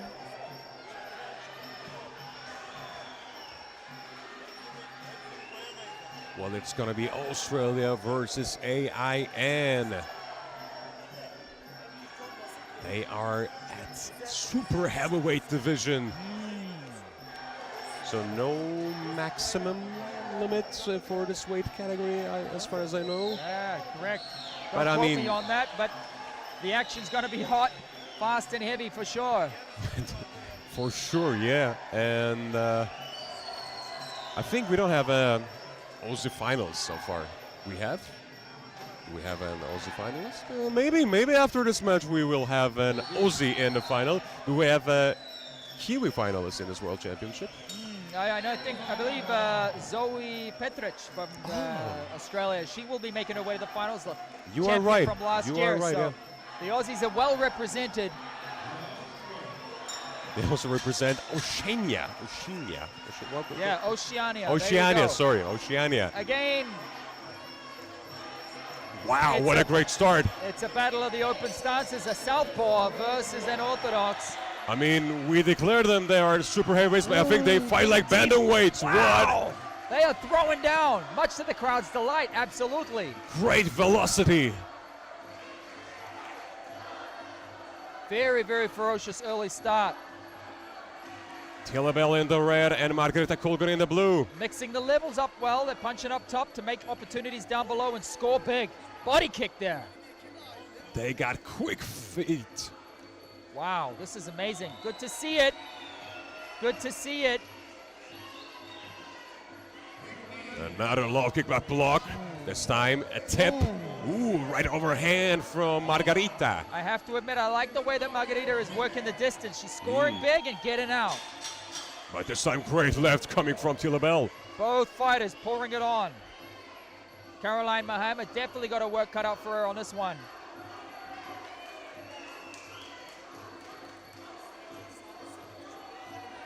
Now Margarita on her back foot.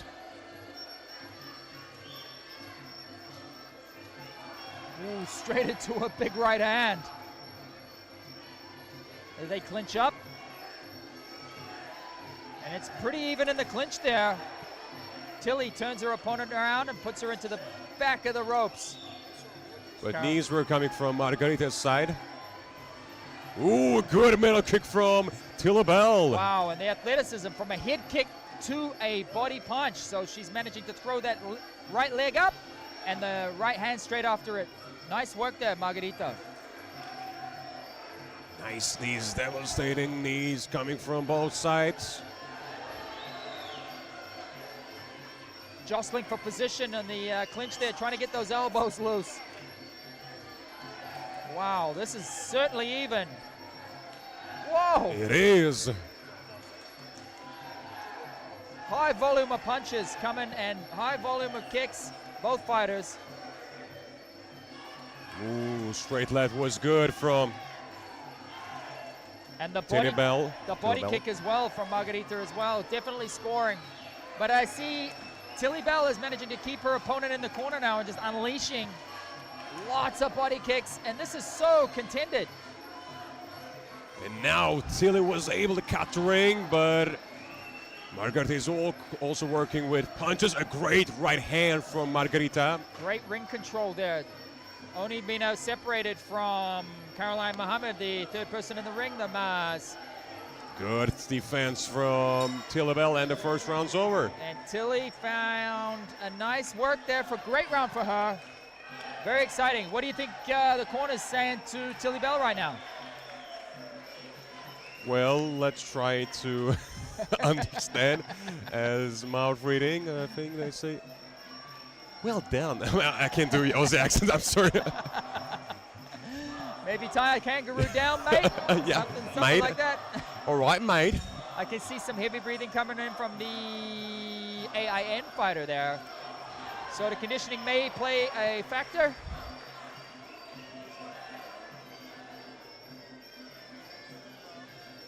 But a lot of positives for that round from Tilly Bell. I think great ring control there in the later of the parts of the round. And the first round goes unanimously to Margarita Kulgun. That's how the judges see it. I mean, I used to have my own Eddie Jones impression. Eddie Jones was the Aussie rugby head coach. Oh, right, yes. Yeah. It wasn't a defeat, mate. It's not a defeat, mate, you know. What a defeat, mate. No doubt that will fire up Tilly Bell and her Australian teammates, so she's coming out. Wow.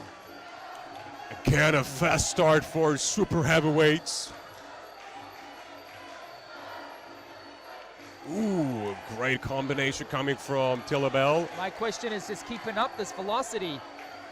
There's emptying the gas tank early in the second round.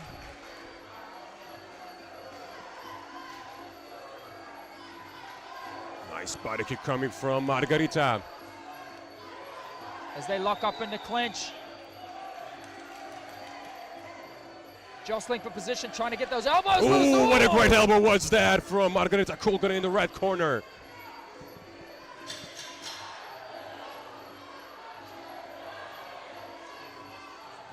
Again, Tilabel is trying to cut the ring.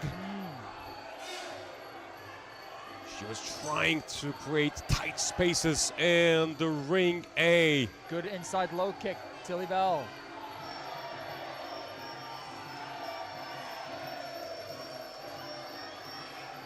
Good right hand coming from Tilabel. Good right hand. Just the start of the second round, it was so explosive. I see these two fighters now, a little bit of fatigue coming in, but still plenty of power behind these shots. For sure, they got the power. Once again, trying to get those elbows off, getting some space in the clinch. Caroline Mohammed watching very closely and eagerly, looking to break these two opponents up. Ooh, Oh, a knee elbow. was coming, elbow, sorry, from Margarita Kulgun. Caroline Mohammed right to get those elbow pads up again. Just trying to avoid cuts. It's the last thing she wants to have, and It's a huge flurry, but once again, Tilly Bell backs up Margarita Kulgun, the AIN fighter, into the corner. If she can capitalize on this positioning. But she escaped from that pressure. Good check, and another inside low kick. If she can capitalize on this position and get those elbows off, maybe she can clinch this round. And we got 30 seconds remaining in the second round. Huge Ooh. body kick. Great exchange on the second round as well. And it's upstairs, downstairs. These two fighters are definitely knowing how to put the combinations together. They got great elevation changes, and we have 10 seconds remaining. Oh, nice rear hand there. Body kick again. Tilly Bell again backing up her opponent. Oh, a great huge right hand. That's got to score. Maybe with that right hook. See, she stalled the round, and maybe she can make it even. Definitely not for lack of support. The AIN team are out in full force, making so much noise in this stadium right now. Yes, they are making lots of noise, and scores on board, and second round goes to There Ozzy. you go. It is Going in even. Into the last round, the third and final round, and it's locked up one apiece. It is going to be the decider. Lee Fook is the coach in the Australian corner there, and he is talking to Lily Bell. And I think he's just saying, leave it all in the ring, because this is where it's at. I mean, I catch, come on, Tilly there. But Wow, this is exciting. Caroline Mohammed gets them started, and it starts off the third round exactly as the second round did. Ooh, it was Huge a great exchanges. catch. Body kicks. They show everything in the last round. Great ring Good. control. Pulls her around in the clinch there, trying to get those elbows off. Back to the center of the ring.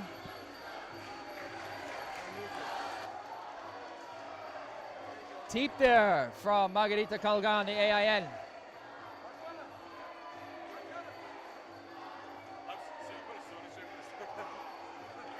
Wow, locking up in the clinch. Tilly Bell and these two popping up to the end of the ropes, trying to get those elbows off almost through the ropes there. Caroline Mohammed will bring them back, and it's a little technical issue. We're going to call time on that. Welcome back. Just a small technical issue. We'll call time on that.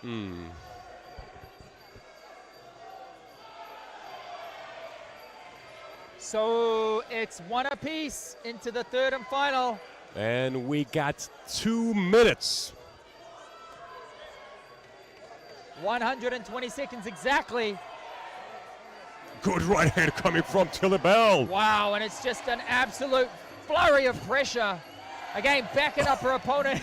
High kick in the third round. For Wow, a and heavyweight. again. Oh. Exchanging high kicks. If any of those land flush, Wow. she took the base out. She took the base out. And it's a count. It's a count, and it's It's a so count. important. It's the final round. It's the decider. So now a clear advantage for Tilly Bell. Absolutely. Oh, and a fierce low kick. Once again. Locked up in the clinch, working them elbows. Oh, there it goes. Rear elbow. Finding it home. I mean, Tilly Bell. She Oh, wants that elbow, but now a huge knee to the head. Oh. Another elbow. Another one. She's working that base again. Very smart cerebral fighter. Now Margarita is dazed. here Oh, it is it goes. over? This is going to call. There you go, the second count. The pressure. Tilly Bell just absolutely mounting it on her opponent. Well, well, well, well. 3 holes in the ground, and this fight is back on. Relentless pressure from Yep. Tillebel. Pulls that base out from underneath her again, and it is hard to get up like that off the canvas, especially this deep into the 3rd round. You are absolutely right. And we got 20 seconds remaining, and Tillebel was able to create 2 counts in this round. Absolutely, Tillebel fighting down on the mouthpiece at this point. Fighting down on the mouthpiece, making it look. Oh, Superman punch and a head kick. She's definitely putting a massive stamp. Well, let's say it was the masterclass of Tillebel and the decider. She will be the finalist. I mean, of course. Of course. Lee Fook, her coach, is absolutely ecstatic. And it's a comeback win. It is. She lost the first round. Yeah, she just was relentless with the pressure. She found openings with the pressure, got that count, taking out the base, and of course she's celebrating. Lee Fook grabbing a photo there of her fighter in the ring. Great day for Aussies. I mean, they got 2 finalists in a day. Yeah, the women, the development in Australia for Muay Thai is definitely something to keep an eye on. Very smart way that they're developing their fighters from young all the way through. So that's exciting. They brought a huge team out for the youth. You know, you can see those guys coming out again later this year in Dubai. As we move forward into the program. Well, we will have the big boys in the ring. Super heavyweight division. Super heavyweights, 91 kgs. They're not 91. They're much heavier than 91. And we got giants in the ring. Okay, I think lots of Turkish names are different to pronounce, and mine is the worst. I know it's so good, but we also have. Can you guess how to pronounce? Well, I mean, I might have a go with that. It could be Bagra. The soft G in the middle of it is mute. Is Bura. Bura. Yeah. Bura Tugay Erdogan in the red corner, and his opponent will be Dmitry Vasenev. Vasenev, AIN fighter. The AIN fighter was last year's finalist. He lost his match against Ukrainian Ole Primachov, but we don't have Ole Primachov this year. So now he wants his 2nd final in a row. And of course, Murat Tugay Erdogan, he is a Turkish champion. He got 22 bouts. Champion. Turkish Tower in the building. No love lost as these 2 lock eyes in the center of the ring go back to their respective corners for the final words.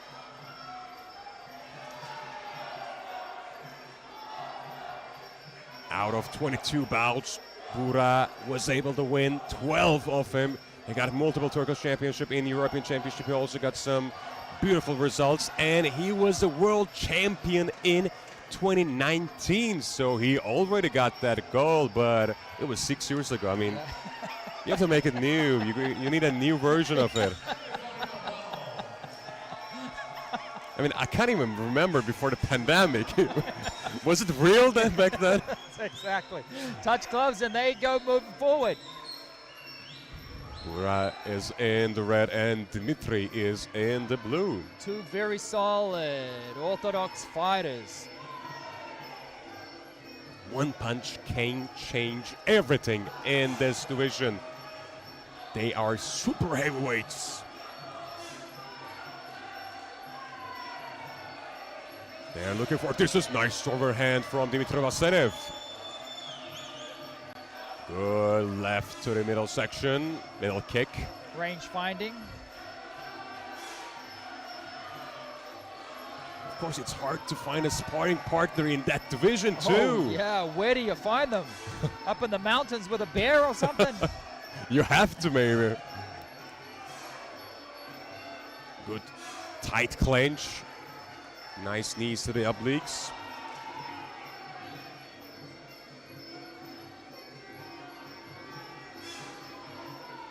And we have Silius Seskevicius as the referee of this bout.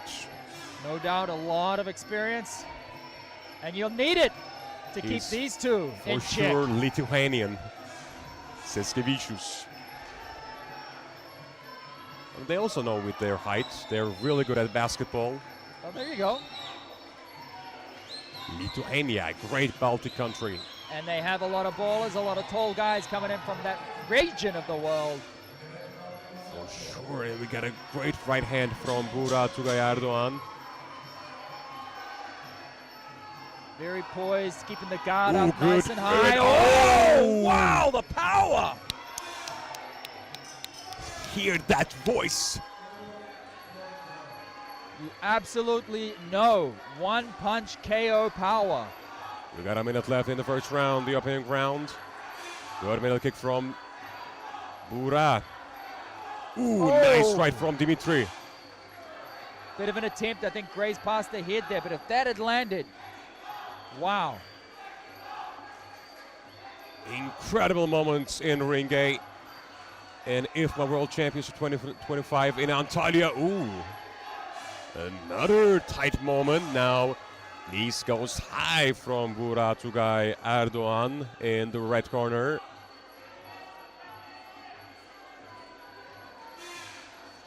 Muaythai Erdoğan. It was great. I mean, you must be Turkish in your early life. Got a good coach to my left. And as we're back into the action, ring A. These guys separated and brought back to the ring, and that'll be the end of round one. Well, it was close. I mean, if I be the judge, I would speak with the my workmates. Say, okay, can we do it at Rolf? Maybe we can change the rules Yeah, if there's officials there. But okay. I got the results, but you don't. Just wait. I'm not gonna spoil it for you. Yes, we're not gonna spoil it. It's a split decision in favor of Türkiye. Burak Erdoğan is now up by one. By one. But it was a split decision, so it's a close round. Anything can happen here.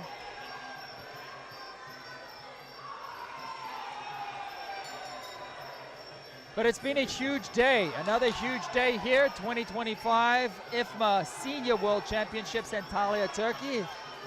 The world, the best strikers in the world coming together to pit themselves against each other to find out who is the world champion in It's each the weight penultimate category. day, actually, for the World 100%. Championship.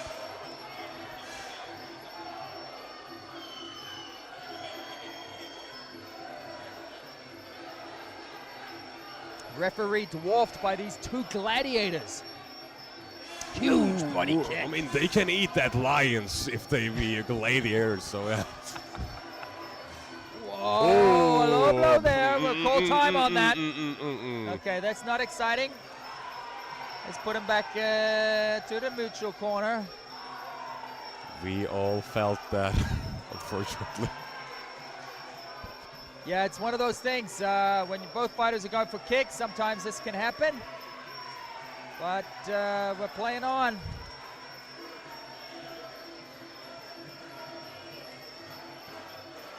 Biting down on the mouthpiece. Oh, Ooh. exchanges there. Huge flying knee. Wow. He was jumping so high, Dmitry Vasenev. He was up there in the rafters somewhere. Yeah, he was actually.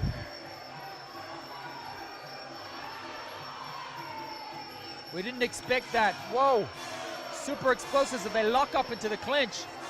Good pressure time coming from Dmitry Vasenev in the blue corner. Check that.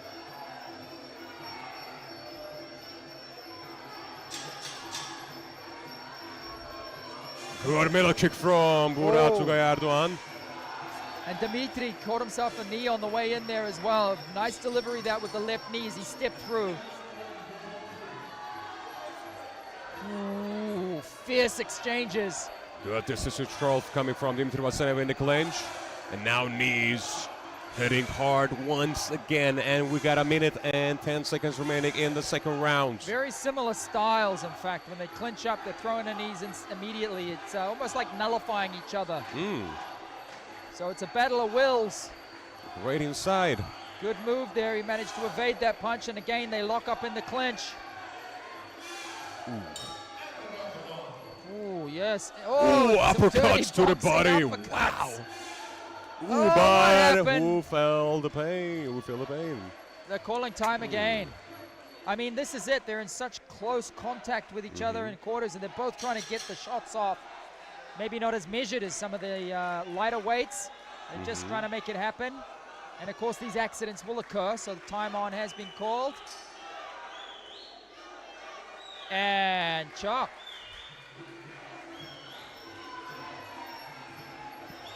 We got 35 seconds remaining in the second round. Another middle kick attempt by Turkish fighter Burakugay Erdoğan. I almost feel like if the Turkish fighter faked that low kick and threw it up top, he might find some success with that, as Dmitry Vasanolov is constantly taking his hand down low. And it's hard to do feints in that weight division. There you go. We almost done in second round 2. Good time teep. Very good time teep. There you go. Separate it back to the corners. And that'll be the end of round 2.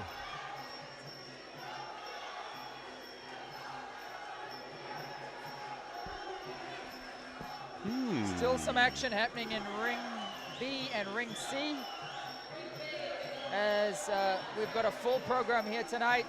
Antalya, Turkey, here at the stadium.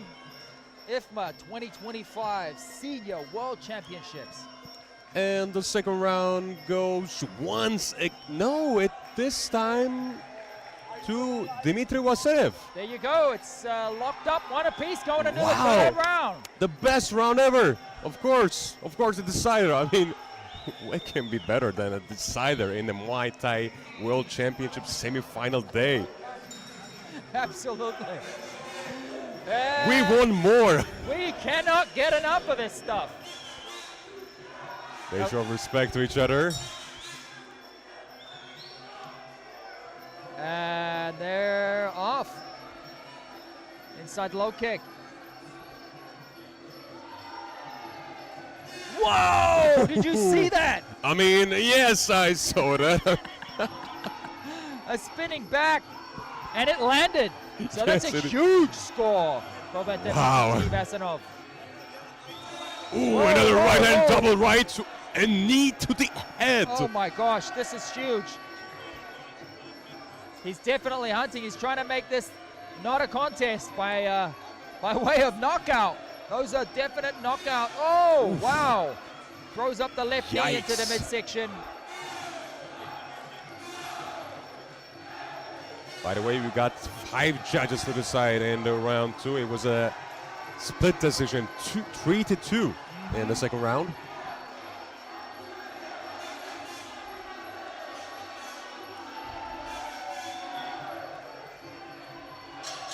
They are trying to land some knees there. They send it into the clinch. Back on, inside low kick. Fierce exchanges in the clinch, trying to off-balance each other and get the more effective knees or elbows off. So physical at this point. Well, those knees, I mean, I don't want to feel that.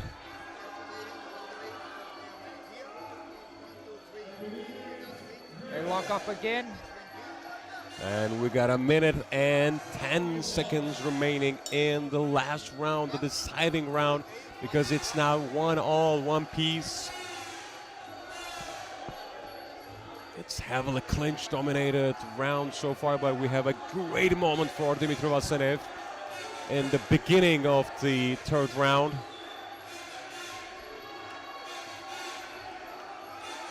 Whoa, Good beautiful deep. teep. Beautiful Another teep. one.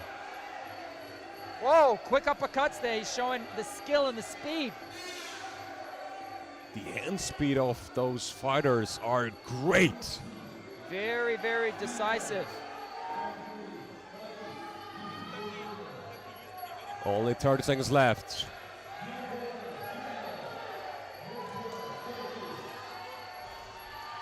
Oh, They are yes. still nose breathing. They are not exhausted. Oh, Maybe a bit. they've definitely got power in those hands for sure. Good distance control and clinch domination from Dmitry Vasenev. And it's all over. And there it is. The Turkish fans making their fighter know that they got huge support.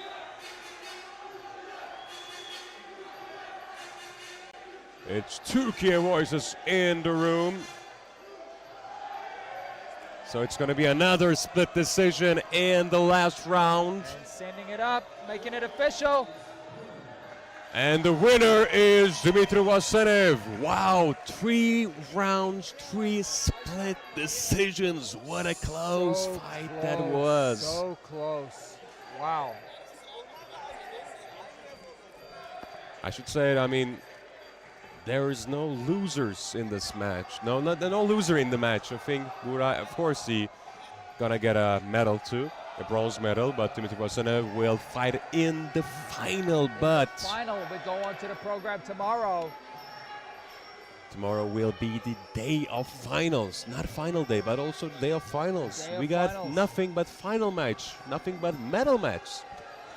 Yeah. No fight small fans. finals, only finals, because we don't need a small final match. All of the losers from semi-final automatically get a bronze medal. It's I mean, a situation of win or learn for that previous one there, Dmitry Vasanov. He definitely put it all together, and we move forward in the program.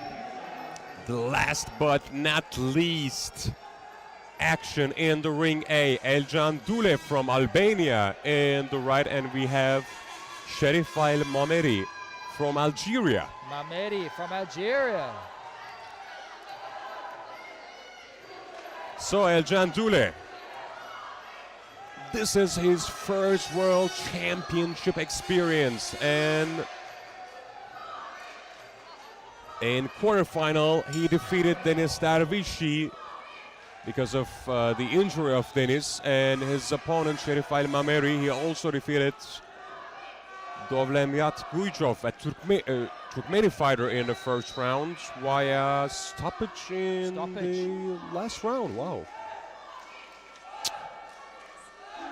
And of course, the third man in the ring with the assignment Will be Rashid Sahiri. Rashid.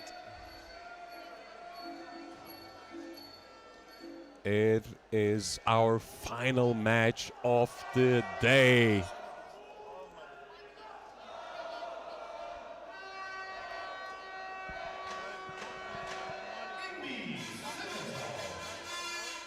The atmosphere is electric here. I mean, we started 2 p.m. local time, and it's now 7, but still lots of people staying here.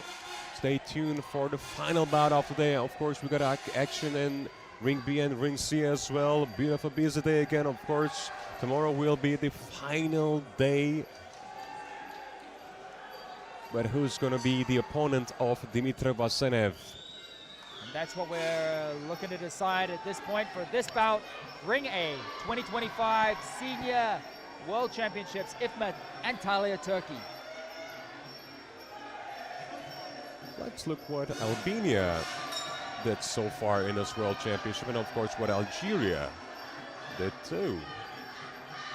Well, actually Albania is not bad because they have 2 athletes, and one of them is in the semi-final, so it is very good. 50%. 50% Oh, and this success. one starts off really quick. Great start! Whoa, Nice knees! whoa. Wow! Oh, whoa! How many of those? And a Is jumping it knee. first He's gonna count? put the count. He's gonna put the count. Great start from Sharif. Well, he is the Sharif. He is the boss in the ring. Now Jane. Huge teep.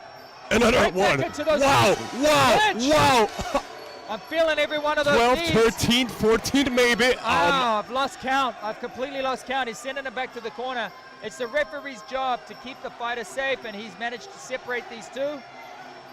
It is a second count. If it's going to be the third, then the winner will be Sharif Al-Mameri from Algeria. Oh, a head kick and knees again. Jumping knee attempt.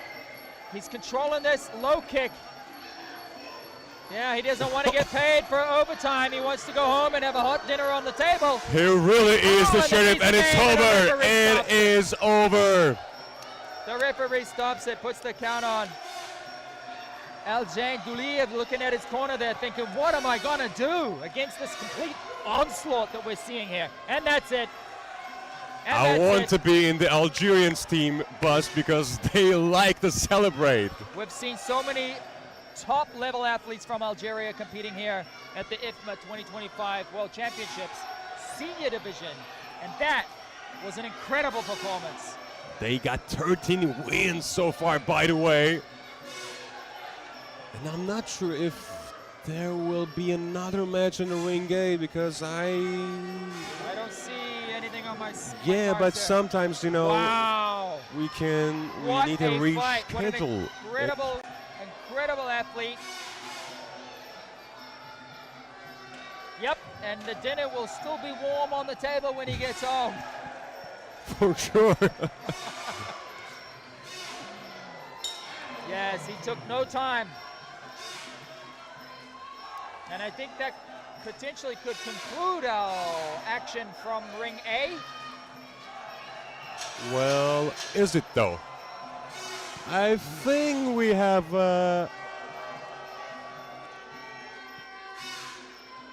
57 kilos bout, maybe. Yes, we are. Ezgi Keleş will be in the ring in the red corner, and Zinab Mada in the blue.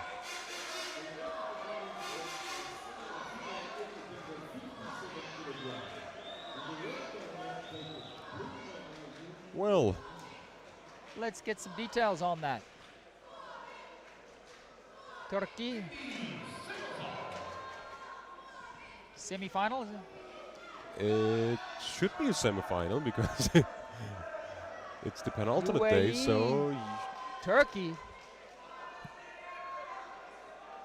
Ooh, Ezgi is very, very, very experienced. I mean, she got bronze last year's World Championship, but afterwards she won gold in the European Championship, so she had a great resume. She comes with a lot of experience. Got 42 bouts, and she is only 23. That is a lot of experience at such a young age. It is, and her opponent will be Zineb Buhmada from UAE, and she is the youth world champion. Stepping up into the seniors, and she's staring across the ring at her opponent who has considerable experience. So the last one for Ring A is Ezgi Keleş in the red and Zineb Buhmada in the blue.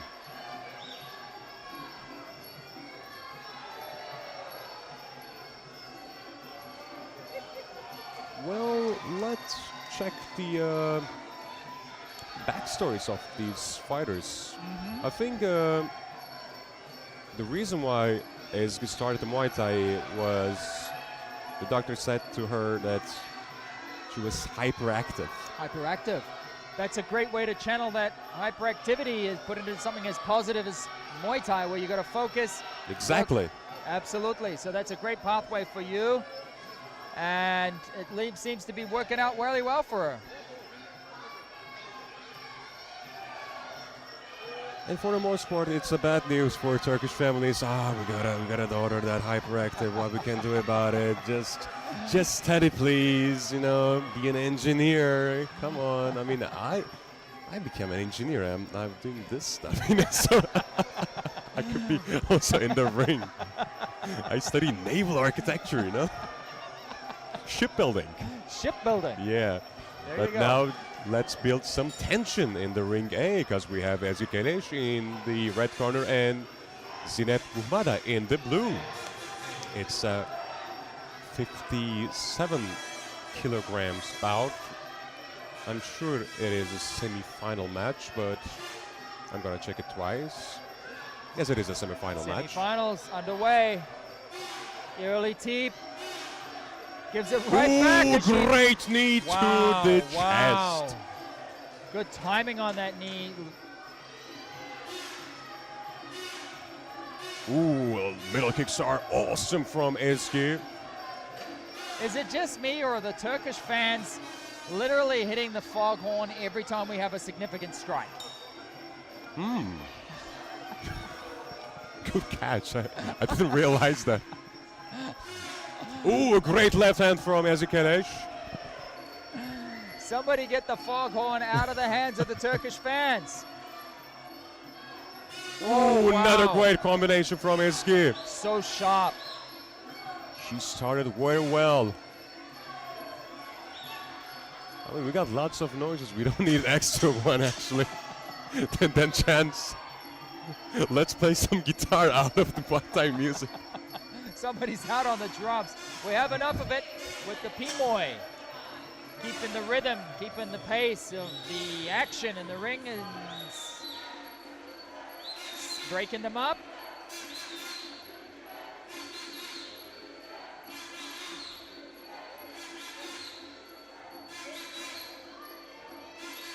No, they're searching for this. Oh, great cheap to the chin.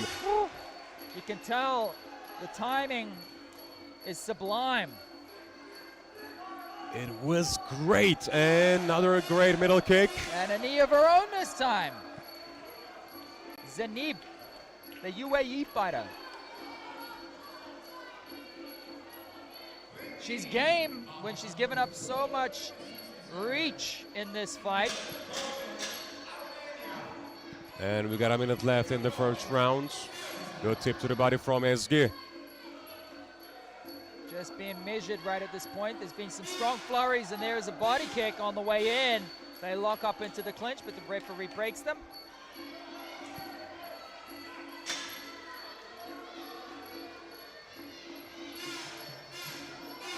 Yep, and there goes the foghorn. Now it's louder than ever. Turkish fight fans are pumped for their fighter, and rightly so. Yes, they are. Good cross body block there off the kick. That just shows you how much experience she's got to avoid getting swept. Absolutely, and we have 10 seconds remaining in the first round. Locked up, the referee will separate these two. Wow, Turkish fans are pumped.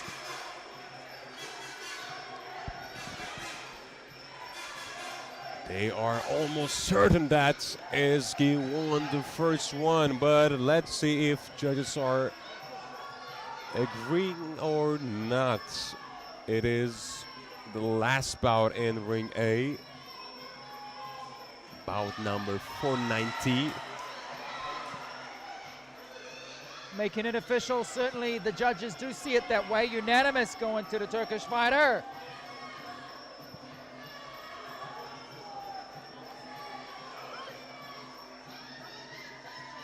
That is time for second round.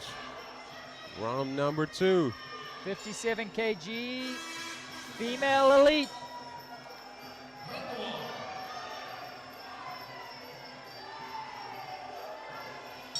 Underway. Touching gloves. Wow. Good knee to the body. Oh. Another good knee, this time from the left leg. The fighting spirit of Zanib, UAE fighter, is definitely something to be admired.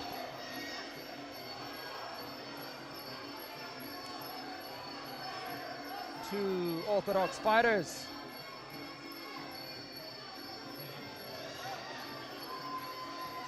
In Thailand, we call these Muay Ying. Muay Ying. Muay Ying, a female Nak Muay. Muay Ying fighters getting separated right now, and given something for their fans to cheer for. They lock up again in the clinch.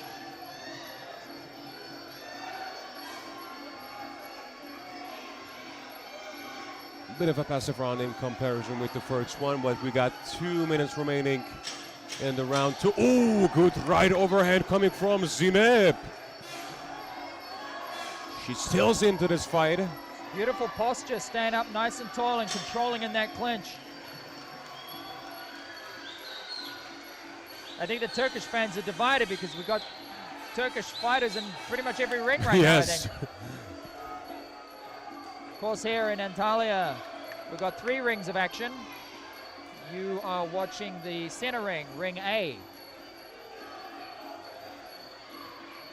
Measured. Referee trying to encourage the fighters to engage.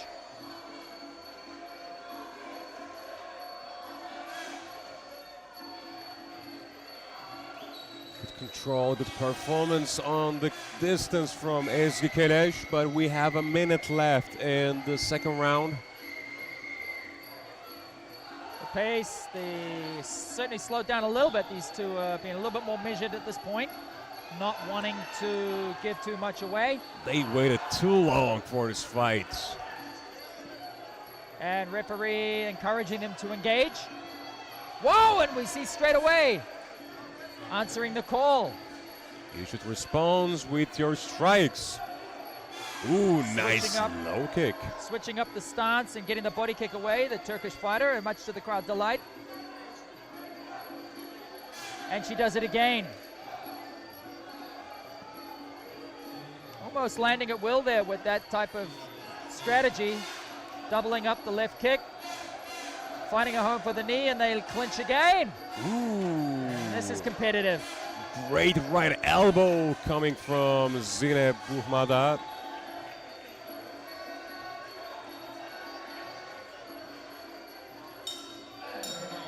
And that will be the end of round 2. Let's see if the judges call in favor of the Turkish fighter. That will make it 2 rounds up. Or even. Well, we have only 10 seconds to learn it, and it is now up by 2 in favor of Ezgi Keleş. And there you go. Coming into the 3rd and final round, there's still plenty of Turkish supporters, and the fans are going off. Foghorn in hand.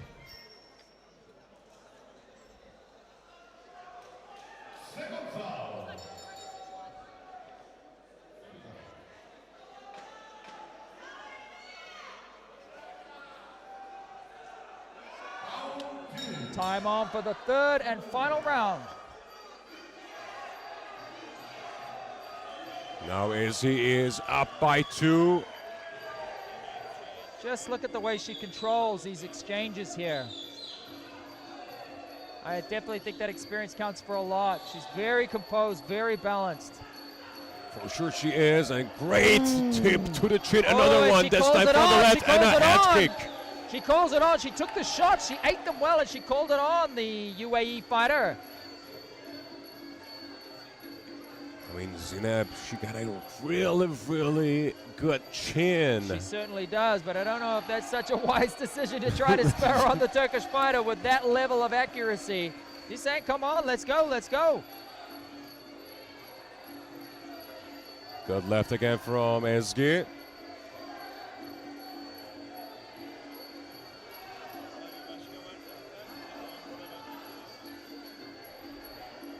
That was an exciting exchange.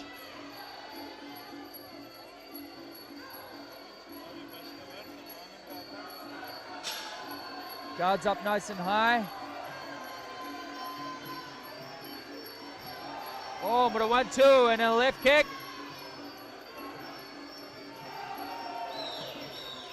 And a Ooh, little slip good there. left a slip to the there. body, and yeah, it was a slip. Feints looking for an opening. And she just pounces. bouncing off the feet and then throwing up the high kicks with ease.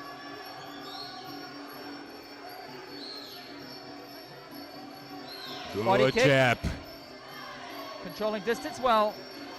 Walking up into the clinch. Looking for them elbows.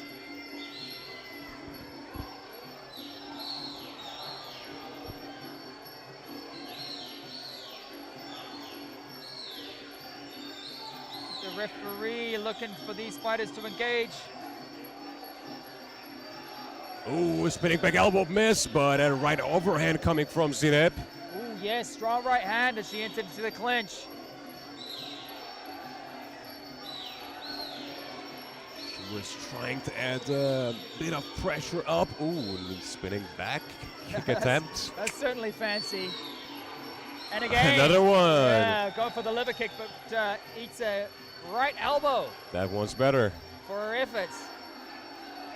And we have 15 seconds left in Oh, the last wow. bout of the day. Good left. Left hook, left hook. That stopped the knee. And this will bring them into the clinch again. And it is done. SQ will be the finalist at 57 kg. Great bout, that one.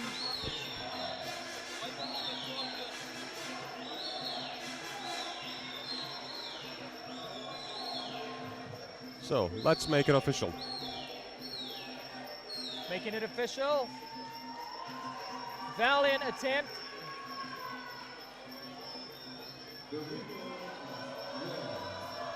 Wow, great fight.